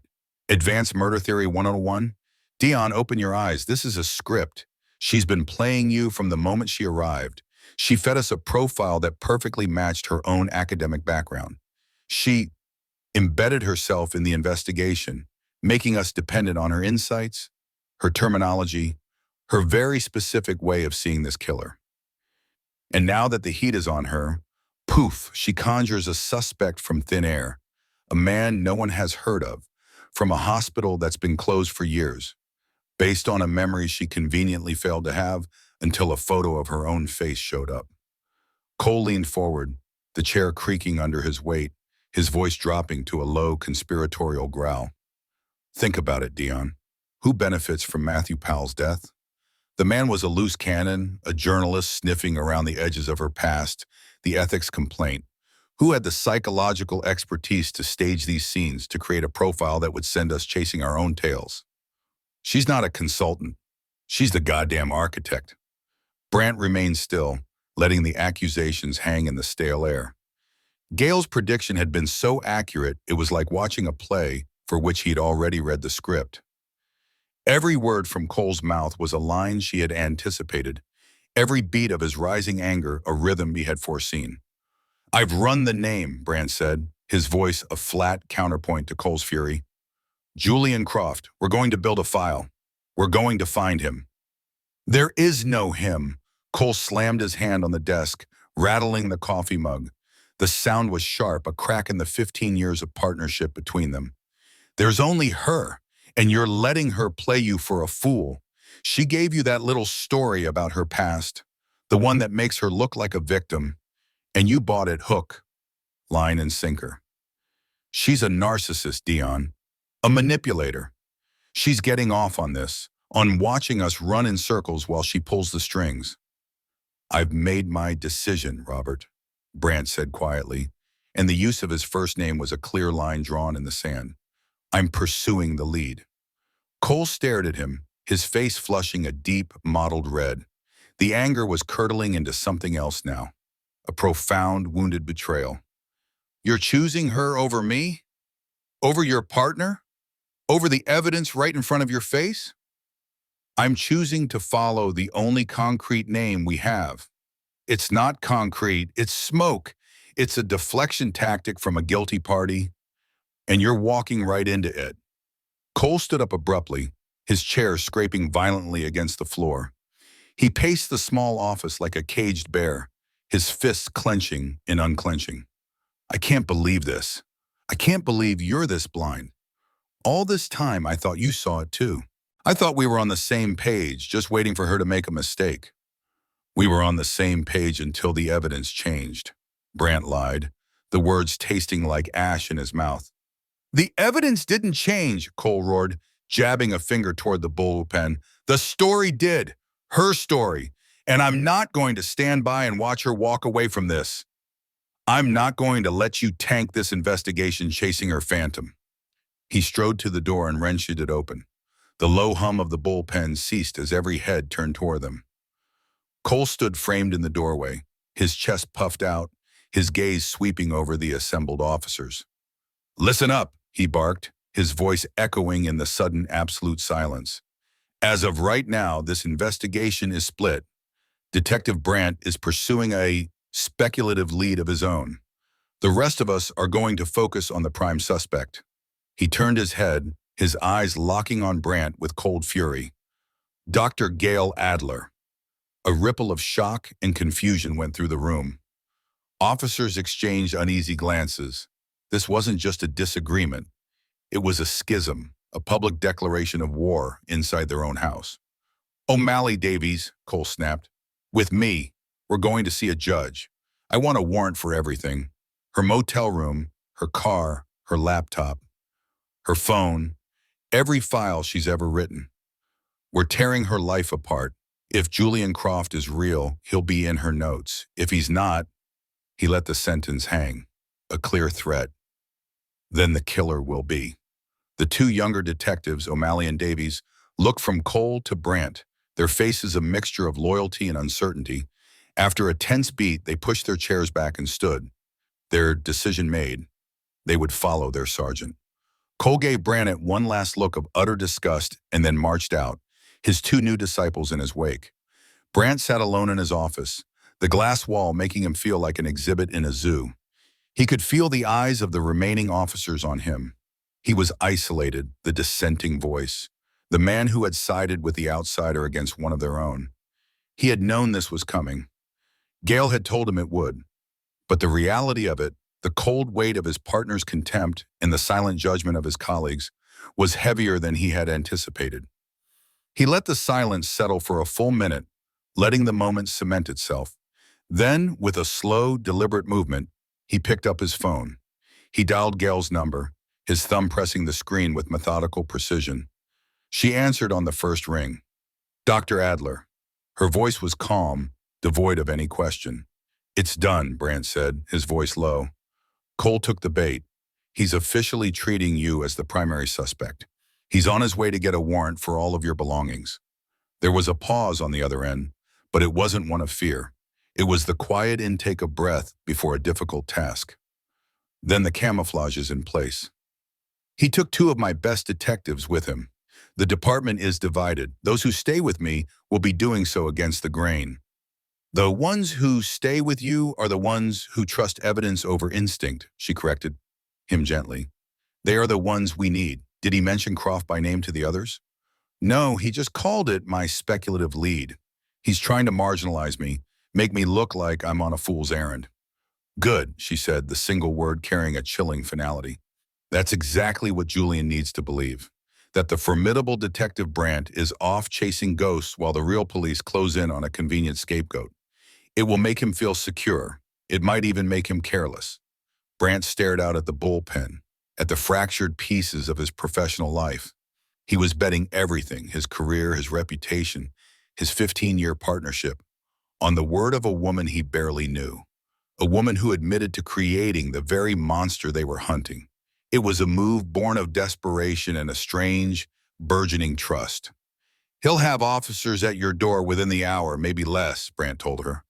They'll take everything, your notes, your computer. Is there anything there they can't see? Anything that contradicts the story? No, my files on Julian are clinical, old. They'll find nothing to directly link him to the Angel murders and nothing to implicate me beyond what Cole already suspects. My personal notes are on a separate drive, encrypted. It's with me now. Good, pack it. Pack a bag with whatever you'll need for a few days. I'm coming to get you. Get me. You can't stay there. Once Cole serves that warrant, it becomes a crime scene. He'll have it sealed, watched. You'll be hounded. More importantly, I need you with me. You said it yourself. You've been building this man for 10 years. I need the architect to help me tear him down. We're hunting a ghost, Doctor. I need the one person who can see him. Another pause. Longer this time. He could hear the faint sound of a zipper, the rustle of fabric. She was already moving, already complying. Where are we going? My office, Brandt said, his eyes scanning the empty chair where Cole had sat just minutes before. It's the last place anyone will expect you to be. He hung up, the decision settling not with relief, but with the grim resolve of a soldier stepping onto a battlefield. He stood, grabbed his coat, and walked out of his office. He didn't look at the other officers. He didn't acknowledge their averted gazes or hushed whispers. His world had shrunk to a single narrow path. The drive to the Overlook Motel was a journey through a monochrome world. The snow was falling harder now, thick, wet flakes that clung to the windshield and muffled the sound of the city. The neon signs of Silver Creek were blurred into soft halos of red and blue, lonely lights in the encroaching dark. Brandt felt a profound sense of isolation, a feeling that he had stepped off a cliff and was now in free fall, with only Gale's chillingly logical plan as a parachute. He had betrayed his partner's trust to honor a deeper duty. He had allowed the law to be bent in the service of justice. He was gambling that the monster Gale had described was real, and that the monster Cole was chasing was a fiction. If he was wrong, he wouldn't just lose his career. He would lose himself. He pulled into the motel parking lot, the tires crunching on the freshly fallen snow. Her room, number 117, was dark except for the faint, cool glow of a laptop screen visible through a gap in the curtains. He cut the engine, and the world went silent save for the soft hiss of the falling snow. He saw her silhouette pass in front of the window, a small travel bag in her hand. The light went out. A moment later, the door opened. Gale Adler stepped out into the cold night, pulling the collar of her coat up against the wind. She carried the bag in one hand and her laptop case in the other. Her face was pale in the flickering red light of the motel sign, her expression unreadable. She walked toward the car without hesitation, her steps sure and steady on the slick pavement, a woman leaving one prison for another. She opened the passenger door and slid in, bringing a gust of cold air with her. She didn't look at him, her gaze fixed forward, through the snow-streaked windshield, toward the town and the hunt that awaited them. Let's begin. she said, her voice quiet but firm, the first command of their new and terrible alliance. Chapter 18. Hunting a Ghost. Hunt began not with a chase, but with the quiet hum of a computer terminal in the suffocating stillness of Brant's office. For 3 hours, the world of Julian Croft had been reduced to a series of digital dead ends. Gail sat across from Brant, a ceramic mug of long, cold coffee cradled in her hands, watching the detective's reflection in the dark screen. His face, already etched with the deep lines of a 5-year failure, seemed to be carving new ones with every keystroke. Nothing, Brant finally said, the word a puff of surrender in the cold air. He leaned back, the leather of his chair groaning in protest. No driver's license issued in this state, or any bordering one, in the last 10 years. No Social Security activity since he turned 18. No credit cards, no bank accounts, no utility bills. He doesn't have a digital footprint. He doesn't even have a paper one. As far as the 21st century is concerned, Julian Croft ceased to exist the day he walked out of Northwood. Outside the glass wall of the office, the Silver Creek Police Department churned with a toxic mixture of anxiety and suspicion. Gail could feel the eyes on them. Cole had been true to his word. Half the department now looked at her as if she were the architect of their town's suffering. Every so often, an officer would walk past, their gait slowing just enough to cast a lingering, accusatory glance before moving on. Cole's war was one of silent attrition, and Brant's office had become their besieged island. He was always good at being invisible, Gail said, her voice low. The admission felt like a stone in her throat.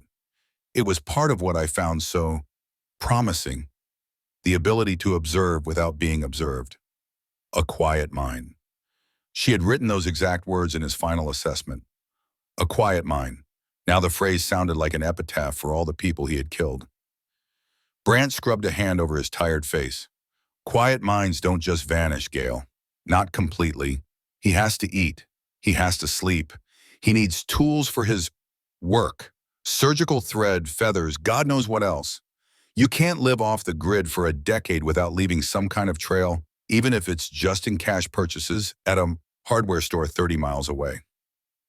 But he has, she countered, her gaze drifting to the large topographical map of the county pinned to the wall. It was a sprawling canvas of green and white, crisscrossed with the thin blue lines of rivers and the black threads of roads. He's had 10 years to prepare. He wouldn't use a hardware store. He would have stockpiled, or he'd be scavenging. He's not an impulsive amateur detective. He's a long-term project planner. Meticulous, patient. She was listing the very qualities she had once praised as indicators of his rehabilitation. The phone on Brant's desk buzzed. He snatched it up. Brant? Yeah. In the neighboring counties? Right. Thanks. He hung up with a quiet click that echoed the finality of their search. No property records, no rental agreements, nothing under his name or any known aliases. We're hunting a ghost.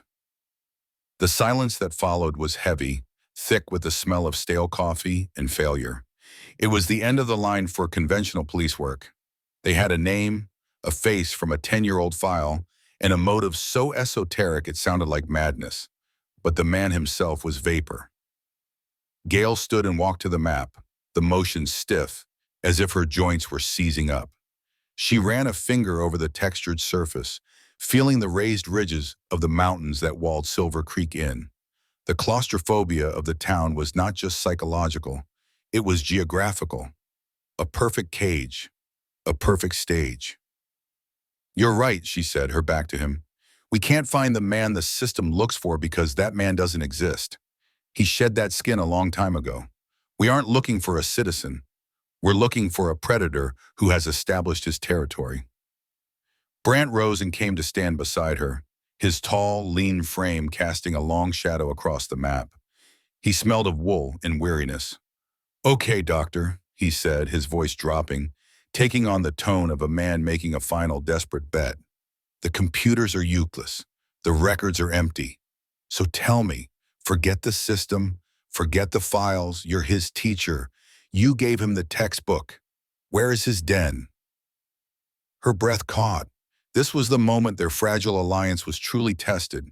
He was no longer asking for a profile. He was asking for a prophecy.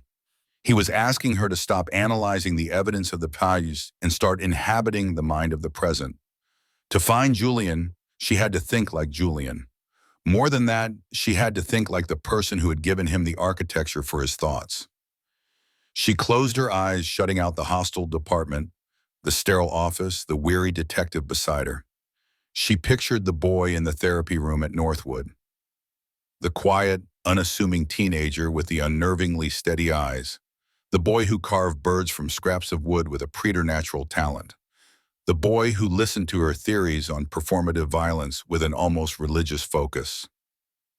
He needs several things, she began, her voice taking on a clinical, detached quality, a shield against the horror of what she was doing. They are psychological necessities, not just practical ones. She opened her eyes and pointed to the dense cluster of houses that marked the town of Silver Creek. First, proximity. He wouldn't be miles away in the wilderness. His art requires an audience, even if it's an unwilling one. He needs to feel the fear he creates. He needs to watch the ripples. He's an actor who stays to watch the reviews. She dragged her finger outwards from the town center, into the dark green swaths of St. Michael's Woods.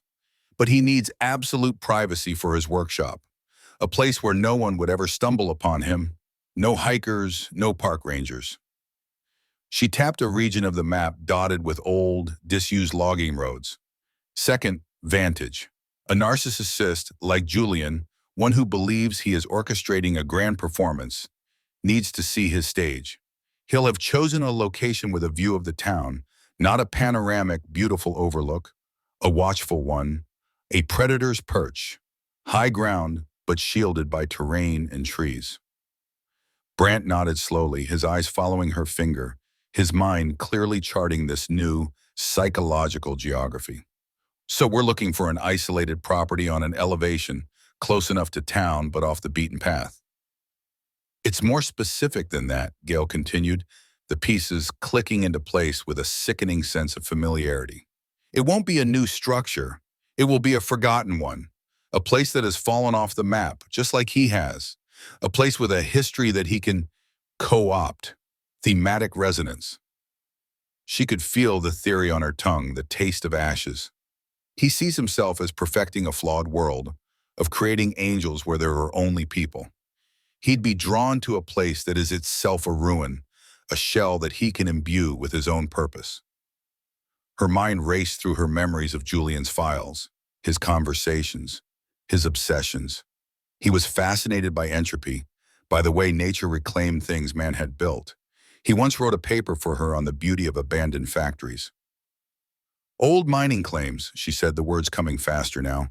Foreclosed homesteads from a generation ago, defunct ranger stations, places that have an official record somewhere, but it's a file in a dusty archive, not an active line on a digital database. A place that's physically present, but administratively a ghost. Brant's focus sharpened. He moved past her, pulling a thick binder from a shelf labeled County Archive Survey Inactive. He blew a layer of dust from the cover and dropped it onto the table with a heavy thud. It fell open to a page detailing an old silver mine that had been shut down in the 70s. We have dozens of these, he said, flipping through the pages. The county is littered with them. Old prospecting shacks, collapsed mine heads, abandoned logging camps. It has to be defensible, Gail added, her mind sinking deeper into the cold logic of the predator. One way in, one way out. He needs to know if someone is coming. He's meticulous, but he's also paranoid. His greatest fear isn't being caught, it's being interrupted. The work is sacred. For an hour, they pored over the archive binder, cross-referencing the old survey maps with the modern topographical one. Gail's criteria were the merciless filter. Too close to a hiking trail? Eliminated. No clear line of sight to the town? Eliminated. Multiple access roads? Eliminated. The list of dozens of locations shrank to a handful. Blackwood Ridge, Brant said, his finger landing on a spot 5 miles northeast of town. There's an old Forestry Service cabin up there, decommissioned 30 years ago after a fire. The road leading to it washed out in a flood in '98. It's accessible only by a single overgrown track that's not on any modern map. Does it have a view? Gale asked. Brant traced a line with his finger. From the ridge, you can see the lights of Main Street, St. Michael's Church spire, the whole valley. Is there a water source? A seasonal creek runs about 200 yards from the cabin site. The air in the room grew thin. This was it. It felt right, a cold certainty settling in Gale's gut. A forgotten cabin, a washed-out road, a predator's view. It was a perfect reflection of Julian's psyche, hidden in plain sight, disconnected from the world, but always watching it. There's another one, Brant murmured, turning a page. The old Holloway place. Family lost it to the bank during the recession. It's been sitting empty for over a decade. It's at the end of a private drive, backs right up against the national forest, high on a hill. Is it secure? The bank that owns it is in another state. They haven't had a caretaker out there in years. Neighbors would just assume it's derelict. They had two solid possibilities. It was more than they'd had in 5 years, and it had come not from a single shred of physical evidence, but from her memory of a disturbed boy's worldview. The weight of it pressed down on her. She had just drawn a map to a monster's lair using the blueprint she herself had provided him. Every logical deduction was an echo of a therapy session. Every insight a twisted reflection of a lesson she had taught. Brant saw a breakthrough. She saw a confession written in geography. She sank back into her chair, the adrenaline of the intellectual chase draining away, leaving behind a cold, hollow dread. She had looked into the abyss of his mind and found her own reflection there. Brant seemed to sense the shift. He closed the binder and looked at her, his expression unreadable. Not with the suspicion of Cole, but with a kind of quiet awe that was almost worse. "How do you do that?" he asked, his voice barely a whisper. "I listened to him," she said, the words feeling thin and inadequate. "For 2 years I listened. I just never understood what he was actually telling me."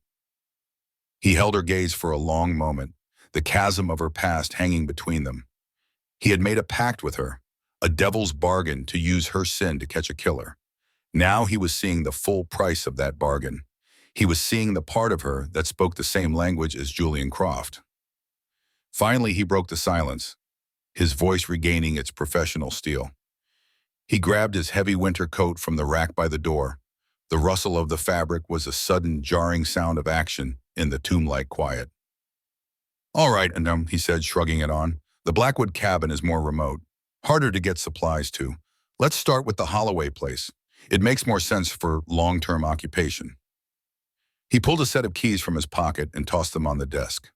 "There's an unmarked cruiser in the back lot. No sirens, no official radio chatter. Just you and me. Cole and his disciples can chase their warrants and tear your motel room apart. We're going hunting." The word hung in the air. Hunting. Gale looked from the keys to Brant's determined face. He was a good detective, a man of evidence and procedure, and she had just led him deep into the realm of intuition and psychological transference. He was either the most pragmatic man she had ever met, or the most desperate. She stood, her legs feeling unsteady. The path ahead was no longer theoretical. The map on the wall was about to become real terrain. The ghost they were hunting was about to be given a physical address. She picked up the keys, their metal cold against her skin. The chill went straight to the bone. To find Julian, she had to follow the trail of her own mistakes. And she knew with a certainty that terrified her that the trail was leading them both toward a place from which there might be no return. Chapter 19, The Grand Performance, December 23rd. She is here. The audience has finally arrived, and the theater, dark for so long, feels alive with potential. I have followed the news reports, of course. The arrival of the consultant from the city. The articles hint at her controversy, her radical theories. They don't know the half of it. They see a psychologist. I see the architect. For 5 years, I have been sending my invitations. Each one a carefully constructed question, a demonstration of my progress. Each angel a stanza in a much longer poem. They were my early works, my juvenilia. Necessary, of course. One cannot sculpt the masterwork without first learning the feel of the clay, the heft of the chisel.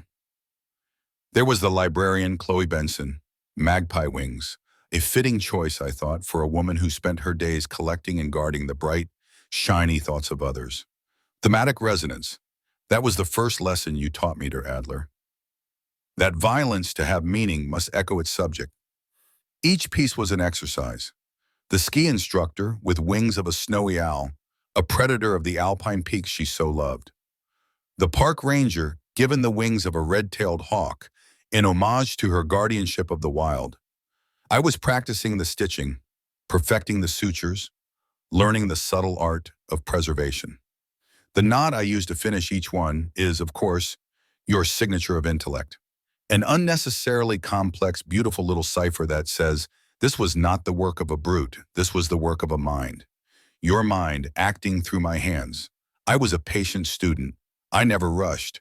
I honored the quiet of the off-seasons, using the time to study, to prepare, to find the perfect feathers, to treat them, to arrange them. My workshop is a testament to the discipline you instilled in me. It is clean. It is orderly. Every tool has its place.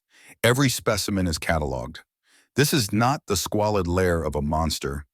This is the studio of an artist on the cusp of his grand performance. But the early works were just that. Early. They were prologues. They were beautiful, yes, but they were incomplete. They were questions sent into a void, waiting for the one person who could truly understand the answer. Now you are here, and the performance can finally begin. I see the police like stagehands bumbling about in the dark.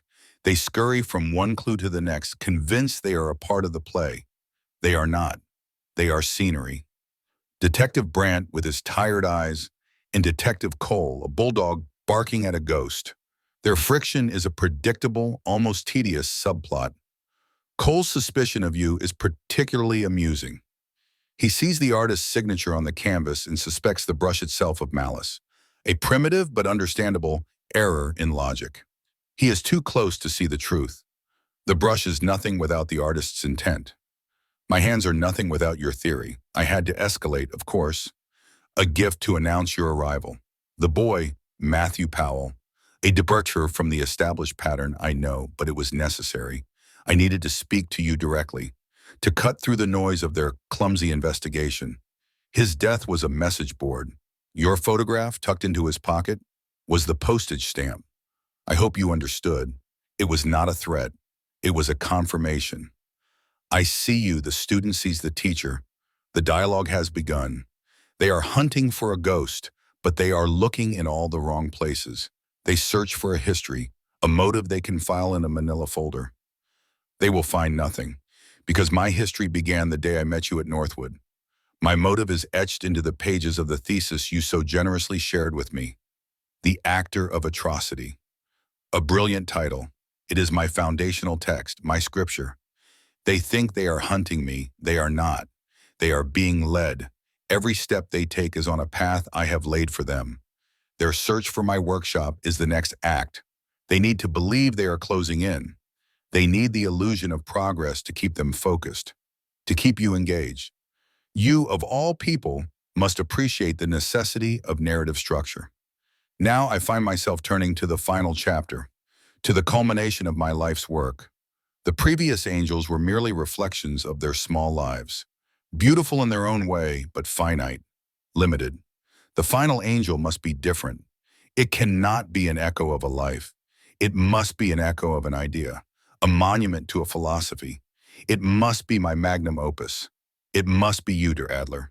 This is not an act of revenge. There is nothing to avenge. This is an act of supreme admiration, of love, in its purest, most intellectual form. You gave me the tools to see the world as a stage. You taught me that the most profound statement is made not with words, but with meticulously crafted symbolic acts. All I am doing is carrying your work to its logical, inevitable conclusion. I am your success story. I am the living embodiment of your theories. For months I have been preparing. I have the wings. They are not from one bird, but many. To use a single species would be to limit you, to define you, which would be an insult to the complexity of your mind. No, your wings are a mosaic. They contain the night black feathers of the raven for the secrets you understand, the silent serrated feathers of the great horned owl for your ability to see in the darkness that blinds others, the iridescent throat feathers of the hummingbird for the speed of your thought, and the stark white primary feathers of a tundra swan for the cold clinical purity of your logic. They are my finest creation, each feather cleaned, shaped, and stitched to a framework of articulated wire and cured leather. They are worthy of you. I will not harm you. Not in the vulgar sense. The others experienced pain because it was a necessary part of their story, a final discordant note in their simple lives. Your transformation will be serene. It will be a sacrament, a baptism. I will make you into the thing you have spent your life studying. I will elevate you from theorist to theory. You will be the perfect angel, an immortal effigy of your own genius. The world will see a final victim. They will mourn a tragic loss. But you and I will know the truth. It will be a collaboration, your mind, my hands. Together, we will create the most profound piece of performative violence the world has ever seen. It will be our legacy. They believe they are hunting a monster. They are looking for a man who hates, who destroys. But I do not hate you, Dr. Adler. I revere you, and I am not destroying you. I am completing you. I am taking the magnificent, chaotic brilliance of your mind and giving it a perfect eternal form. Let them search the abandoned houses and the forgotten cabins. Let Detective Brandt play the hero and Detective Cole play the fool. Their part in this play is nearly over. The stage is being set for the final scene, a quiet, private place where the audience is irrelevant and only the artist and her work remain. I am ready. I am patient. I will wait for you to find your way to me. And when you do, the performance will finally, truly begin. Begin. A beginning, after all, requires an ending. Tonight marks the end of the overture, the last notes of the prelude fading into a profound and expectant silence. The audience is seated. The artist is ready. All that remains is for the curtain to rise. They are looking for me now, with a renewed, frantic energy. I have given them just enough to feed their hunger, to make them believe they have the scent. I have made them predictable. That is the true weakness of men like Brandt and Cole. They believe in patterns, in profiles, in the comforting geometry of logic. They do not understand that a true artist can paint a perfect, logical picture that is, in fact, a perfect logical lie. I have left them breadcrumbs, yes, but they lead only deeper into a maze of my own design. There is a dilapidated farmhouse on the old Holloway property, west of town. A place of local tragedy, a family lost to sickness and winter a century ago. It is the sort of place that calls to investigators, dripping with the Gothic potential for secrets. I have ensured they will find it. A single treated fiber from the jacket of the ski instructor, snagged on a nail near the cellar door. A footprint in the dust, made with a boot I disposed of months ago, its tread pattern matching a partial print found near the park ranger. It is a compelling narrative, a killer returning to a place of old death, a lair steeped in misery. It is exactly what they expect. It is poetry for fools. And there is the old forestry cabin on Blackwood Ridge, more remote, more plausible for a workshop. There, I left something for the bulldog, for Detective Cole, a faint trace of bleach on the floorboards, a hint of chemical cleansing. He will see it, and his simple, aggressive mind will latch onto it as proof. He will feel the thrill of the hunt, the certainty of a cornered animal. He will be so sure. They will waste hours, days perhaps, tearing these hollow places apart, searching for the ghost of a man who was never there. You, Dr. Adler, will see the clumsiness of it, I hope. You will recognize the heavy-handed symbolism, the trail that is just a little too perfect. You taught me about apophenia, the human tendency to perceive meaningful patterns in random data. I am giving them a masterpiece of it. I am not hiding from them. I am conducting them.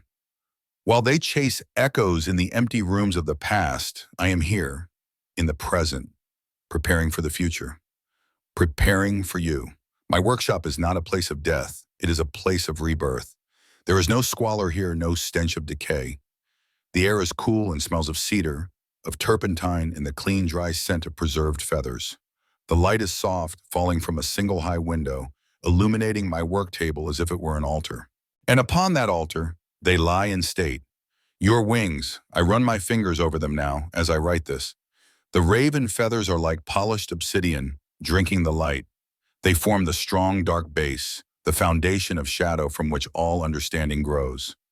I have layered the owl's feathers over them, their edges soft as ash, designed for a silent, deadly approach. A perfect metaphor for your intellect, the way it arrives at a conclusion while others are still listening for the sound of its approach. And here, near the heart, is the shimmer, the impossible, fleeting color of the hummingbird's throat, a patch of living jewels that shifts from emerald to violet with the slightest change in perspective. That is for the leaps of intuition you always champion, the connections that defy linear thought. Finally, the swan's primaries. Long, white, and immaculate. They form the tips, the highest point, reaching for an air too pure for lesser beings. The cold, beautiful, unassailable truth of logic. They are heavier than one might expect, not with physical weight, but with the weight of purpose.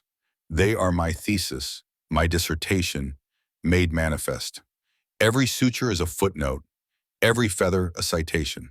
And the final knot, the one that will secure them to you, is your own signature of intellect, tied with a reverence that borders on worship. I remember the day you first described it in your lecture on the semiotics of organized crime. You spoke of the Zodiac killer, of Son of Sam, of how they created a public persona through their codes and letters.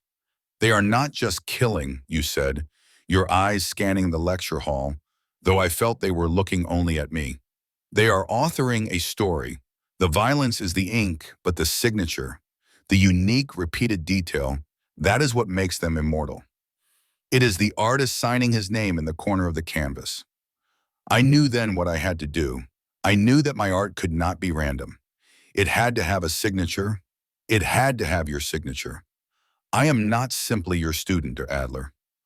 I am your finest collaborator, the one who understood that your theories were not meant to remain trapped in academic journals and dusty lecture halls. They were meant to be lived, breathed, performed. This journal is the final piece of the puzzle. It is my artist's statement. When they find it, and they will, for I will leave it for them, my final gift, they will finally understand. Not everything, of course. Their minds are too small for the full scope of it, but they will see the blueprint. They will see your name, your words, your ideas, woven into the very fabric of my existence. Cole will see it as proof of your guilt, no doubt. He will think you were my accomplice. In a way, he will not be wrong. Brant, the weary romantic, will see it as a tragedy, a story of a brilliant mind twisted into a monstrous shape. He will be closer to the truth, but still miss the essential point. It was not a twisting. It was a sharpening, a refinement. You gave me a lens, and I am simply showing you what the world looks like through it. The snow has begun to fall outside my window.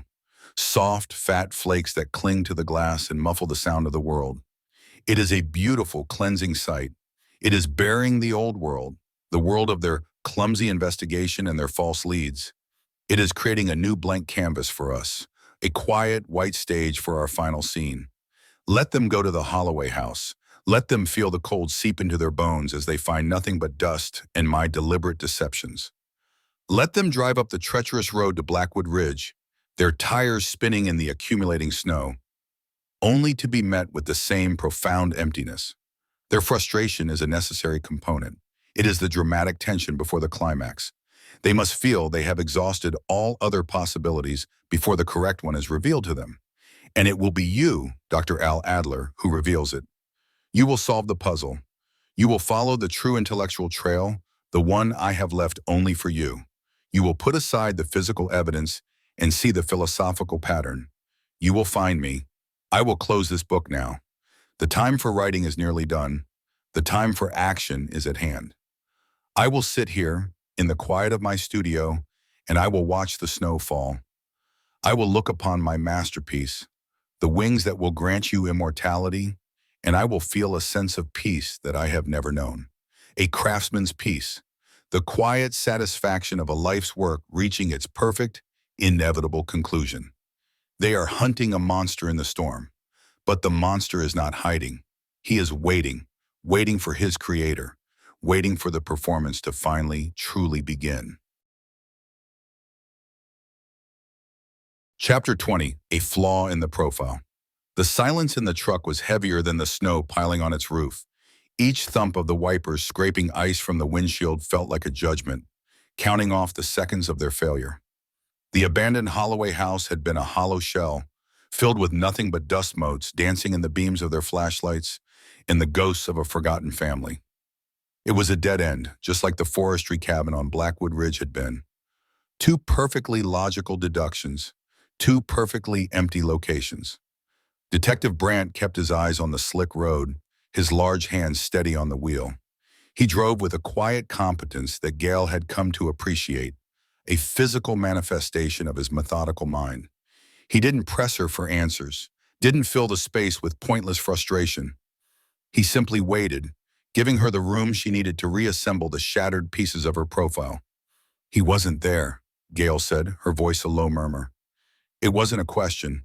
It was the acknowledgement of a fundamental error.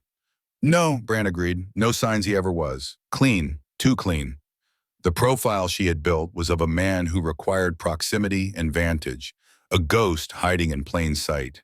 It was a sound theory, rooted in established behavioral patterns. Julian was disciplined, meticulous, patient. He would have chosen a base of operations that was both secure and strategically advantageous. Both the cabin and the Holloway house fit those parameters perfectly. Yet they had yielded nothing. It's not the location that's wrong, she thought aloud, her gaze fixed on the hypnotic swirl of snow beyond the glass. It's the premise. I've been profiling a killer. But he doesn't see himself as a killer. Brandt glanced at her, his weathered face illuminated for a moment by the dashboard's green glow. What does he see himself as? An artist, she whispered, the word tasting like poison. A student. And I've been grading his work based on technique, not intent. They didn't speak again until he pulled into the crunchy, snow-filled parking lot of the Overlook Motel. The neon sign fizzed and sputtered, casting a sickly pink light over the bleak landscape. You need sleep, doctor, Brandt said. It wasn't a suggestion. No, Gale replied, her hand already on the door handle. I need coffee, and the files, all of them. His hesitation was palpable. Adler, I missed something, Brandt, something essential. I was looking for patterns of violence, but I should have been looking for patterns of ego. She turned to face him, her eyes sharp and intense in the gloom. He's not just following the thesis, he's talking back to it. Her motel room was an outpost of controlled chaos. Crime scene photos were laid out across the worn chenille bedspread in a grim mosaic. Transcripts of witness interviews, maps of Silver Creek, and copies of her own Northwood case notes covered the small desk and floor. It smelled of stale coffee and the cold, damp wool of her coat. The central heater rattled and clanked, fighting a losing battle against the encroaching chill that seeped through the window frames. Gale stood in the center of it all, a cup of bitter, lukewarm coffee in her hands. She had shed her coat, and in her simple dark sweater and trousers, she looked more like a scholar locked in a library than a consultant on a serial murder case. She ignored the exhaustion that pulled at her bones, the gritty feeling behind her eyes. Sleep was a luxury. Understanding was a necessity. She had been looking at the crimes as a whole, focusing on the grand, horrifying consistency of the methodology. The 5-year timeline, the angel motif, the thematic resonance of the wings, the signature knot. It was a perfect, chilling replication of her theories on performative violence. But that was the mistake. It wasn't a replication. It was an evolution. Her eyes fell on the photograph of the second victim, the ski instructor from 4 years ago, found with wings of a snowy owl. The image was stark, clinical, but then she saw it. Something she had dismissed as an artifact of the lighting, a detail lost in the wider horror. On the edge of one wing, a single black feather, a raven's feather, had been woven into the pristine white. It was deliberate. It served no symbolic purpose related to the victim. It was an embellishment, an artistic flourish. With trembling hands, she began to sift through the other files, her breath catching in her throat. The park ranger with hawk wings had a sliver of blue jay feather stitched near the base. The town clerk, whose wings were from a common sparrow, had a single iridescent grackle feather tucked beneath the others. These weren't mistakes. They were additions. They were Julian's footnotes on her work. "You're not just copying me," she murmured to the photos, to the ghost in the room. "You're editing me. You think you're making it better." Her theory of thematic resonance was about purity of concept. The wings had to match the victim to create a coherent, symbolic narrative. Julian had followed that rule, but then he had broken it, just slightly. He was adding his own signature, a layer beyond the knot she had taught him. He was demonstrating that he hadn't just mastered the lesson. He was capable of expanding upon it. A student who only imitates is a mimic. A student who innovates is a successor. He was trying to prove he was her successor. This reframed everything. The entire 5-year campaign wasn't just a summons, a way to bring her here. It was a portfolio, a body of work presented for review. The hidden workshops, the off-grid lifestyle, that wasn't about hiding from the police. It was about creating the perfect, sterile environment for his art, free from distraction. He wasn't afraid of being caught by them. He was, she realized with a fresh wave of nausea, afraid of being misunderstood by her. This led to the critical flaw, the one vulnerability in his meticulous, disciplined pathology. If he was an artist creating for an audience of one, then he was driven by a single overriding need, the approval of that audience. His ego wasn't a byproduct of his narcissism. It was the engine. He needed her to see how to his work, to understand it, and ultimately to validate it, to see him not as a monster, but as her greatest success. A sharp knock on the door made her jump, spilling coffee over a report. She swore under her breath and went to the door, peering through the peephole to see Brant's tired face. She opened it. He held up a paper bag. "Figured you wouldn't eat." "I found it," she said, ignoring the offering. She stepped back, gesturing for him to enter the chaotic room. Brant stepped inside, his large frame making the small space feel even more constricted. He took in the scattered files, his gaze lingering on the photos spread across the bed. He set the bag on the edge of the desk. "Found what?" "The flaw," Gail said, her voice electric with a terrifying energy. "The crack in his psychology. I've been approaching him like he's my enemy. He isn't. Not in his mind. In his mind, he's my protege." She picked up the photo of the owlwing. "Look, here, and here." She pointed to the aberrant feathers in the other photos. "These are not part of my theory. My framework is about symbolic purity. This is ornamentation. This is ego. He's signing his name in 100 tiny ways, showing me that he understands the rules so well that he knows how to break them for effect." Brant leaned closer, his brow furrowed in concentration. He was a man who dealt in physical evidence, shell casings, fibers, fingerprints. But he had learned to see the landscape of Gail's world, a world where a single feather could be as revealing as a DNA sample. "He's showing off," Brant said, the pieces clicking into place. "Exactly." Gail paced in the narrow space between the bed and the wall. "And why do people show off, Brant? For applause, for recognition. All this time, I thought his primary motivation was the performance itself. I was wrong. The performance is just the means to an end. The end is my validation." "He wants you to tell him he's done a good job," Brant stated, the absurdity of it stark in the grim little room. "He wants me to tell him he's brilliant," she corrected. "He wants the teacher to give him an A. This changes the profile. He's not just a disciplined predator. He's a deeply insecure narcissist, and his entire pathology is built around a desperate need for my approval." She stopped pacing and turned to face him, her expression one of chilling clarity. "And that means he won't let this end in a shootout in some forgotten cabin. He won't let it end with him being dragged away in cuffs while I watch from behind a police line." "An artist needs a stage," Brant said, his voice low. He was no longer a cop looking for a hideout. He was a strategist anticipating his opponent's final move. "More than that," Gail countered. "He needs a gallery, a private viewing, this grand performance he's been building towards. The finale can't happen in some grimy, abandoned house. It isn't thematically resonant." She used her own term, the sound of it on her tongue making her feel ill. "It has to be somewhere meaningful, somewhere that matters to both of us. The place where the student first met the teacher.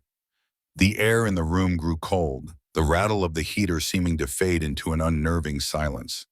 The scattered photos on the bed no longer looked like evidence of past crimes, but like invitations. Invitations to a final horrifying recital. Northwood, Brant breathed. Gale nodded slowly. The derelict brick buildings, the peeling paint, the stale air thick with institutional despair. The place she had tried to forget. The place that had defined and then destroyed her career. The place where she had told a quiet, artistic boy named Julian Croft that he was a success story. He won't be hiding there, she explained, her mind racing, connecting the final dots. Not in a workshop sense. He'll have prepared a space, a proscenium, somewhere clean, well lit, somewhere he can present his work. The lecture hall maybe, or the old infirmary. A place built for observation and analysis. She saw it with horrifying certainty, a sterile, prepared space within the rot and decay of the abandoned institute. Julian wouldn't risk her missing the point. He would curate the entire experience. He would lead her there. His final victim, Brant started but trailed off, the implication hanging between them, will be his masterpiece, Gale finished for him, her voice hollow. The dramatic irony of Julian's journal, which she had never seen, was now a palpable truth she had reached through pure psychological deduction. He wasn't just building to another murder. He was building to a final grand tribute, and she was the guest of honor. He needs me there, she said. Not just as a witness, as the final critic. He will construct a narrative to get me there.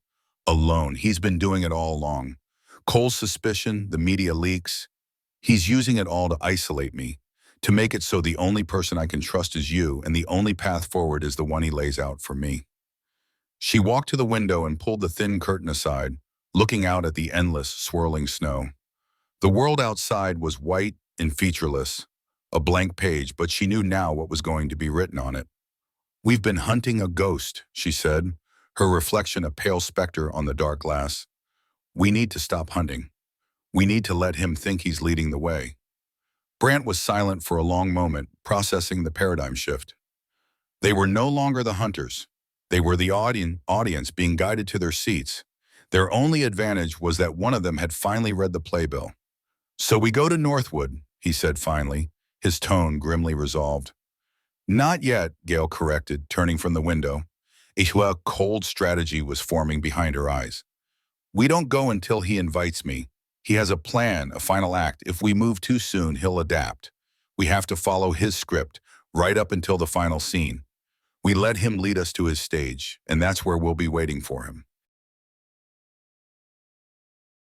Chapter 21, The Watcher. The stale air in the unmarked sedan tasted of cold vinyl and colder coffee. Detective Robert Cole rubbed a gloved hand over the fogged-up passenger window, clearing a small portal through which to watch the Silver Creek County Archives. Snowflakes, fat and lazy, drifted down, clinging to the glass and trying to seal him back inside his own suffocating certainty. He'd been sitting here for 3 hours. His thermos was empty.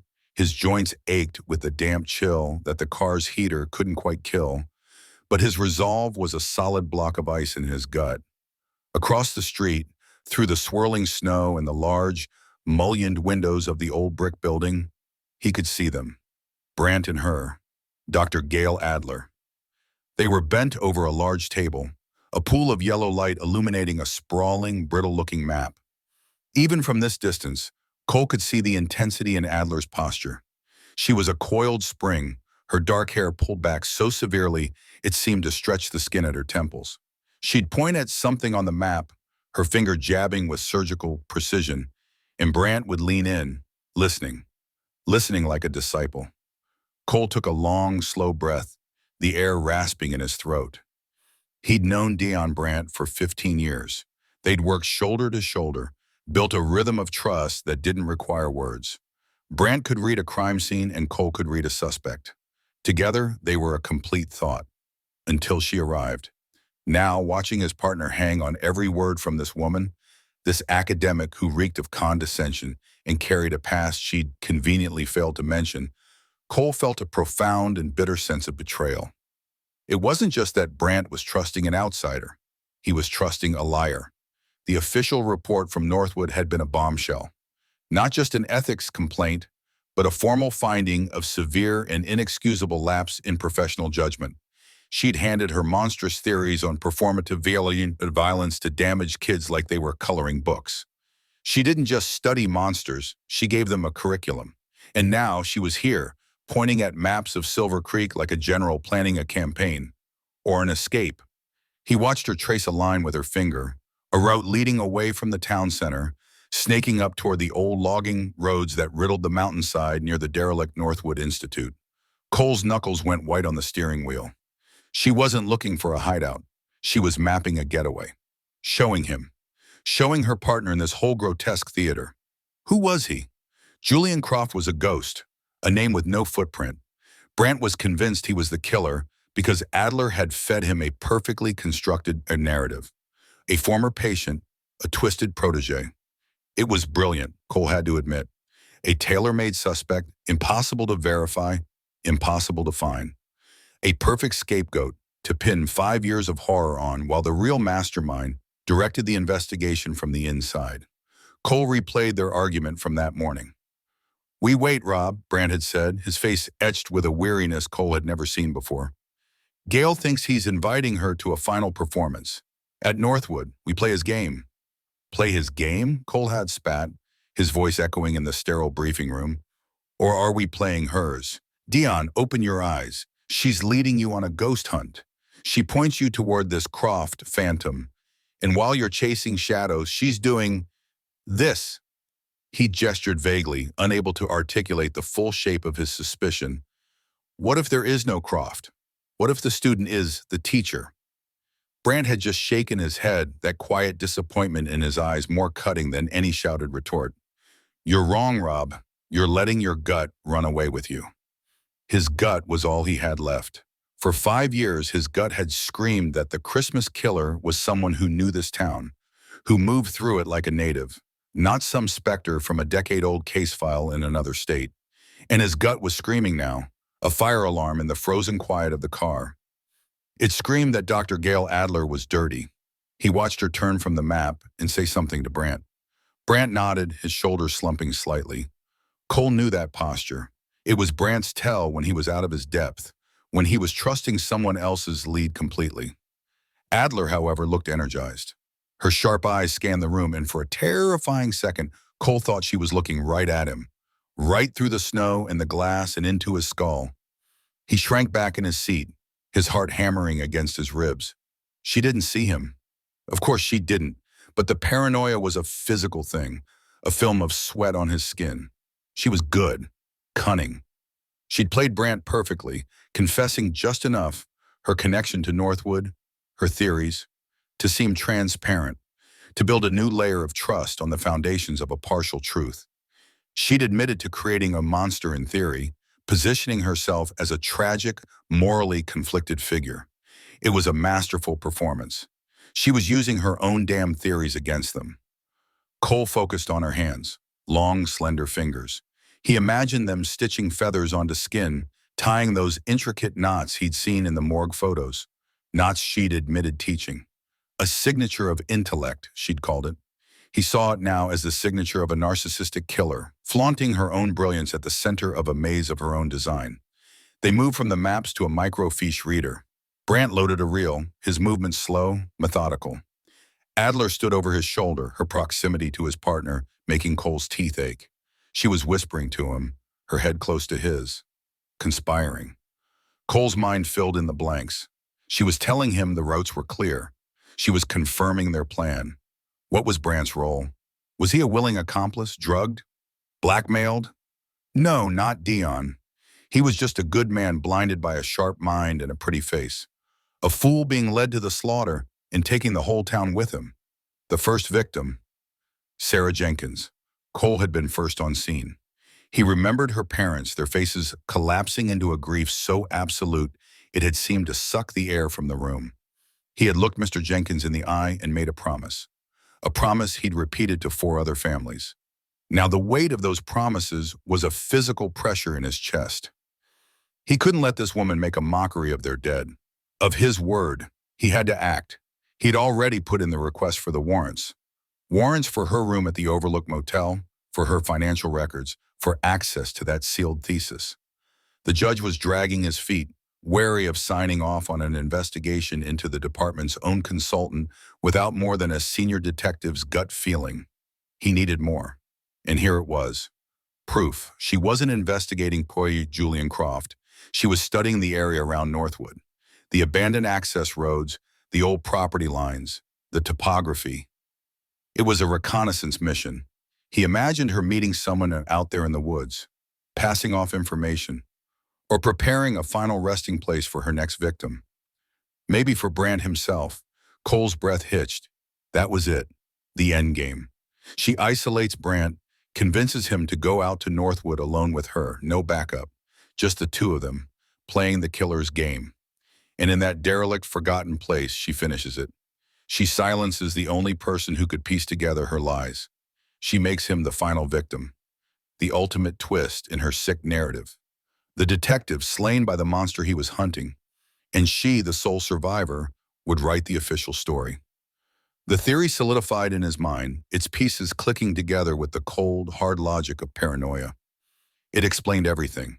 Her secrecy, her manipulation of Brandt, her intimate knowledge of the killer's mind, because it was her own mind. Julian Croft was the perfect red herring, a ghost she'd conjured from her own guilty past. Across the street, Brandt stood up and stretched, rubbing the back of his neck. Adler gathered her coat. They were leaving. As they walked toward the door, she placed a hand briefly on Brandt's arm, a gesture of reassurance, a gesture of control. Cole saw it as the touch of a handler on her asset. His stomach turned. He watched them emerge from the archives, collars turned up against the wind. They didn't speak. They walked a few feet apart, two figures moving through the thickening snow. Brandt headed toward his department-issue vehicle. Adler started walking in the opposite direction toward the main street, presumably back to her motel. This was his chance. They were separated. He could get to her before Brandt even knew what was happening. Cole's training warred with his instinct. This was reckless. Acting without a warrant, without Brandt's knowledge, it could cost him his badge. It could shatter the department. But what was his badge worth if he stood by and let another person die? What was the department worth if it was being compromised from the inside? He thought of the Jenkins family, the hollows in their eyes. The promise. He pulled his radio from its cradle, his movements stiff with cold indecision. He wasn't going to call Brandt. He was going over his head and around his flank. He'd bring in officers loyal to him, officers who'd been on this case since the beginning, who still saw the world in black and white, right and wrong. "Dion, you poor blind bastard," he muttered to the empty car. "I'm doing this to save you." He watched Adler's silhouette shrink as she walked down the snow-dusted sidewalk. A predator moving through his town with impunity. The thought was unbearable. He couldn't wait for a judge's signature. He couldn't wait for Brandt to come to his senses. The snow was falling faster now, a white curtain coming down on the final act. His thumb hovered over the transmit button. The moment felt huge, a fulcrum on which his career, his partnership, and maybe his life was about to pivot. All the frustration of the past 5 years, the dead ends, the sleepless nights, the faces of the victims, it all coalesced into this single clear imperative. Stop her. Now, he keyed the mic. The static crackle was the only sound in the car. "Dispatch, this is Detective Cole." "Go ahead, Detective," a calm female voice replied. "Patch me through to Officer Miles and Officer Jennings. Tell them to meet me at the Overlook Motel in 10 minutes. Silent approach. We have a person of interest to detain. High risk, potentially armed and dangerous."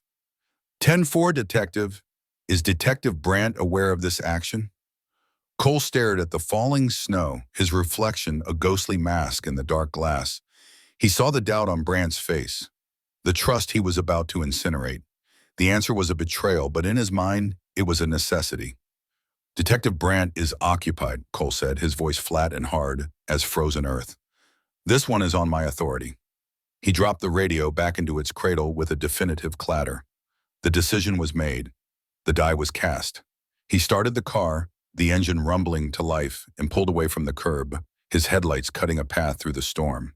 He was no longer just the watcher. He was the hunter now, and Dr. Gail Adler was his prey. Chapter 22. The Workshop of a Monster Detective. Dion Brandt sat in the stale air of the Silver Creek Police Department and listened to the silence. It was a liar. The quiet wasn't peace, it was the held breath before a scream, the pause between a lightning flash and the thunder that cracks the world open. Every minute they waited for Julian Croft's invitation felt like a minute surrendered. Gail's logic was sound, a perfect steel trap of psychological reasoning, but it ran against every instinct Brandt had honed over 25 years of police work. Cops didn't wait. They moved. They kicked in doors. They ended the threat. His partnership with Cole was a casualty of that waiting. Cole wasn't just skeptical anymore. He was openly hostile, moving through the station with the grim certainty of a man who believed he was the only one seeing the truth. Brandt knew his partner was running some kind of shadow investigation on Gail, a theory so wrong-headed it was dangerous. It split their focus, poisoned the well. He hadn't heard from Cole in hours, another silence that screamed. The phone on his desk buzzed, a sharp, angry sound that cut through the tension. He snatched it up. "Brandt, got something for you, sir," said the voice of Deputy Miller, a young, eager cop Brandt trusted. Probably nothing, but it pinged one of the parameters from Dr. Adler's early profile.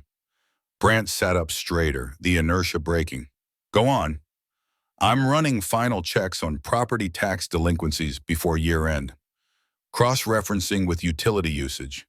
Got a cabin out on Old Sawmill Road, technically within the Northwood exclusion zone. Hasn't paid taxes in 6 years. Supposed to be derelict." "But it's not," Brandt finished for him, his pulse quickening. "No, sir. It's pulling a small but consistent amount of power from the grid. Not enough for a family, but more than just a leaking transformer. Enough for lights, a hot plate, maybe some tools. The property is owned by a shell company, Blackwood Holdings. Set up 12 years ago. No digital footprint, no listed officers. A ghost." It was exactly the kind of meticulous, low-profile existence Gail had profiled for their killer before she'd pivoted to the endgame at Northwood. A ghost living on the edge of his history. "Send me the location." "Just to me, Miller. Keep it off the log." "You got it, sir." Brandt hung up. Gail's plan was to wait for Julian to summon them to the old institute. It was brilliant, a gambit to meet the monster on his own stage. But this cabin, this was a loose end. And Brandt was a man who hated loose ends. He grabbed his coat and his service weapon. He wouldn't tell Gail, not yet. He wouldn't tell Cole at all. This was something he had to see for himself. A cop's work, solid, tangible, and blessedly free of psychological chess moves. He was going to kick in a door. The drive out to Old Sawmill Road was a descent into monochrome wilderness. The sky was a flat, unforgiving gray, and the pines wore their burden of snow-like shrouds. The town, with its fragile Christmas lights and gnawing fear, fell away behind him, replaced by a profound and menacing silence. The patrol car's tires crunched on the poorly plowed asphalt, the only sound in a world that felt frozen solid. He passed the turnoff for the Northwood Juvenile Institute, a gaping wound in the landscape, and continued deeper into the forest. He parked the car a quarter-mile from the coordinates Miller had sent and continued on foot. The air was sharp and thin, burning in his lungs. Snow muffled everything, absorbing sound and light. It was a perfect place to disappear, to plan, to work. He moved slowly, his boots sinking into the powder, his senses on high alert. He wasn't just a detective anymore. He was a hunter, trespassing on a predator's territory. The cabin was set back from the road, almost completely swallowed by the ancient pines. It was small, unassuming, built of dark, weathered logs. A thin curl of smoke, pale gray against the white sky, rose from a narrow stone chimney. Someone was home, or had been, recently. Brandt drew his Glock, the cold metal a familiar and grounding weight in his hand. What struck him first was the order. The path to the door was shoveled clean, the edges perfectly straight. A stack of firewood was piled against the exterior wall with geometric precision. each log cut to the exact same length. There were no footprints but his own. Julian must have an approach from the deep woods. No beer cans, no trash, no sign of life beyond the smoke and the unnerving tidiness. It was the sterile neatness of a man who left nothing to chance. Brant felt a cold knot tighten in his gut. This was the place. He flanked the single window, staying low, and risked a quick glance inside. He saw only a sliver of the interior, the edge of a metal frame saw, a gray woolen blanket folded into a perfect square. Clean, calm. He moved to the door. The knob was new, a heavy-duty deadbolt that stood out against the old wood. He listened, heard nothing. No television, no radio, no movement. Protocol demanded he call for backup, secure a perimeter, wait for a warrant. But protocol was designed for a world where his own department wasn't compromised by his partner's rogue crusade. Calling it in would bring Cole and his posse, would turn this delicate situation into a circus. If Julian was inside, the operation would be blown. If he wasn't, the scene would be contaminated before Brant could see it as the killer left it. He made a decision. He would be the first one in. He slammed his boot into the door just beside the lock. The old wood splintered with a deafening crack. He kicked it again, and the frame gave way. He plunged into the cabin, weapon leading, sweeping the room in a practiced, fluid motion. "Police? Show yourself!" Silence answered. The cabin was empty. The air inside was cold, thick with the smells of penin, antiseptic, and something else. Something metallic and faintly sweet that made the hairs on his arms stand up. The space was a single room bisected by its function. To his left was a Spartan living area, the cot he'd seen through the window, a small table with a single wooden chair, a hot plate with a small, clean saucepan on it. A few cans of soup were stacked in a perfect pyramid on a shelf. It was the cell of a monk, an ascetic devoted to a single consuming purpose. To his right was the workshop, and it was here that the breath caught in Brant's throat. It was not the chaotic lair of a madman. It was a laboratory. A long workbench stood against the far wall, its surface stainless steel, scrubbed to a dull shine. Above it, on a pegboard, hung tools arranged by size with terrifying precision.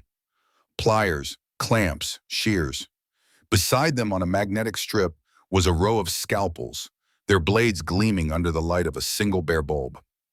On the bench itself, laid out on a sterile blue cloth, were needles, dozens of them, from thick upholstery needles to the delicate, curved hooks of a surgeon. Spools of thread were arranged by color and thickness. He saw the distinctive green of surgical silk. His gaze traveled along the wall. Glass jars, dozens of them, were lined up on shelves like specimens in a museum. Each one was meticulously labeled in a neat, cramped hand. Buteo jamaicensis, red-tailed hawk. Bubo virginianus, great horned owl. Pica hudsonia, black-billed magpie. Inside each jar were feathers, sorted by size, color, and function. Primaries, coverts, down. A library of angels' components. Brant moved deeper into the room, his boots feeling clumsy and profane on the clean-swept floorboards. He saw a drafting table in the corner. Pinned to it was a large anatomical illustration of the human back. The muscles of the scapula and latissimus dorsi rendered in exquisite colored detail.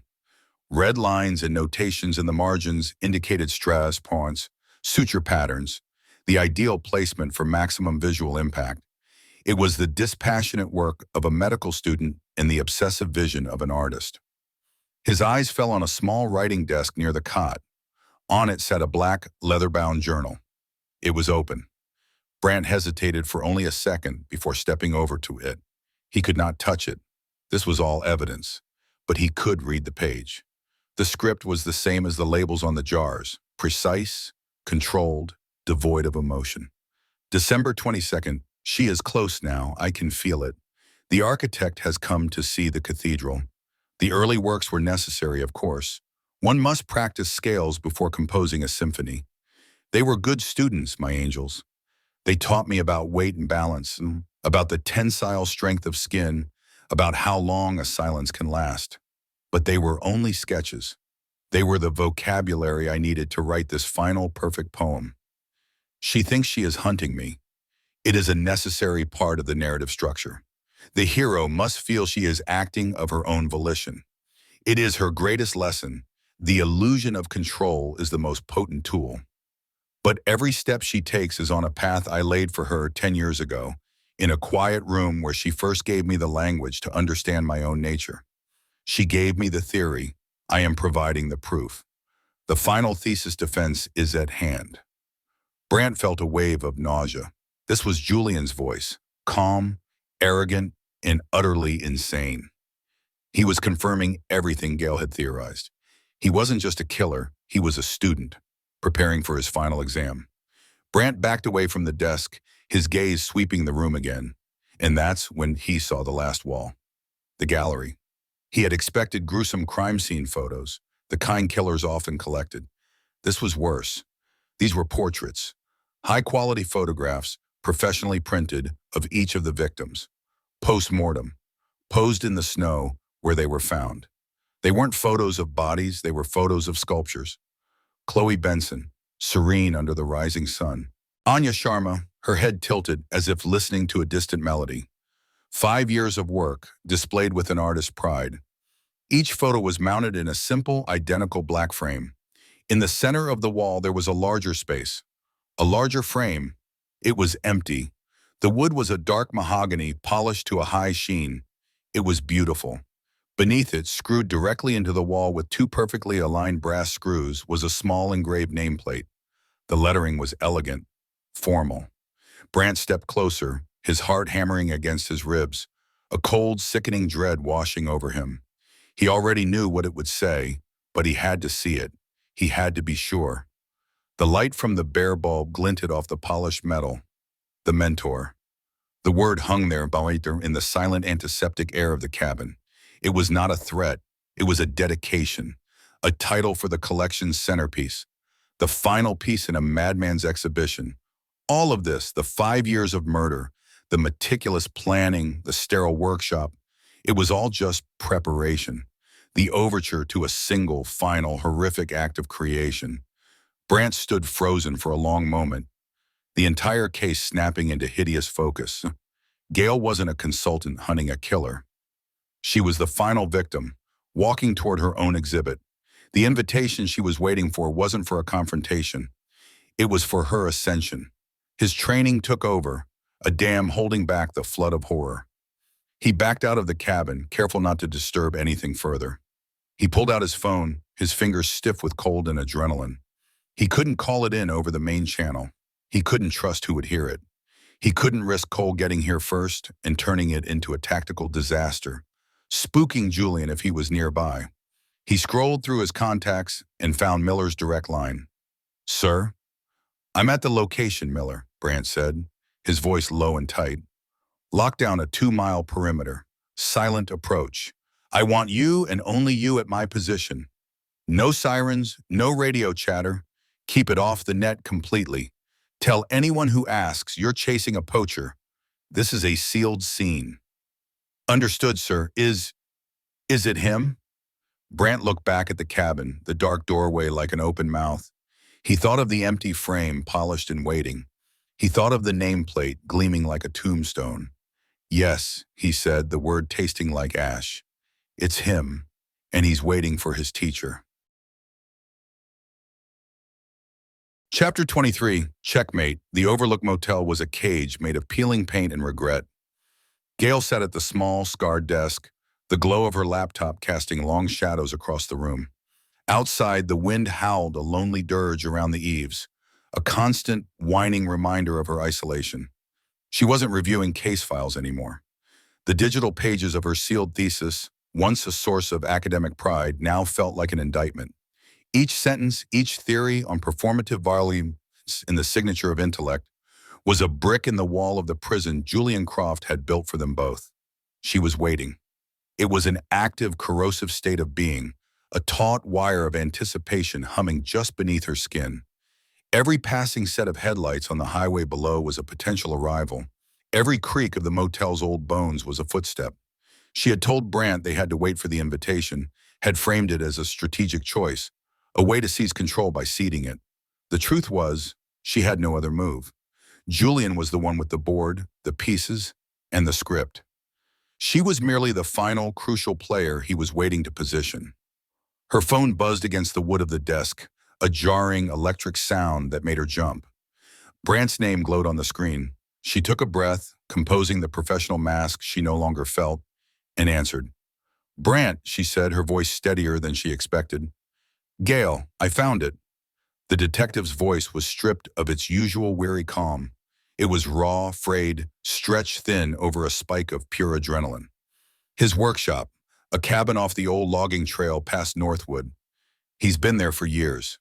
Gail's knuckles went white where she gripped the phone. "Is he there?" "No." The word was a gunshot. "He's gone. The place is pristine, sterile, like a goddamn operating theater. But he's not there, Gail. It's empty. He's cleared out." A pause filled with the sound of his ragged breathing. "We were too late, or he knew we were coming." She closed her eyes, the room spinning slightly. Of course he knew. He was always a step ahead because he had written the path they were walking. "What did you find?" "Everything. Tools, feathers sorted by species in glass jars, surgical silk, charts of human anatomy, and a journal, Gail. He talks to you in it, like letters he never sent. It's all for you." Gail's stomach clenched. She felt a cold dread seep into her bones, colder than the draft from the window. "Brant, what else?" "The wall," he said, his voice dropping to a near whisper, thick with horror. "He has a wall of them. Photos of every victim, posed like an artist's portfolio, each one in a neat black frame." She waited, knowing there was more, the final piece he was struggling to articulate. The invitation. "There's another frame, Gail, at the center of the wall. It's bigger than the others, and it's empty." He finally choked out the words. "There's a small brass plaque on it.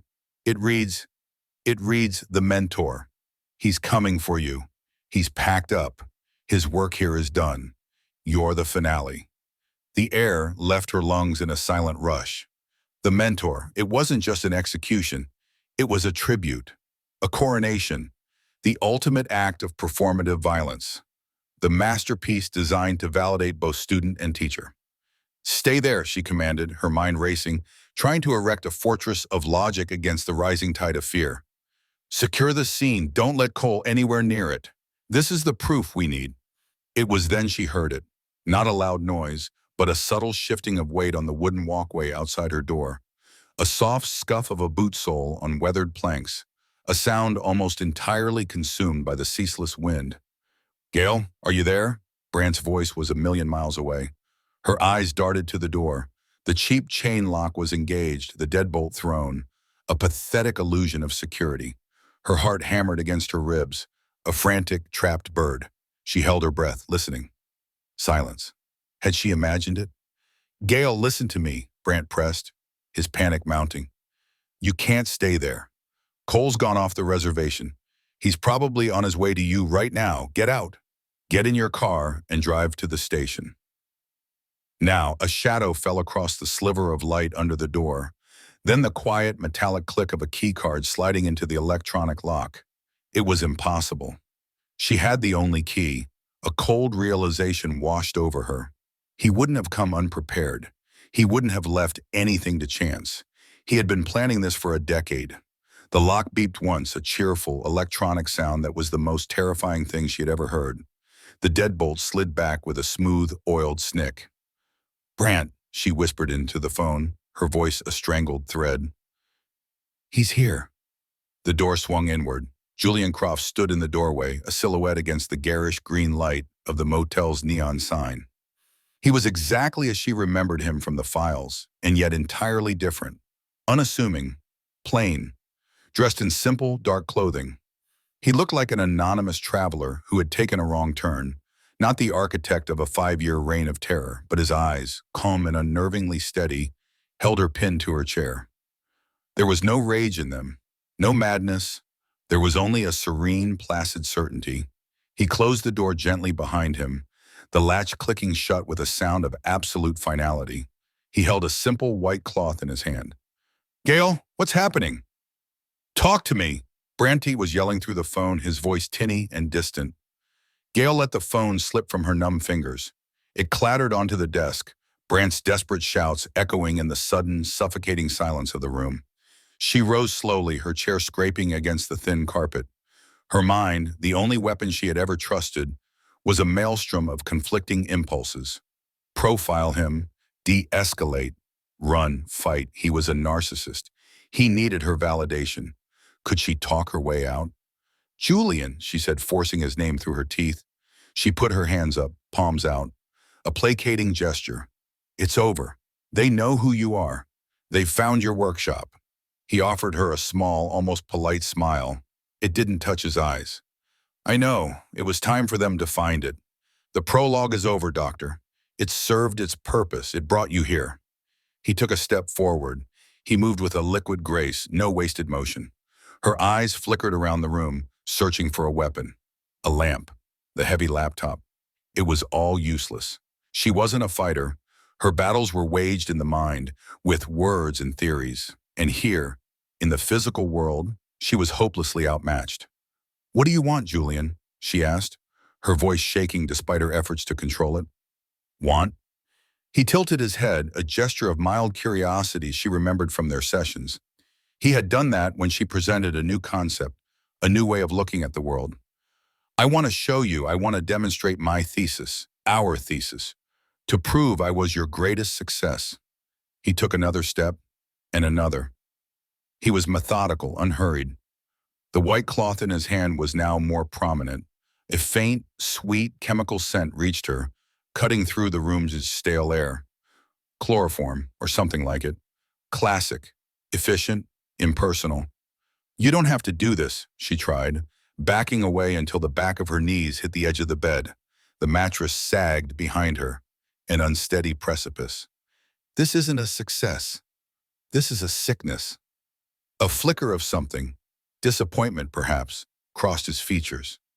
You're not seeing the art, Doctor. You taught me about thematic resonance, about the signature of intellect. You gave me the language to become what I was always meant to be. I am not sick, I am realized. From the highway below, a new sound bled into the room, faint at first, then growing steadily louder. Sirens, wailing, rising and falling. Cole. Brant must have sent them. Help was coming. A wave of desperate hope surged through her and she lunged, not at him, but to the bank toward the window. She never made it. He moved with a speed that belied his calm demeanor. He didn't tackle her or throw a punch. He simply intercepted her, his body blocking her path, his arm coming around her throat in a hold that was firm, but not brutal. It was a hold of control, not rage.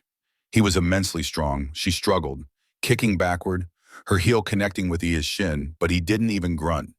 He was an immovable object. Please don't struggle, he murmured, his voice calm and close to her ear.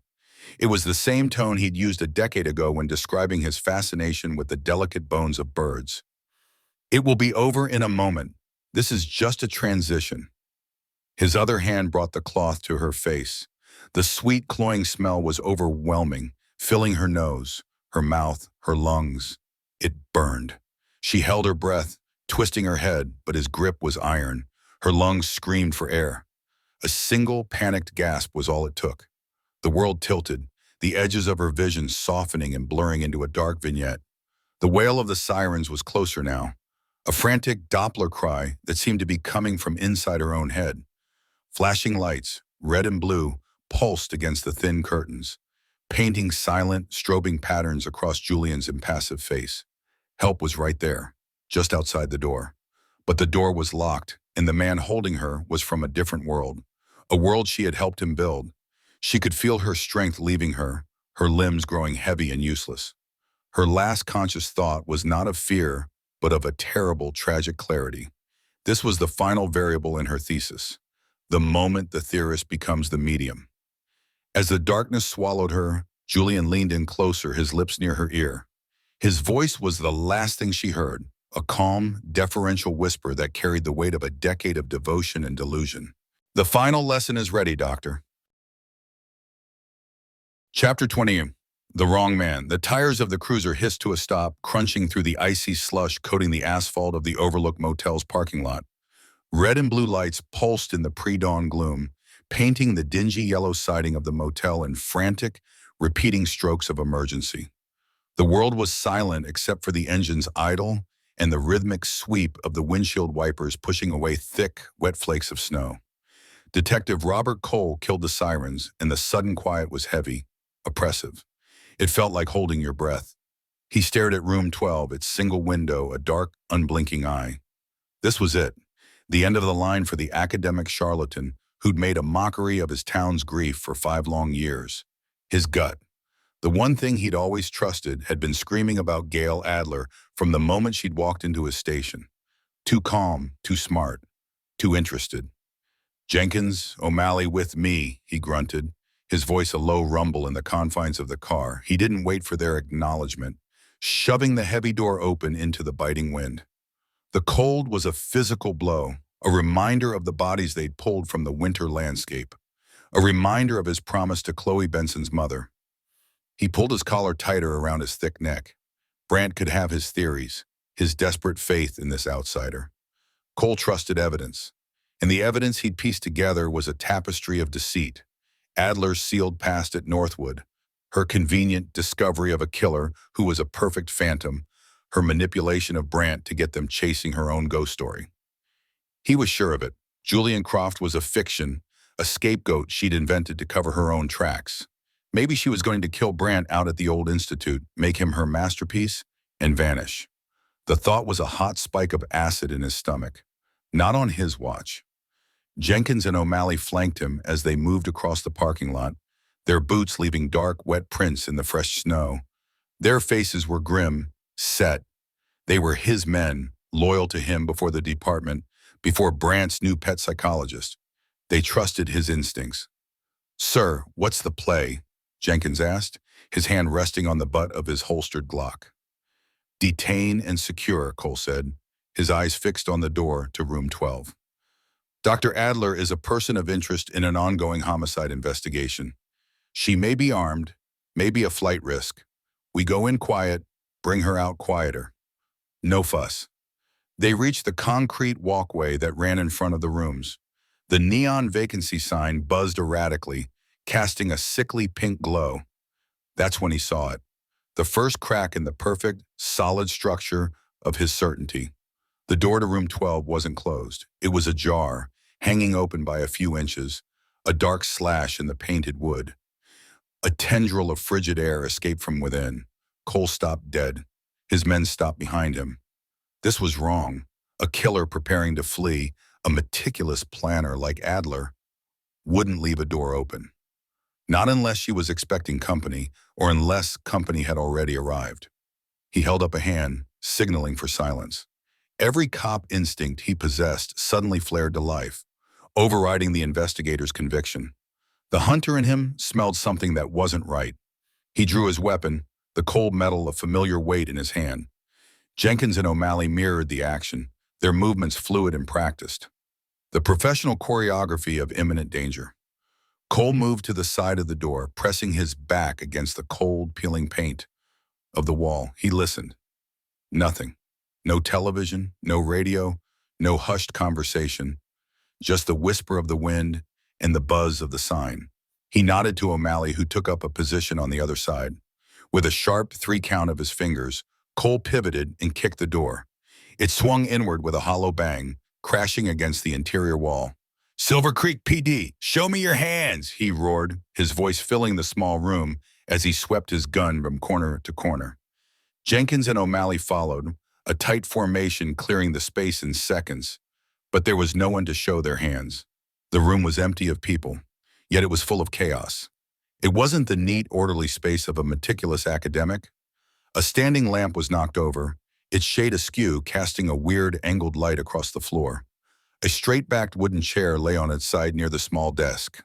Papers were scattered, not in a panicked mess, but as if a table had been jostled violently. The bed was rumpled, but not slept in. The air, thick and still, carried a strange smell. It was cloying, sweet, and antiseptic. A scent he knew from 100 crime scenes and 1,000 hospital waiting rooms. The smell of chemicals meant to erase consciousness. Cole's certainty didn't just crack. It began to crumble. This wasn't the scene of a suspect preparing to flee. This was the scene of a struggle. This was the room of a victim. "Clear!" O'Malley called from the small bathroom. "Room's secure," Jenkins added, his eyes wide as he took in the disarray. Cole lowered his weapon slowly, his mind struggling to reconcile the scene before him with the narrative he had so carefully constructed. His theory required Gail Adler to be the predator, the calm center of the storm. The woman in this room was prey. His gaze fell on the floor beside the desk. A cell phone lay there, its screen dark. It was still connected to a charging cord that snaked up to the wall outlet. The connection hadn't been broken. Whoever took her, they had been fast. Professional. His eyes followed the cord, and he saw a laptop, still open, its screen displaying a satellite map of the region around Northwood. The very maps he'd seen her and Brant studying. He had been so wrong, so profoundly, catastrophically wrong. He'd seen them researching the killer's likely territory and called it planning an escape. He'd seen her intense focus and called it sociopathic detachment. Every piece of evidence, every action, he had bent and twisted to fit his own conclusion, blinded by a stubborn, grief-fueled pride. "Sir?" Jenkins asked, his voice hesitant. "What is this?" Cole didn't answer. He couldn't. The words were caught in his throat, choked by a sudden rising tide of shame. He took a step forward, his boot crunching on a piece of paper. He looked down. It was a printout, a psychological profile. The title read, "Julian Croft, Transitional Objects and Sublimated Violence." Julian Croft was real. The static crackle from the radio on his belt was like a gunshot in the silent room. He flinched. For a moment, he didn't want to answer it. He knew with a sinking dread who it would be. "All units, this is Brant. All units, urgent transmission. Acknowledge." Brant's voice was sharp with a panic Cole had never heard before. It was the sound of a man who had stared into the abyss and seen it stare back. Cole fumbled for the radio, his fingers thick and clumsy. He brought it to his mouth, the plastic cool against his lips. "This is Cole. Go ahead, Dion." His own voice sounded distant, hollow. "Bob, thank God. Listen to me. Listen carefully. We have a location. An old forestry cabin off Route 9. It was his, Croft's workshop. I'm here now." Cole closed his eyes. The cabin, a tangible place, not a phantom's lair, a monster's den. "It's all here, Bob. The tools, the feathers. God, the photos. He has a wall of them, every single girl, and an empty frame. A big one, right in the middle. It's for her, Bob. It's for Gail." Each word was a hammer blow, dismantling the last vestiges of Cole's delusion. An empty frame. The final piece of the performance. "There's a plaque on it, Bob. It says the mentor. He's coming for her. He's been planning this all along. The workshop is empty. He's mobile. I think finding this place was part of his plan to let us know the end game was starting. You need to get to her. Now, what's your 20? Get to the Overlook and put her in protective custody. Do you copy?" Cole leaned a hand against the wall, the cheap patterned wallpaper rough against his palm. The room seemed to tilt. The weight of what he had done, of the time he had wasted, of the resources he had diverted to chase the wrong person, pressed down on him until he could barely breathe. He hadn't just been wrong. His being wrong had been an active ingredient in the disaster. He had provided the distraction. His righteous crusade to arrest an innocent woman had given Julian Croft the perfect window to act. The sirens they'd heard as they pulled up, Julian must have heard them too. A warning that time was up, a catalyst. He thought of his promise to the victims' families.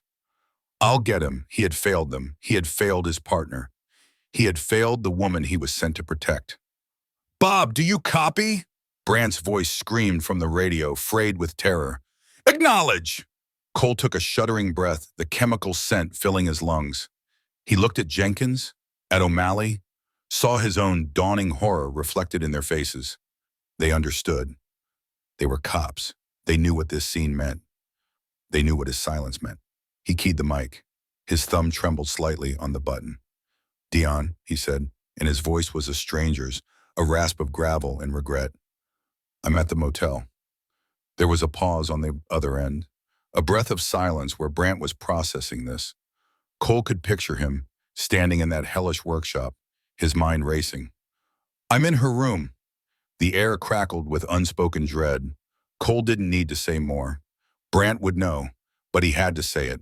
For the record, for himself, an admission, a penance. She's gone, Dion. He squeezed his eyes shut against the image of the empty frame. He was here. He took her. Another beat of dead air, then a single broken word from his partner. No. There was a struggle, Cole continued, forcing the words out, each one a piece of broken glass in his throat. He was a detective again, reporting a crime scene. It was all he had left.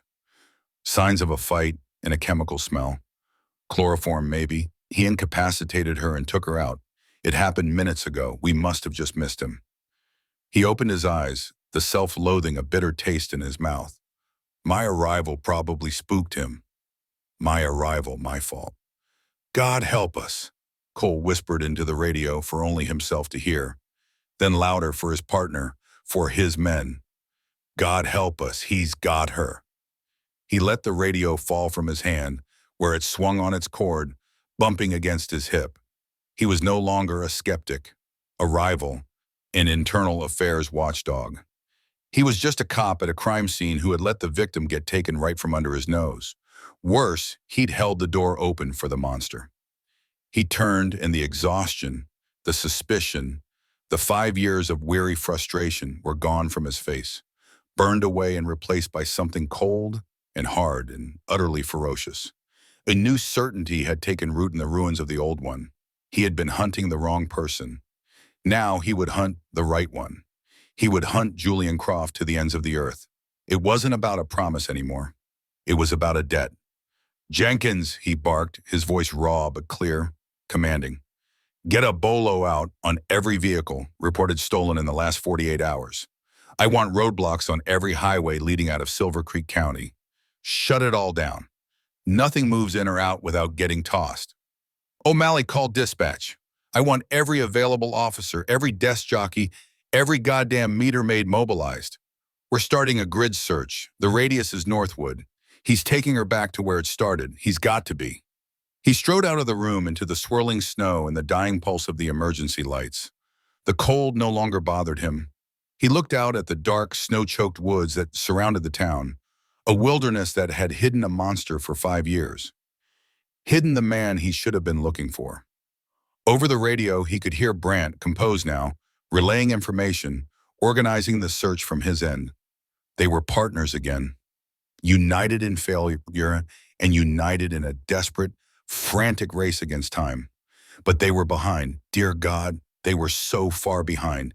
And Cole knew with a certainty that chilled him more than the winter air, that the time he had wasted hunting the wrong person was time Julian Croft had used to prepare for his masterpiece. And the clock was ticking. Chapter 25, The Old Lecture Hall. The first thing to return was scent. Not the metallic tang of blood or the cloying sweetness of the chemical that had stolen her consciousness, but something far older. Dust. The dry, academic smell of chalk, decaying paper, and the ghosts of cold winters trapped in wooden beams. It was a smell she hadn't encountered in a decade, yet it was as familiar as her own name. Gail Adler's eyes fluttered open. The world was a smear of gray and black. A dull ache throbbed at the base of her skull, a rhythmic counterpoint to the frantic pounding of her heart. She tried to lift a hand to her head, but her arms wouldn't obey. A rough, fibrous pressure bit into her wrists. She was bound, her ankles too. A quick, desperate test of her bonds confirmed they were tight, professional. She was seated, tied to a hard wooden chair. Her vision slowly swam into focus. She was on a raised dais, facing out into a cavernous, sloping space. Tiers of empty seats rose like skeletal ribs into the gloom, their surfaces pale with a uniform layer of dust. At the back of the room, tall arched windows were black voids, admitting only the faintest hint of pre-dawn light. And there, behind her, stretching across the entire width of the stage, was the blackboard. A colossal slate, still bearing the faint, ghostly smudges of lectures long since erased. She knew this place. A cold dread, far more potent than the physical chill of the room, seeped into her bones. Northwood Juvenile Institute.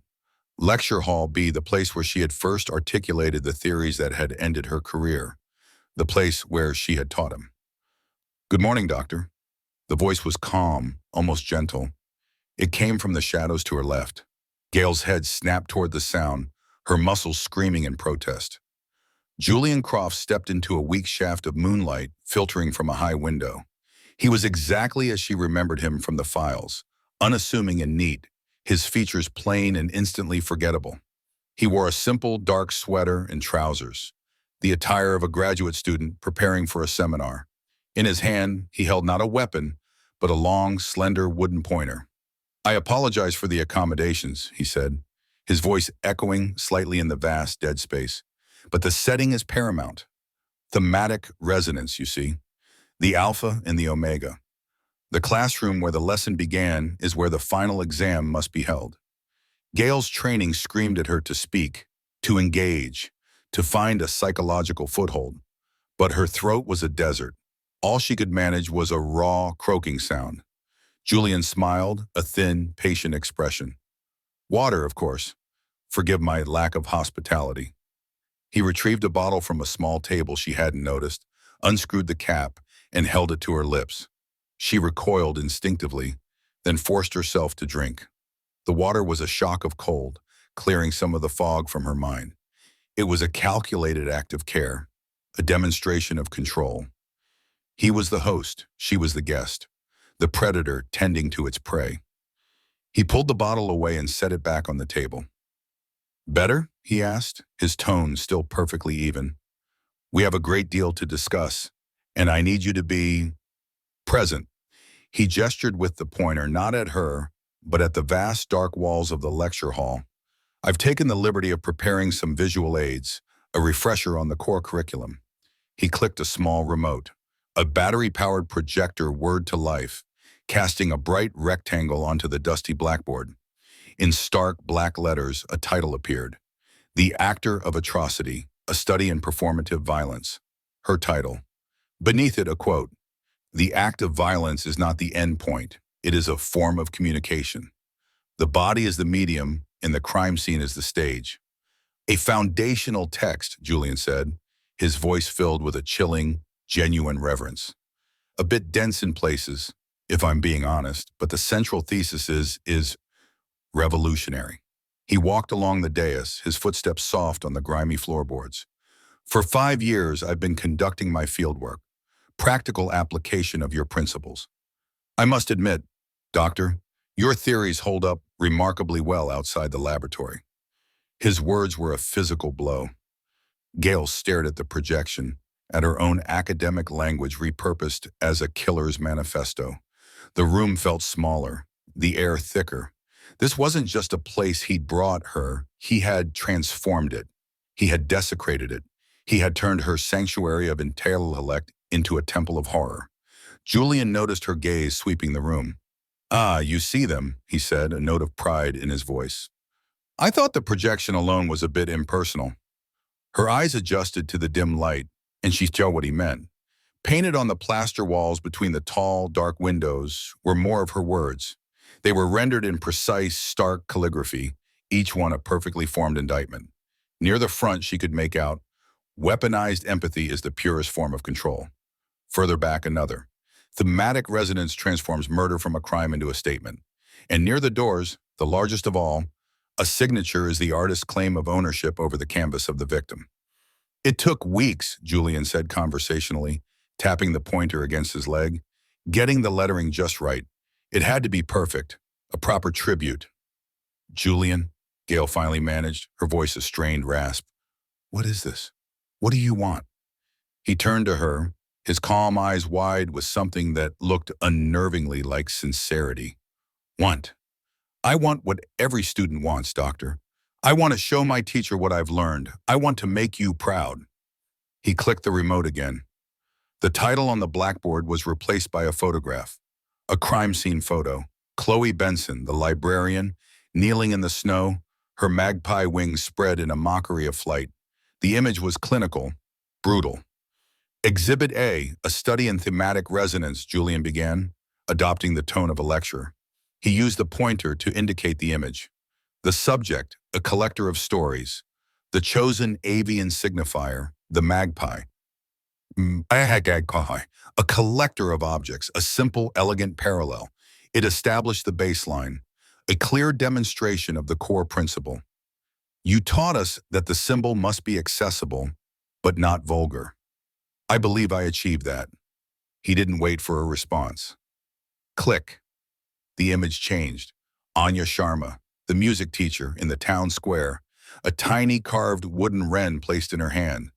The personal message he had left just for her.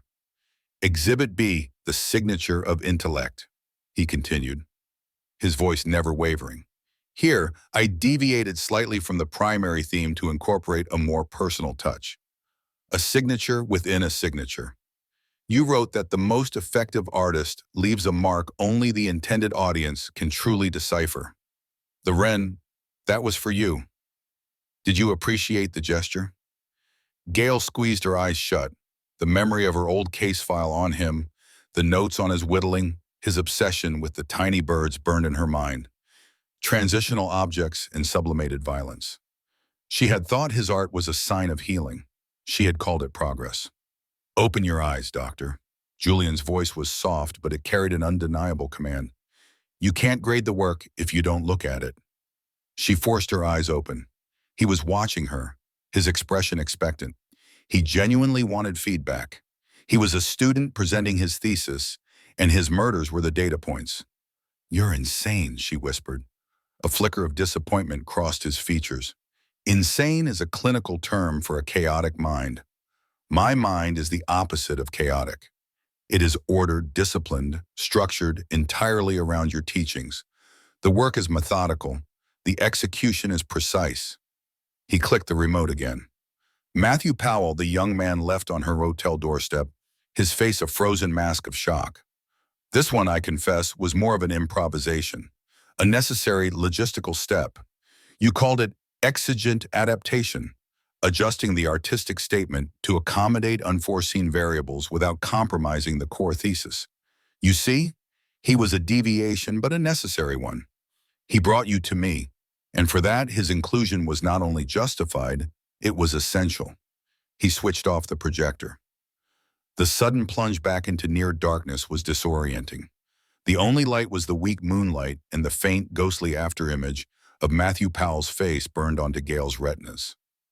The lecture was over. Now the examination would begin. You're not a student, Gail said, her voice stronger now, laced with a cold fury that was finally beginning to eclipse the fear. You're a butcher, hiding behind academic language, my language. You twist it, you pervert it. Pervert? Julian interrupted, his tone betraying the first hint of genuine offense. It wasn't anger, but the cool indignation of a scholar whose work has been misunderstood. No, doctor, I have purified it. You wrote in hypotheticals, in abstracts. You dissected the violence of others from a safe, sterile distance. I took your blueprint and I built the house. I had the courage to get my hands dirty. I am the culmination of your life's work, its greatest success. My work was about understanding, she spat, straining against the ropes that bit into her wrists. It was about preventing this, about seeing the patterns to stop the artist before the canvas was ruined. Ah, but that was always your fatal flaw, he said, stepping closer, his shadow falling over her. He leaned in, his voice dropping to an intimate, conspiratorial whisper. You saw the beauty in the pattern, the elegance in the signature, the sheer intellectual force required to create a perfect statement of violence. You admired it even as you condemned it. You were a critic who longed to be a collaborator. Don't deny it. I read it between every line of every paper you ever published. He was too close. She could smell the faint, clean scent of soap on his skin, a mundane detail that was somehow more terrifying than any overt threat.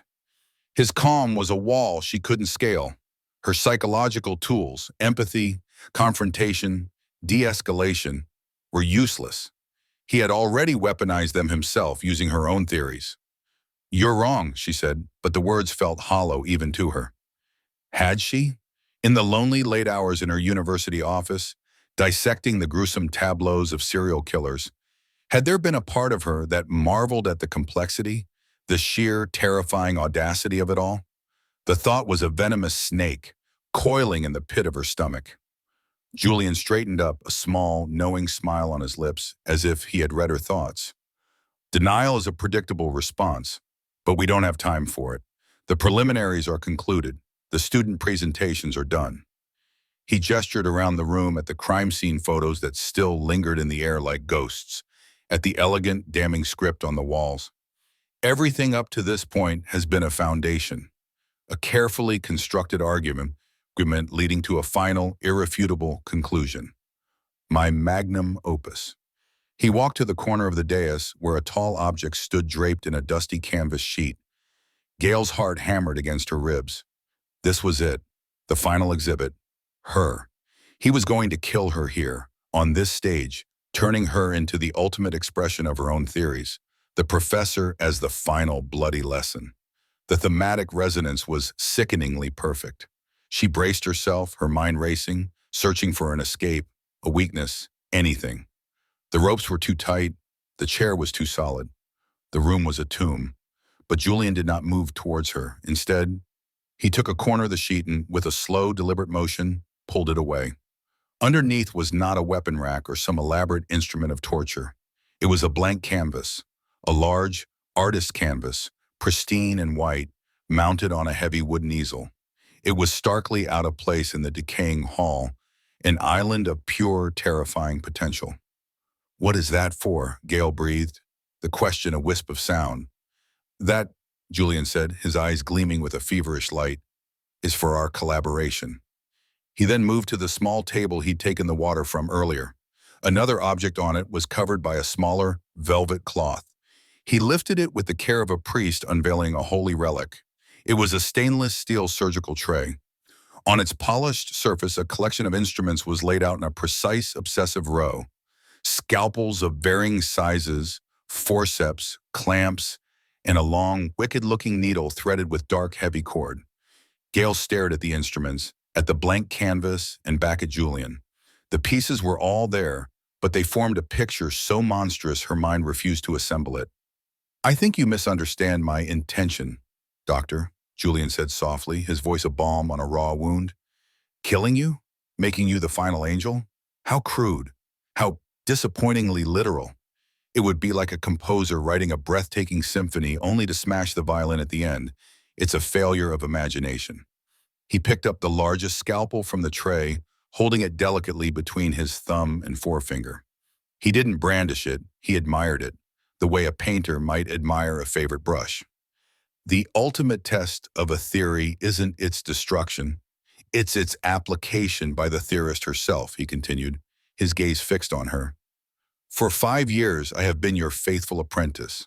I have followed your instructions to the letter, but my work, for all its precision, lacks your soul. It is technically perfect, but it is an echo. I can replicate the methodology, but I cannot create the masterpiece you envisioned. Only the original artist can do that. The cold dread in Gale's bones solidified into a block of sheer, uncomprehending ice. What are you saying? I am saying, Julian said, placing the scalpel back on the tray with a soft metallic click that echoed in the silence, that my final work requires a co-author. You wrote that weaponized empathy is the purest form of control. You taught me how to see the victim not as a person, but as a medium, a canvas upon which a message is written. But I am just the student. You are the master. He stepped away from the table, gesturing from the blank canvas to her, then back again, his arms spread wide in a gesture of grand presentation. I am not going to make you my final angel, Dr. Adler, he said, his voice ringing with the triumph of a scholar who has finally solved an impossible equation. I have brought you here to help me create him. Together. You will guide my hand. You will provide the insight, the nuance, the genius that I lack. You will help me make this last one perfect. You will not be the victim. You will be my partner. The silence that followed was absolute. The dust motes dancing in the moonlight seemed to freeze in midair. The entire world contracted to the space between them. to the horrifying proposition that hung in the air. He wasn't going to kill her. He was going to make her one of them. He was going to force her to cross the line from analyst to architect, from critic to killer. Her mind, a finely honed instrument of logic and reason, simply broke. A wave of nausea and vertigo washed over her. The quotes on the wall seemed to swim before her eyes, the letters twisting and mocking her. The body is the medium. The crime scene is the stage. A signature is the artist's claim of ownership. He had built her a cathedral of her own words, and now he was demanding she become its high priestess. Julian watched her, his expression patient, waiting for the magnitude of his revelation to settle. He saw the horror in her eyes, the revulsion, but he misinterpreted it as awe. "I have already selected the subject," he said, his voice once again calm and instructional. "Someone of deep personal significance to you, thematic resonance, you see. It will give your contribution a particular poignancy. All the tools are here. All that is required is your will, your expertise." He took one final step towards the table, his hand hovering over the tray of gleaming instruments. His gaze was locked on hers, an unholy trinity connecting them, killer, theorist, in the terrible work they would do. "The student is ready," he whispered, a chilling promise in his eyes. "The lesson can now truly begin." His fingers brushed against the cold steel of the instruments, and Gail's eyes were drawn inexorably to the tray. To the row of silver horrors, to the one that lay in the center, perfectly balanced, horribly clean. The scalpel rested on the surgical tray, a sliver of polished steel that seemed to drink the meager light in the old lecture hall. Chapter 26, Weaponize Empathy.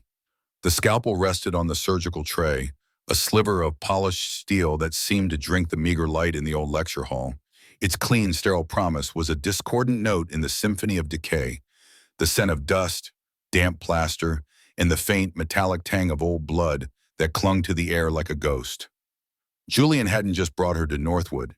He had brought her into the heart of his obsession, a classroom transformed into a cathedral of her own forgotten words.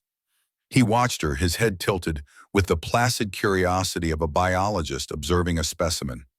There was no malice in his calm, unnervingly steady eyes, only a profound and patient expectation. He was waiting for her approval. The scalpel was not a threat. It was an invitation, an offering, the final component of his grand thesis. Fear was a physical thing, a block of ice forming in her chest, but panic was a luxury she couldn't afford. The animal part of her brain screamed to fight, to scream, to tear at the zip ties biting into her wrists. But the psychologist, the academic, the woman who had written the very scripture Julian now followed, saw the path. It was a terrifying, razor-thin trail through the landscape of his delusion, a path paved with her own theories. She could not fight the monster. He was too strong, too prepared. He had been preparing for this moment for a decade, but she could perhaps critique the artist. Every artist, no matter how monstrous, possessed an ego. Every student craved the validation of their teacher. Julian wasn't just a killer, he was an academic, and his magnum opus was laid out before her for review. Slowly, deliberately, Gail raised her head. She forced the tremor from her voice, summoning the cool, detached authority she had once commanded from this very podium. Her gaze moved from the scalpel past Julian and scanned the chalkboard behind him where he had meticulously copied a passage from her chapter on thematic resonance. "The act of violence is a sentence," it read in his neat, precise cursive. "The staging is the grammar that gives it meaning." "You've done remarkable work, Julian," she began. The words tasted like ash, a blasphemy that coiled in her stomach. But his eyes brightened, a subtle but unmistakable flicker of pride. He had been waiting to hear that. "Truly, the technical application is flawless." He straightened slightly, a preening gesture. "I followed the methodology precisely, Doctor. Every variable was controlled. The subjects were chosen for their symbolic potential. The wings, the thematic resonance of each choice was paramount." "I see that," Gail said, her tone even, measured, the tone of a thesis advisor. "The ski instructor, Sarah Jenkins, the snowy owl, A predator of the alpine environment. Masterful. The librarian Chloe Benson, a magpie, a collector of bright, shiny things. Knowledge. Yes, the grammar is impeccable. She let the praise hang in the stale air. He was soaking it in, his calm exterior barely concealing the desperate need for her affirmation. He was the boy in her therapy sessions all over again, the one she had called the Wren boy, who would bring her his small, intricate wood carvings, his eyes searching hers for the same approval. The most dangerous monsters are the ones we unknowingly help create. The thought was a shard of glass in her mind, but she could not let it show. She could not let him see her horror. He had to see the mentor. You've proven the hypothesis, she continued, pushing forward, her heart hammering against her ribs.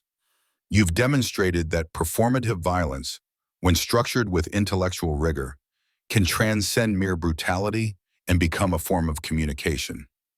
A higher form, he corrected her gently.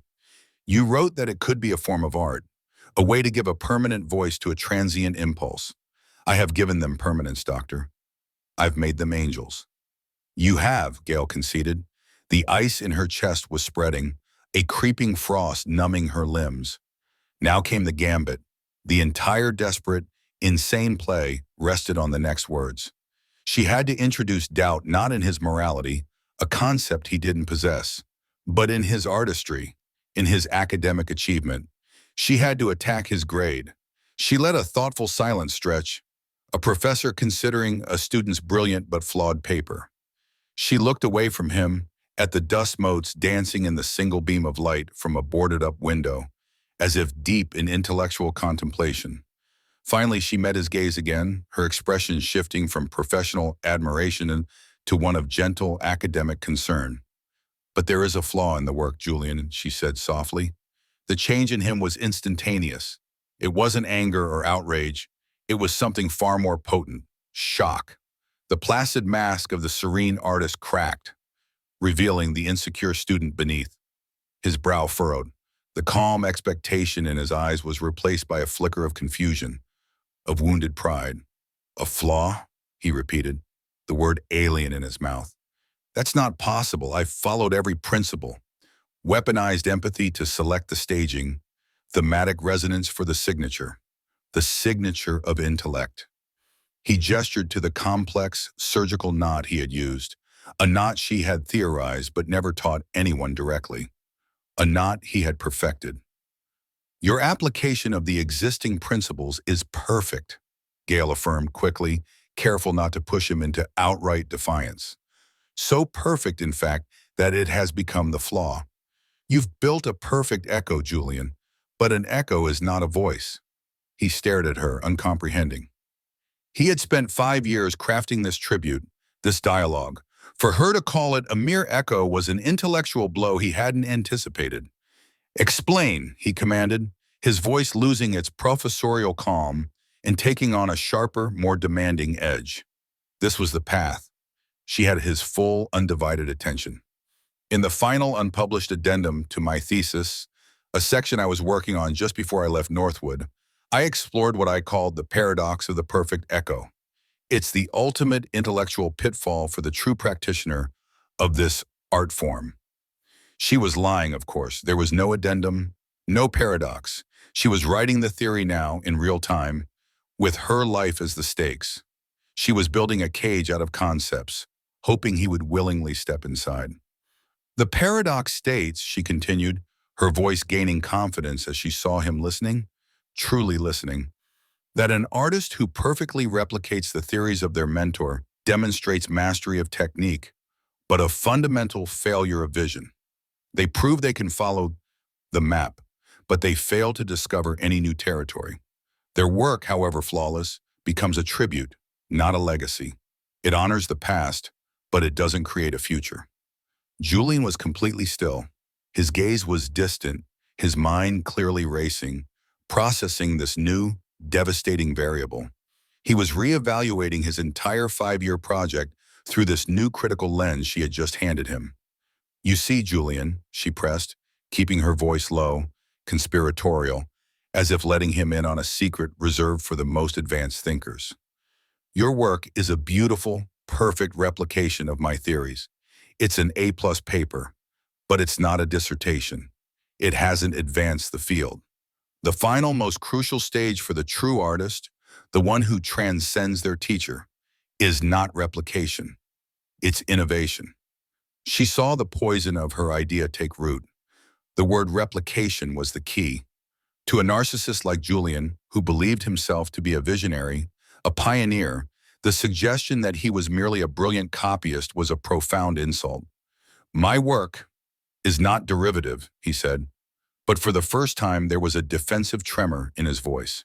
He was no longer the lecturer, he was the student being questioned. Isn't it? Gail asked gently. Every victim, every signature, every stage, it's all right out of the text, my text. Where is your contribution, Julian? Your unique authorial voice? You created a series of perfect angels according to my design, but you haven't created a single thing that is truly yours. She gestured with her head towards the surgical tray, towards the gleaming scalpel. And now this, the final act. You invite me to collaborate, to put my own hand to the work. It's a beautiful sentiment, a student honoring his teacher. She loaded the words with academic praise that doubled as a damning critique.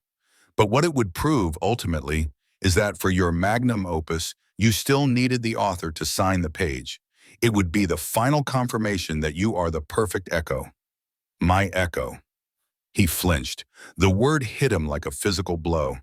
He looked from her face to the tray, and now the scalpel seemed different to him.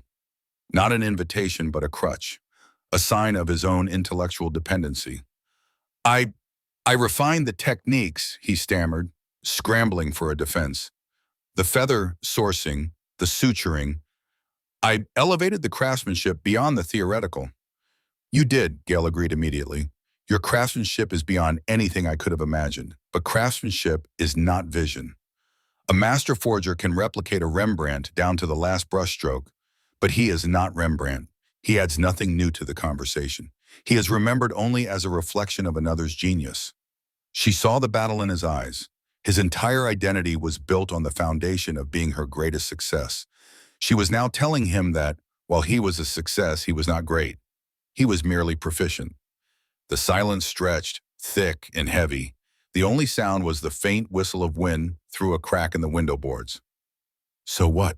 He finally whispered, his voice raw with a confusion that felt far more genuine than his earlier calm. What would a true successor have done? What is the next step? Beyond the echo. She had him. He was asking for guidance. He had ceded intellectual authority back to her. The power dynamic, ever so slightly, had tilted. She was no longer just the captive. She was the professor, and class was in session. That is the final lesson, she said, her voice dropping to an intense, almost intimate whisper. Innovation, true authorship. The creator's gambit isn't about proving you understand the work. It's about rendering the original work obsolete. It's about creating something so profound, so uniquely yours, that it forces the teacher to become the student. She held his gaze, pouring every ounce of her will, her knowledge of his psyche, into this final desperate move. She was using his pathology, his narcissism, his desperate need for her approval as a shield. She was weaponizing the very empathy she had once tried to teach him, twisting it into a tool of manipulation. Julian looked down at his hands, then back at the surgical tray. He stared at the scalpel for a long, silent minute. Gail's muscles screamed from the strain of the zip ties. Her lungs burned for a full breath she couldn't take. But she remained perfectly still, a statue of academic authority. The lecture hall had become a pressure cooker, the air thick with unspoken theories and the horrifying potential of their application. He reached out, his hand hovering over the scalpel. Gail's heart seized, her gambit failing at the final moment, but his fingers didn't close around the handle. Instead, with a slow, deliberate motion, he picked up the corner of the sterile cloth the instruments were laid upon, and he folded it over, covering the scalpel from view.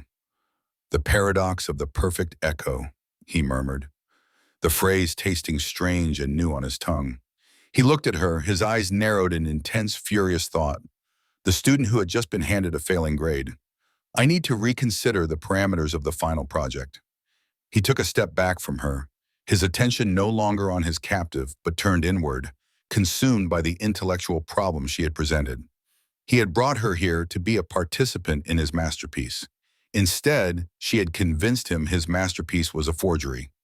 The work cannot be derivative, he said to himself, pacing now in front of the chalkboard, his back to her. It must be an evolution. For the first time since she'd woken up in this room, Gail felt something other than pure terror. It was a cold, razor-sharp sliver of hope. She had bought herself time, and in doing so she had become the very thing her ethics complaint had accused her of being. A teacher who could refine a monster's methodology, a mentor who could guide a killer's hand. The thought was a private horror she would have to live with if she lived at all. But for now, the scalpel was covered, and Julian Croft was no longer looking at her as his victim, but as the only person in the world who could tell him how to become a true artist. Chapter 27, A Flaw in the Design. Silence was a weapon, and Gail Adler was wielding it with the precision of a scalpel. In the suffocating quiet of the lecture hall, the only sounds were the soft scrape of Julian's sensible shoes on the dusty floorboards and the frantic, useless thumping of her own heart against her ribs. He paced, back and forth, a metronome of intellectual distress, his hands clasped behind his back in a parody of a pondering academic. The theatricality would have been absurd if it weren't so terrifying. He had covered the surgical tray with a piece of dusty velvet, a gesture of deference that sent a tremor of victory through Gail's terror. Her gambit, a desperate fabrication woven from the threads of his own delusion, had landed. The paradox of the perfect echo did not exist outside the confines of this room, but for Julian Croft, it was now gospel. His magnum opus, his 5-year tribute, had been declared a failure by its sole intended critic. A perfect copy, a sterile, derivative echo. Gail kept her expression neutral, the mask of the attentive therapist she had worn for him a decade ago. Inside, every nerve fiber screamed. She had to hold the line. She was no longer a captive. She was a collaborator in a radical new thesis, and he was her student once more. She watched his path across the stage, his silhouette cutting across the faint moonlight, filtering through the grime-caked windows. He traced the same 10-foot line again and again, his perfect posture beginning to slump with the weight of her critique. Finally, he stopped, his back to her. The stillness was more alarming than the movement. An echo, he murmured. His voice hollowed out, stripped of its former lecture hall confidence. It was the voice of a student whose dissertation had just been rejected. All this time, I strove for perfect replication, thematic resonance, signature of intellect. I followed your blueprint to the letter. I thought that was the point. It is the point of the student, Gail said, her voice steady, measured. She pitched it just so, the tone of a mentor guiding a promising but misguided protege. The student demonstrates mastery through replication, but the artist, the creator, demonstrates vision through evolution. A copy can never surpass the original, Julian. It can only validate it. He turned slowly. His face, usually a placid mask of unassuming control, was a canvas of conflict. Confusion warred with a deep, narcissistic wound. He had spent a decade refining his craft, believing he was ascending to her level, only to be told that he had merely been tracing her work. Evolution, he repeated, the word tasting alien in his mouth. But how? The design is perfect. Your design. No design is perfect until its final execution, Gail countered, leaning forward in the chair, feeling the bite of the restraints against her wrists. She ignored the pain. Every great work has an element that cannot be planned, a variable that is introduced at the moment of creation. The artist doesn't just follow the blueprint. They must react, adapt. They must incorporate the flaw. That is what separates art from craft. She was spinning words from thin air, weaving a safety net of academic jargon. It was the only language he truly respected. He walked towards her, his calm, unnervingly steady eyes now narrowed in a desperate search for meaning. He stopped just out of arm's reach. A flaw? I have been meticulous. There are no flaws. The pride was back in his voice, sharp and defensive. Not a mistake. Gail clarified gently. A deliberate imperfection, an acknowledgement that the creator's work is not a closed system. It must allow for a final crucial input, the one thing you haven't accounted for in your performance. His brow furrowed. The creator's final input? He looked around the room at the quotes scrawled on the walls, at the covered tray, at her. His gaze was frantic. What is it? What did I miss? The desperate hunger in his eyes was her only leverage. He was no longer a predator savoring his victory. He was an artist begging his muse to fix his broken masterpiece. The power dynamic, so absolute only minutes ago, had inverted. He needed her now, not as a victim, not as a collaborator, but as the source of the one element his tribute lacked.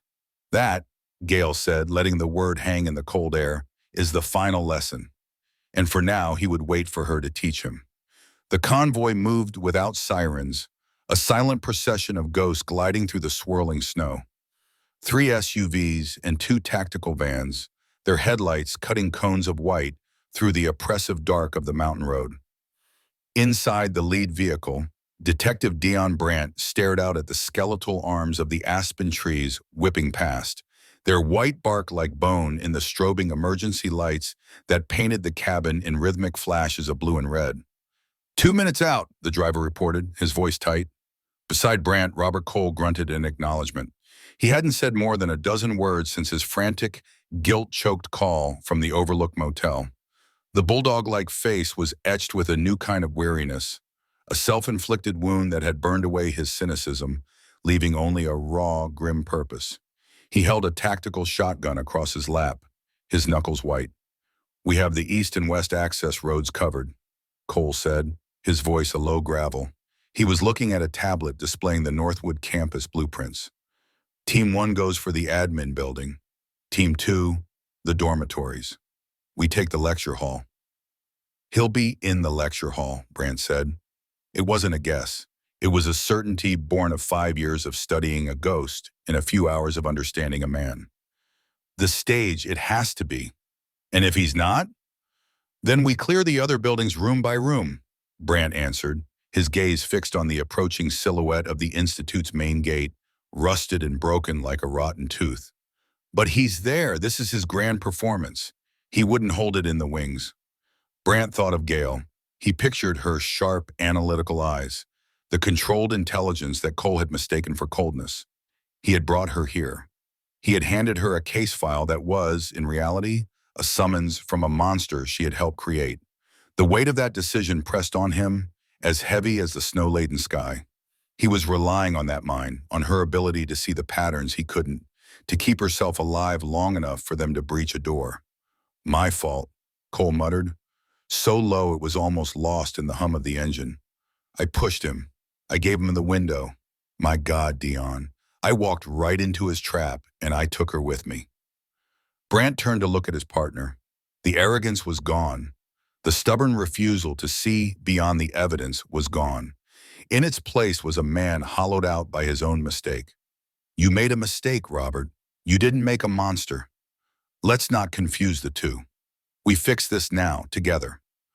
Cole met his gaze, and for the first time in weeks, the shield between them was gone. He nodded once, a sharp, violent motion. Together. The convoy slowed, turning off the main road onto the old, cracked asphalt of the Institute's entrance. The vehicles fanned out, taking positions in the deep shadows cast by the derelict brick buildings. The snow fell harder now, muffling sound, isolating them in this forgotten place. Brandt pulled on a tactical vest, the click of the buckles unnaturally loud in the sudden silence. Through his windshield, he could see the lecture hall at the far end of the quad. A single window, lying high up, seemed to hold a faint, flickering light. He keyed his radio. All teams, hold position. Radio silence until breach. Go on my mark. He chambered a round in his pistol. The sound was a final metallic promise. The ticking clock had run out. Time was a fluid, unknowable thing. It stretched and compressed, a single minute of Julian's intense scrutiny feeling longer than the entire drive from Silver Creek. Gail could feel her fabricated theory fraying at the edges. She had bought herself a reprieve, but it was a loan taken at an exorbitant interest rate. He was growing impatient. The final lesson, Julian repeated. circling her chair now like a shark. You are stalling, doctor. You are introducing new criteria to delay the inevitable. It's a clever tactic, a form of intellectual filibustering. It's a form of clarification, she said, keeping her voice even. You want my approval. I cannot give it to an incomplete work.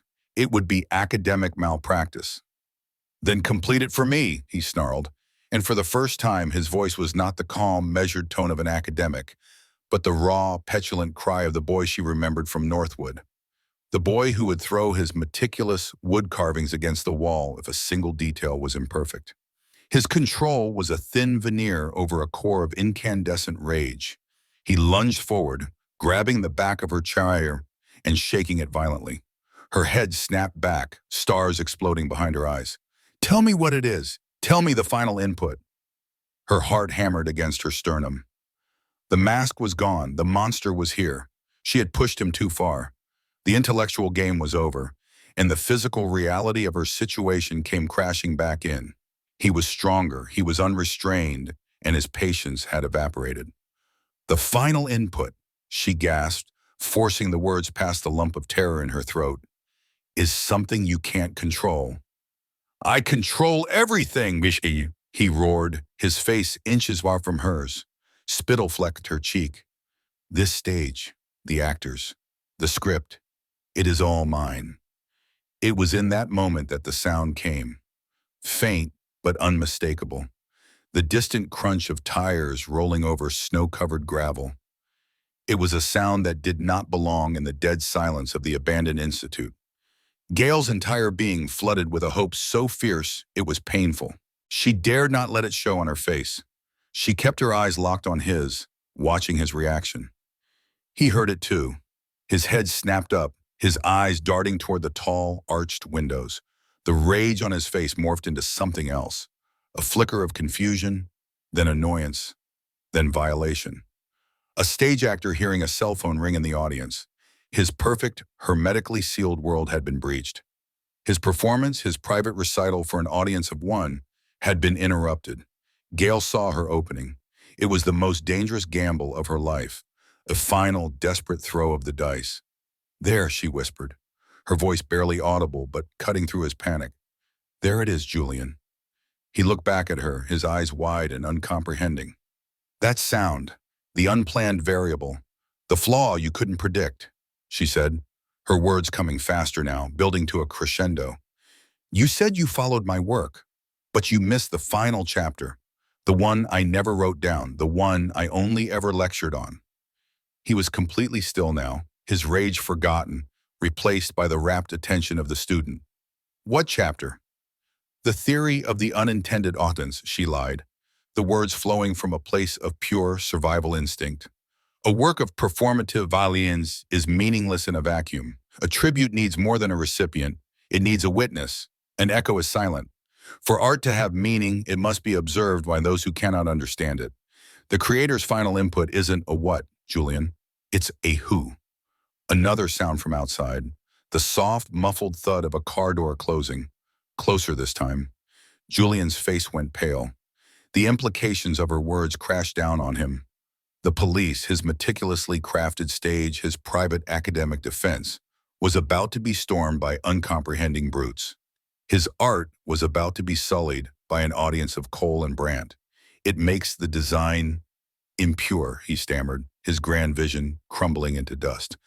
No, Gail said, her voice dropping to a conspiratorial whisper. It makes it real. It makes it transcendent. But only if you, the artist, can incorporate them into the work. Can you? He stared at her, his mind reeling. She had not only explained the interruption, she had reframed it as the final necessary test of his genius. He was no longer a killer about to be caught. He was an artist facing his ultimate challenge. His breathing was shallow, ragged. He backed away from her, his eyes darting between her and the door to the lecture hall, his entire worldview shattered and reformed in the space of 30 seconds. His hand went to the velvet cloth on the surgical tray. His composure was gone, his plan was in ruins, and the flaw in his design was kicking down the door. He was unstable, unpredictable, and infinitely more dangerous than he had been a moment before. Chapter 28. The student's failure, Arsh, was a physical bang. It radiated from Julian in waves, a distorting heat that warped the cold air of the lecture hall. The academic calm, the chillingly detached composure he had worn like a lab coat, had been flayed away. What was left was raw, twitching, and ugly. His hand, slender and steady just minutes before, now trembled an inch above the gleaming row of surgical tools. He was a conductor whose orchestra had walked off stage, leaving him to face the silent judgment of an empty house. The unintended audience, Gale had called it, a poison-tipped dart of a theory forged in the fires of desperation, and it had found its mark. Julian's entire performance, 5 years of meticulous, bloody work, had been predicated on control, control of the narrative, the aesthetic, the reception, the muffled, percussive sounds from outside, the distant crunch of tires on old snow, the barely there crackle of a radio. They were the audience she had invented for him, and they were an audience he could not control. His breathing was ragged, a tearing sound in the cavernous space. "No," he whispered, the words small and lost against the weight of the silence. He wasn't speaking to her. He was speaking to his own crumbling philosophy. The work must be pure, the variables must be absolute. An audience is chosen, curated. It cannot simply arrive. His crisis was her opportunity. While his mind wrestled with the heresy she had introduced, Gale's own mind had narrowed to a single brutal point of focus, the thick, fibrous rope biting into her wrists. When Julian's composure had first fractured, when he'd slammed his fist onto the armrest of her chair, she had felt a vibration, a splintering of old, dry wood. Her fingers, numb and stiff, strained against their bonds, exploring the rough underside of the armrest. There. A jagged edge, a shard of varnished oak, still attached to the chair, but sharp as a crude knife. She began to move. It was a microscopic motion, a subtle shifting of her weight that pressed her bound wrists against the splinter. Pain, sharp and immediate, flared up her arm as the wood dug into her skin. She ignored it.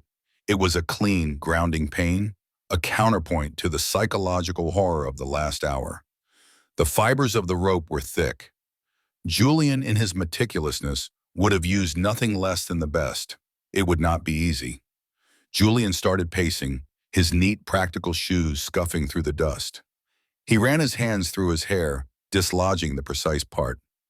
"A flaw," he muttered, circling the blank canvas that was meant for his magnum opus. "She says a flaw elevates it, but a flaw is a failure of design, an imperfection. Art is the elimination of imperfection." He spun to face her, his eyes wild with the frantic energy of a scholar whose foundational text has just been proven false. "Did you write about this? Was it in a chapter I missed? The unintended audience? I don't remember it."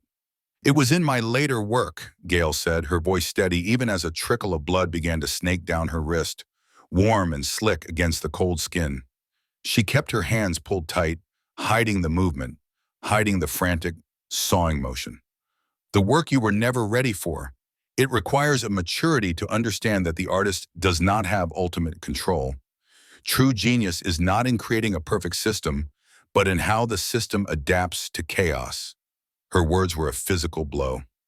He staggered back, his face a mask of anguish. It was the deepest cut she could have delivered, to tell him he was not advanced enough, that he was still just a student playing with entry-level concepts. Every murder, every angel, every carefully chosen feather was, in his mind, a doctoral thesis submitted for her approval, and she had just failed him. Outside, a metallic clang echoed, loud and definitive. Someone had dropped something heavy on the frozen asphalt. Julian flinched, his head snapping toward the boarded-up windows as if he could see through them. The sounds were no longer distant, no longer ignorable. They were here. His panic gave her seconds. She pulled harder, abandoning subtlety. The wood bit deep, slicing through skin and into the rope. She felt a strand give way with a faint pop, then another. The rope loosened almost imperceptibly, but it was enough. Hope, fierce and desperate, surged through her. "They can't be here," Julian said, his voice rising to a childish whine. "The performance isn't ready. The final piece isn't complete. They will misinterpret the work." He looked around the room at the quotes on the walls, the neatly arranged tools, the stark canvas. He saw a gallery. An uninvited mob was about to tear it all down. He turned back to her, and for the first time since she'd woken up in this room, the cold intellect in his eyes was gone, replaced by a simple, brutal rage. His delusion had been his shield, and she had taken it from him. He was no longer the artist, the teacher's prodigy. He was just a killer in a cold, dark room, about to be caught. "You," he hissed, and took a step toward the surgical tray. "This is your flaw. You invited them. You ruined it." He reached for the longest, most slender scalpel. In that same instant, a sound like the sky cracking open ripped through the world. The main doors to the lecture hall, thick oak slabs that hadn't opened in a decade, exploded inward, reduced to a cloud of splinters and dust by a breaching charge. For a heartbeat, there was silence, a shocked vacuum where the doors used to be. Then came the deluge. Two canisters skittered across the dusty floor, spewing blinding white light in a skull-rattling boom that vibrated through Gail's bones. Flashbangs. The world became pure, disorienting sensation. White light seared her retinas, even through closed eyelids. And the sound was a physical pressure, a fist punching the air from her lungs.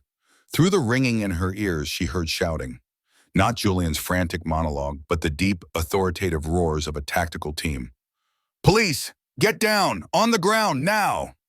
Figures in heavy black armor poured through the ruined doorway, weapons raised, red laser sights dancing through the swirling dust and smoke like angry fireflies.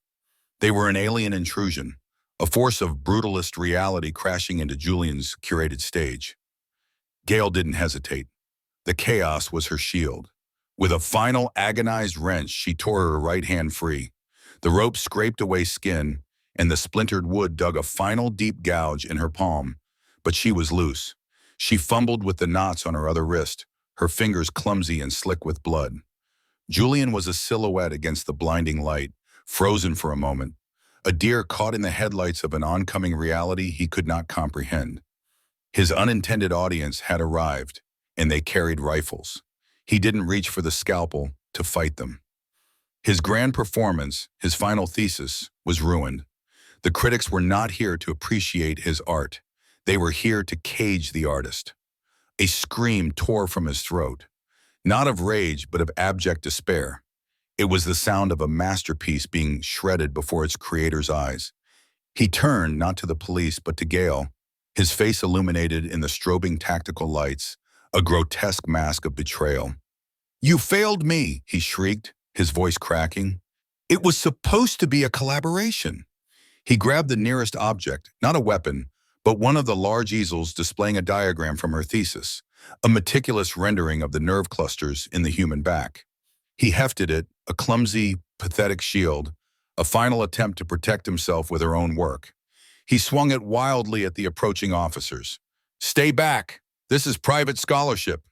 The tactical team didn't engage in debate. A beanbag round from a shotgun cracked against his ribs with a sound like a bat hitting a side of beef.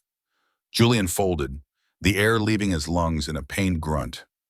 The easel crashed to the floor.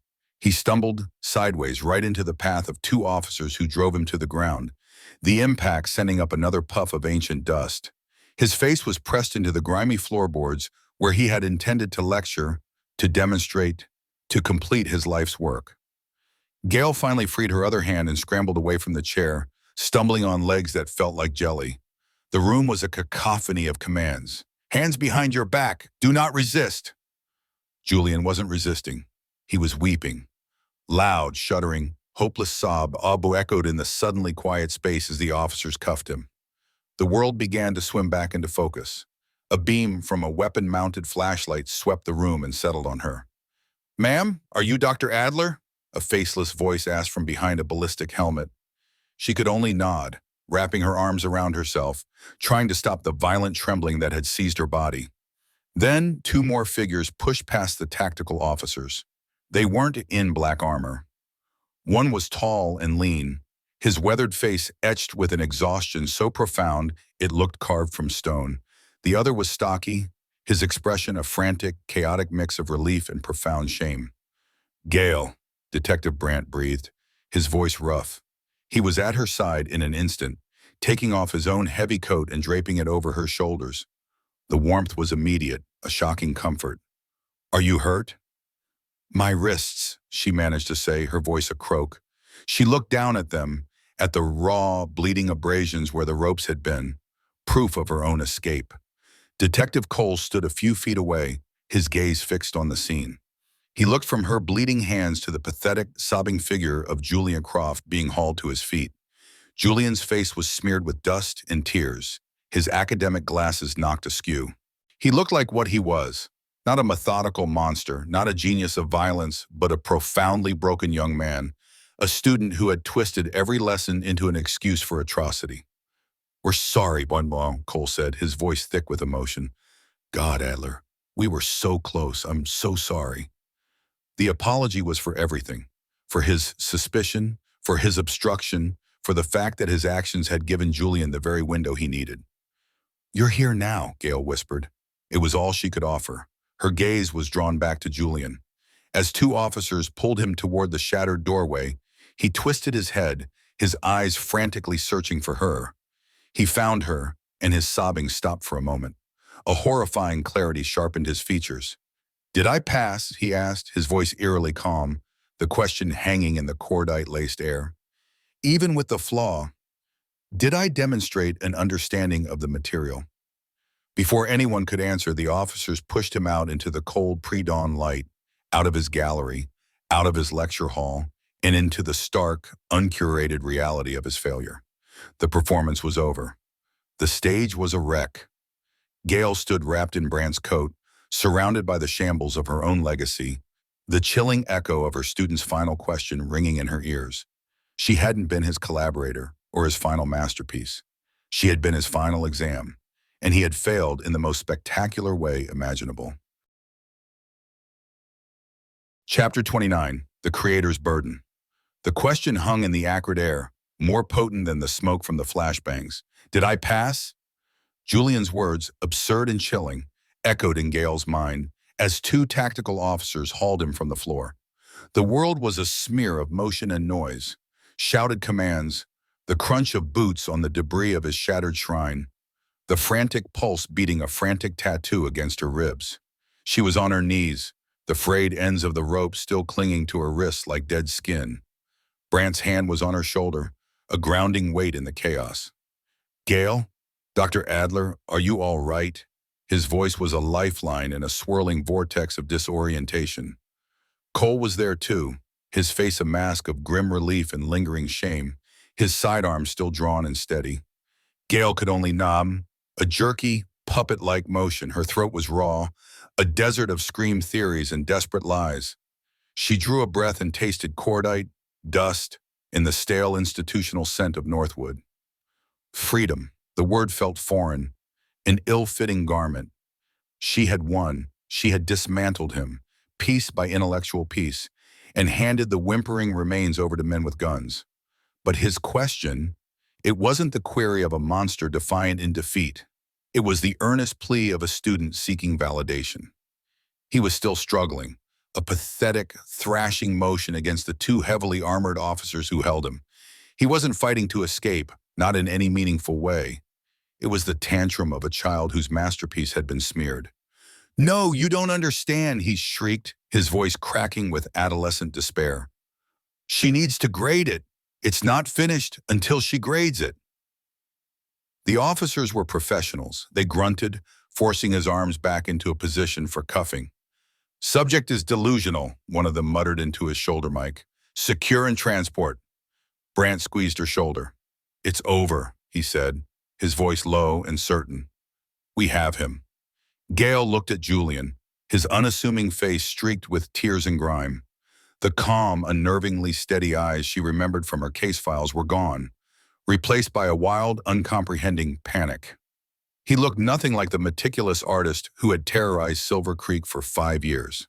He looked like what he was, a broken young man, a boy who had never truly left the walls of this institution. The sight stirred a nauseating cocktail of pity and revulsion within her. This was her success story, her pro-social sublimation of violent urges. The weight of her own words, her own professional blindness, settled on her like a shroud. And then, in the split second it takes for order to become chaos, it happened.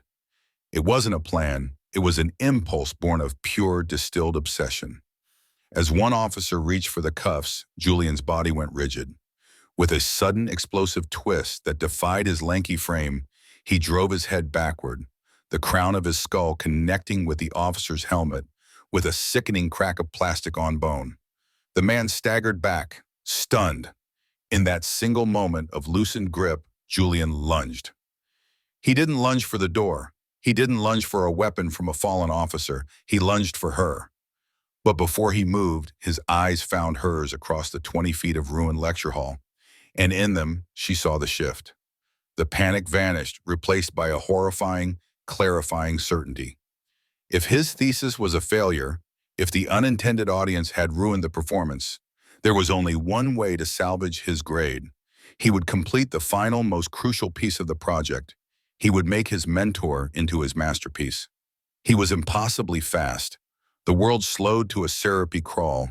She saw Brant turning, his expression shifting from relief to alarm. She saw Cole raising his weapon, his mouth open in a silent shout. She saw Julian's hand dart inside his plain gray jacket, a place the initial pat-down in the chaotic takedown had missed. When his hand emerged, it held a scalpel, not one from the table of his tools, but a smaller, finer one, its handle wrapped in leather for a better grip. His personal instrument. He was an artist, after all, and he always came prepared. Gail's body was frozen. Her mind, the weapon that had saved her, was screaming commands her limbs refused to obey. Move, run, fight. But she was still on her knees, a spectator to her own execution. Julian closed the distance in 3 desperate strides, a guttural roar tearing from his throat, the sound of pure, unadulterated need. He wasn't an academic anymore. He was an animal. The first to react was Cole. A lifetime of by-the-book procedure in a single catastrophic mistake had honed his reflexes to a razor's edge. He had a debt to pay. "Gun!" he bellowed, the word tearing through the hall. Julian was on her. His weight crashed into her, driving the air from her lungs and sending them both to the floor. The scalpel wasn't aimed at her throat or her heart. It was aimed at her back, at the space between her shoulder blades. He was going to make his angel. He would stitch the wings on her himself here, in the place where she had first given him the idea. A final, perfect, thematic resonance. Her mind caught fire. She twisted, her body finally responding, driven by the primal reptilian core of her brain. The cold, hard floorboards scraped her cheek. She smelled his sweat, a sour, fearful scent. His left hand tangled in her hair, yanking her head back, while his right arm holding the scalpel rose for the first incision. His face was inches from hers, his features contorted in a mask of ecstatic purpose. This was it, the apotheosis, the true innovation. Then a gunshot ripped through the world.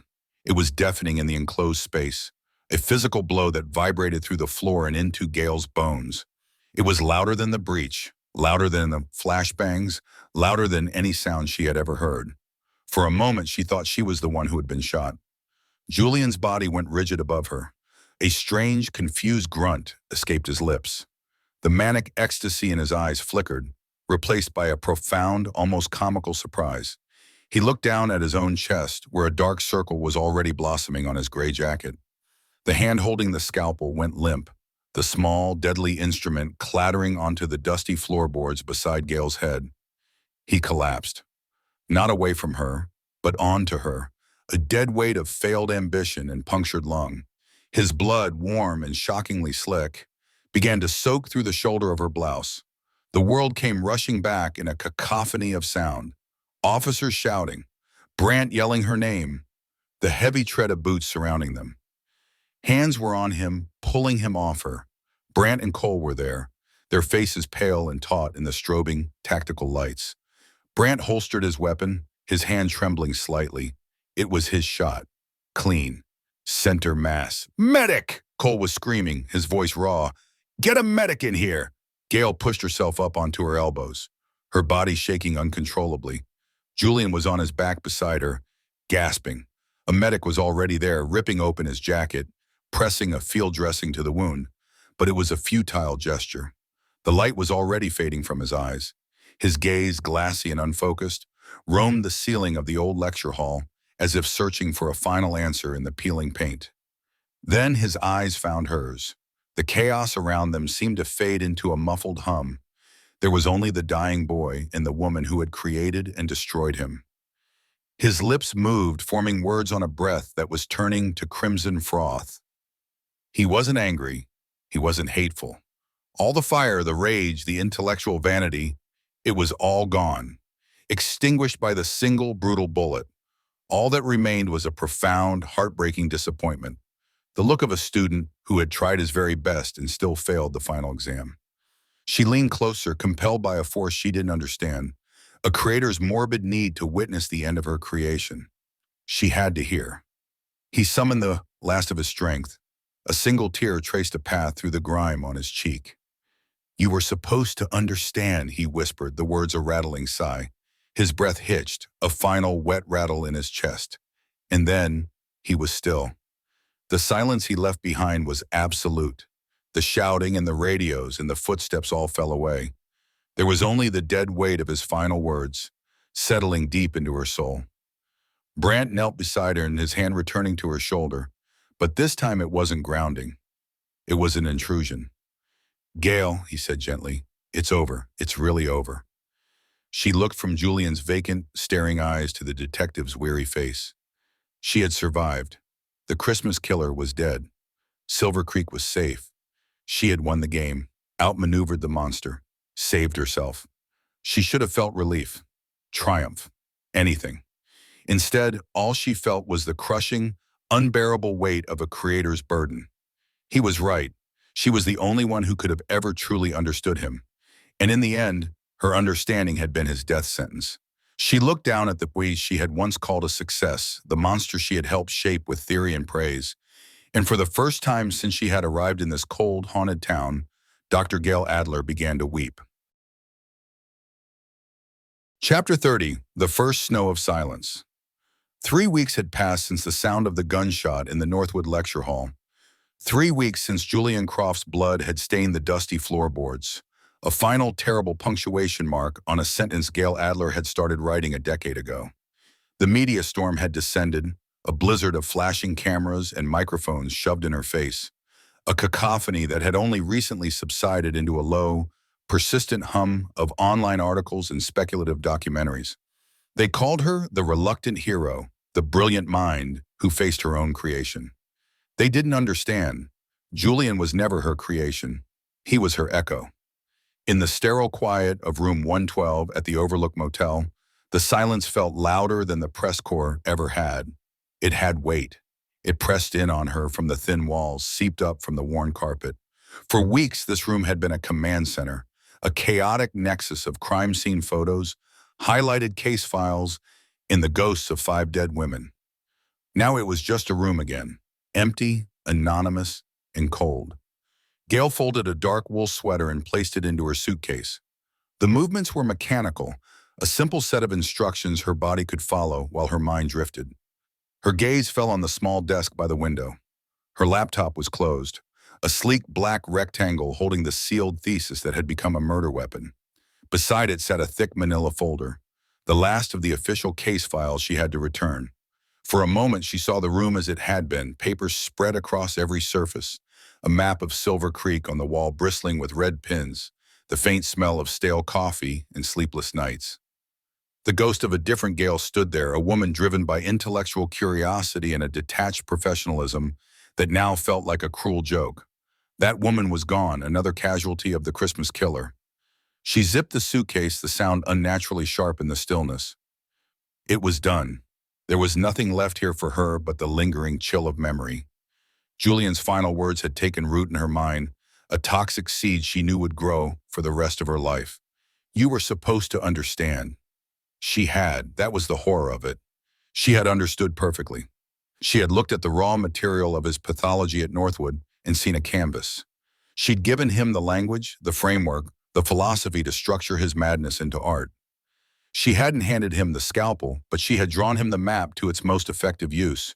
The premise of her life's work, that one could understand the monster without becoming one, had crumbled into dust. She had understood Julian, and in doing so she had validated him. She had finished him. The window looked out onto the gray, bruised sky of a late January morning. The formidable peaks that encircled Silver Creek were capped with old, hardened snow. The town below was quiet, the festive Christmas lights long since packed away. The season of fear was over. The town could begin to heal. But Gail knew her own healing was a far more complicated prospect. She picked up the case file in her laptop bag, took one last look at the anonymous room that had held the most intimate crisis of her life, and walked out, closing the door softly behind her. The click of the lock felt like a final, quiet closing of a tomb. The Silver Creek Police Department smelled different. The usual scent of burnt coffee and damp wool was still there, but the acrid undertone of panic was gone. The murder board that had dominated the main bullpen, a 5-year testament to obsession and failure, had been taken down. In its place was a standard bulletin board with notices about shift changes and a community bake sale. The war was over. Peace, or at least its weary equivalent, had returned. Detective Dion Brandt met her at the door to his office. The exhaustion that had been etched into his face for years seemed to have settled deeper, not as anxiety, but as a profound, bone-deep weariness. He looked older than he had 3 weeks ago. "Doctor," he said, his voice a low rumble. He gestured for her to come in. His office was spare, organized. He had survived. His town had survived. That was his victory. "Thought you might have left without saying goodbye." "I had to return this," Gail said, placing the thick file on his desk. "And sign whatever final papers you have for me." "Just a formality," he said, pushing a single sheet of paper and a pen across the desk. "Payment was wired last week." As Gail signed her name, the door opened. Detective Robert Cole stood in the doorway, his stocky frame seeming to fill the space. He held a steaming mug in one hand, but his other was clenched at his side. The perpetual frown of suspicion he'd worn like a second skin was gone, replaced by something far more unsettling. Shame. He didn't look at her, focusing instead on a spot on the floor just past her feet. "Brandt," he said, his voice thick. "Got a minute?" "Come in, Rob," Brandt said gently. "Dr. Adler is just finishing up." The tension in the small office became a physical thing. It was the heavy silence of unspoken words, of actions that couldn't be undone. Cole took a hesitant step inside, finally forcing his eyes up to meet Gail's. "Doctor," he began, then stopped. He cleared his throat and tried again. He looked at Brandt, who gave a minute, almost imperceptible nod. Cole took a deep breath, the sound of a man about to leap from a great height. "I was wrong," he said, the words coming out clipped and raw. "About you, about everything. My gut, my instincts. They were noise, just fear." He finally looked her square in the eye, and she saw the full weight of his realization there. It wasn't just about the case, it was about the man he thought he was. "What I did," he continued, his voice dropping, "following you, getting that warrant, treating you like the monster. It could have gotten you killed. It gave him the opening he needed. I have to live with that. I just wanted you to know that I know it." He exhaled, the confession leaving him visibly smaller. "I'm sorry." Gail studied him for a long moment. The anger she might have felt was gone, burned away in the lecture hall. All that was left was a vast, echoing emptiness. "You were trying to protect your town, detective," she said, her voice even. "Your methods were flawed. Your conclusion was wrong. But I understand the motive. It was a carefully constructed absolution, clinical and precise, and it seemed to land with the force of a physical blow." Cole swallowed hard and nodded, unable to speak. He set his mug down on the corner of Brandt's desk, turned, and walked out without another word. Brandt watched him go, then turned back to Gail. "He's a good detective, a good man. He loves this town too much sometimes. Blinds him." "He loves its memory," Gail corrected softly. Before the angels started falling. Brandt sighed, running a hand over his tired face. "Yeah, I suppose we all do." He leaned back in his chair. It takes a particular kind of quiet to follow a storm like this. People are smiling again, but it's brittle. We'll be finding the cracks from this for years. He paused, his gaze thoughtful. What about you, doctor? What comes next? It was the question she had been avoiding asking herself. What did you do after your life's work stared back at you with the eyes of a killer and asked if it had passed the test? Where do you go when your own mind feels like a crime scene? I don't know, she answered honestly. I think I need some quiet of my own. If you ever decide to write again, Brant said, let me know. I'd read it. It wasn't a compliment. It was a statement of fact, of respect earned in the crucible of a shared nightmare, a bond forged in horror. I don't think I have anything left to say, Gail said. She stood, extending a hand. Brant took it. His grip was firm, steady, the hand of a man who had made an impossible choice and would carry its weight without complaint. Thank you, Dion, she said, using his first name for the first and only time. Be safe, Gail, he replied. She walked out of his office, through the quiet bullpen, and out the doors of the police station. The cold air hit her face, clean and sharp. She didn't look back. The engine of her car turned over with a low growl, the only sound on the motel's empty parking lot. She pulled out onto the main road, heading for the mountain pass that would take her away from Silver Creek. She drove past the town square, past the diner where she'd forced down tasteless meals, past the storefronts with their hopeful, hand-painted signs. It was just a town, a small, wounded place full of people trying to forget. It had been her prison and her proving ground, and now it was receding in her rearview mirror. As she began the slow, winding ascent up the mountain, something changed in the air. A single, delicate snowflake landed on her windshield. Then another, and another. They were not the heavy, wet flakes of a blizzard, but the fine, dry powder of a peaceful snowfall. It was the first snow of silence. She drove on, the tires crunching softly on the accumulating frost. The dense pines on either side of the road were draped in white, their branches heavy.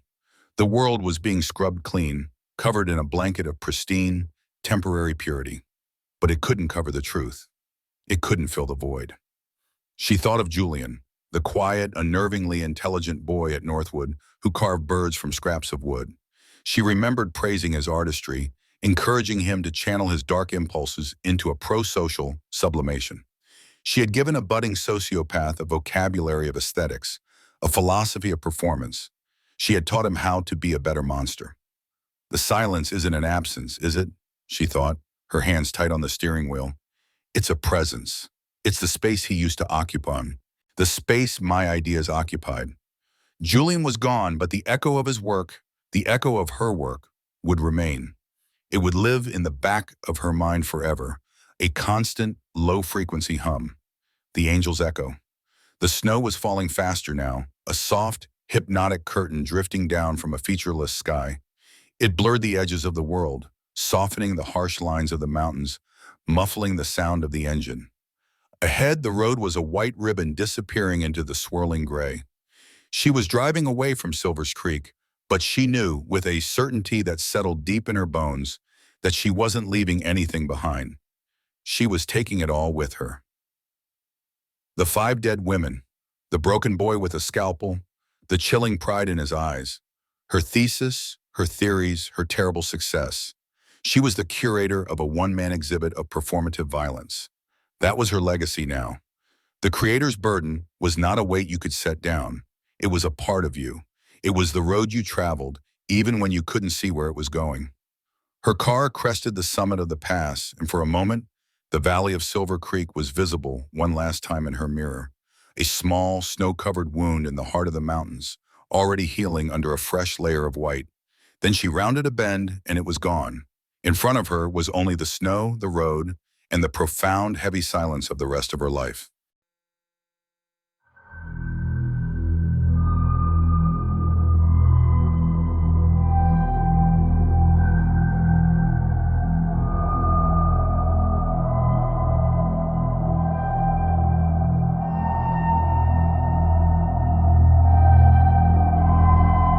Another shadow in the rain. darkness but dancing with the pain. The city sleeps but I'm awake. For goodness sake, a soul to take.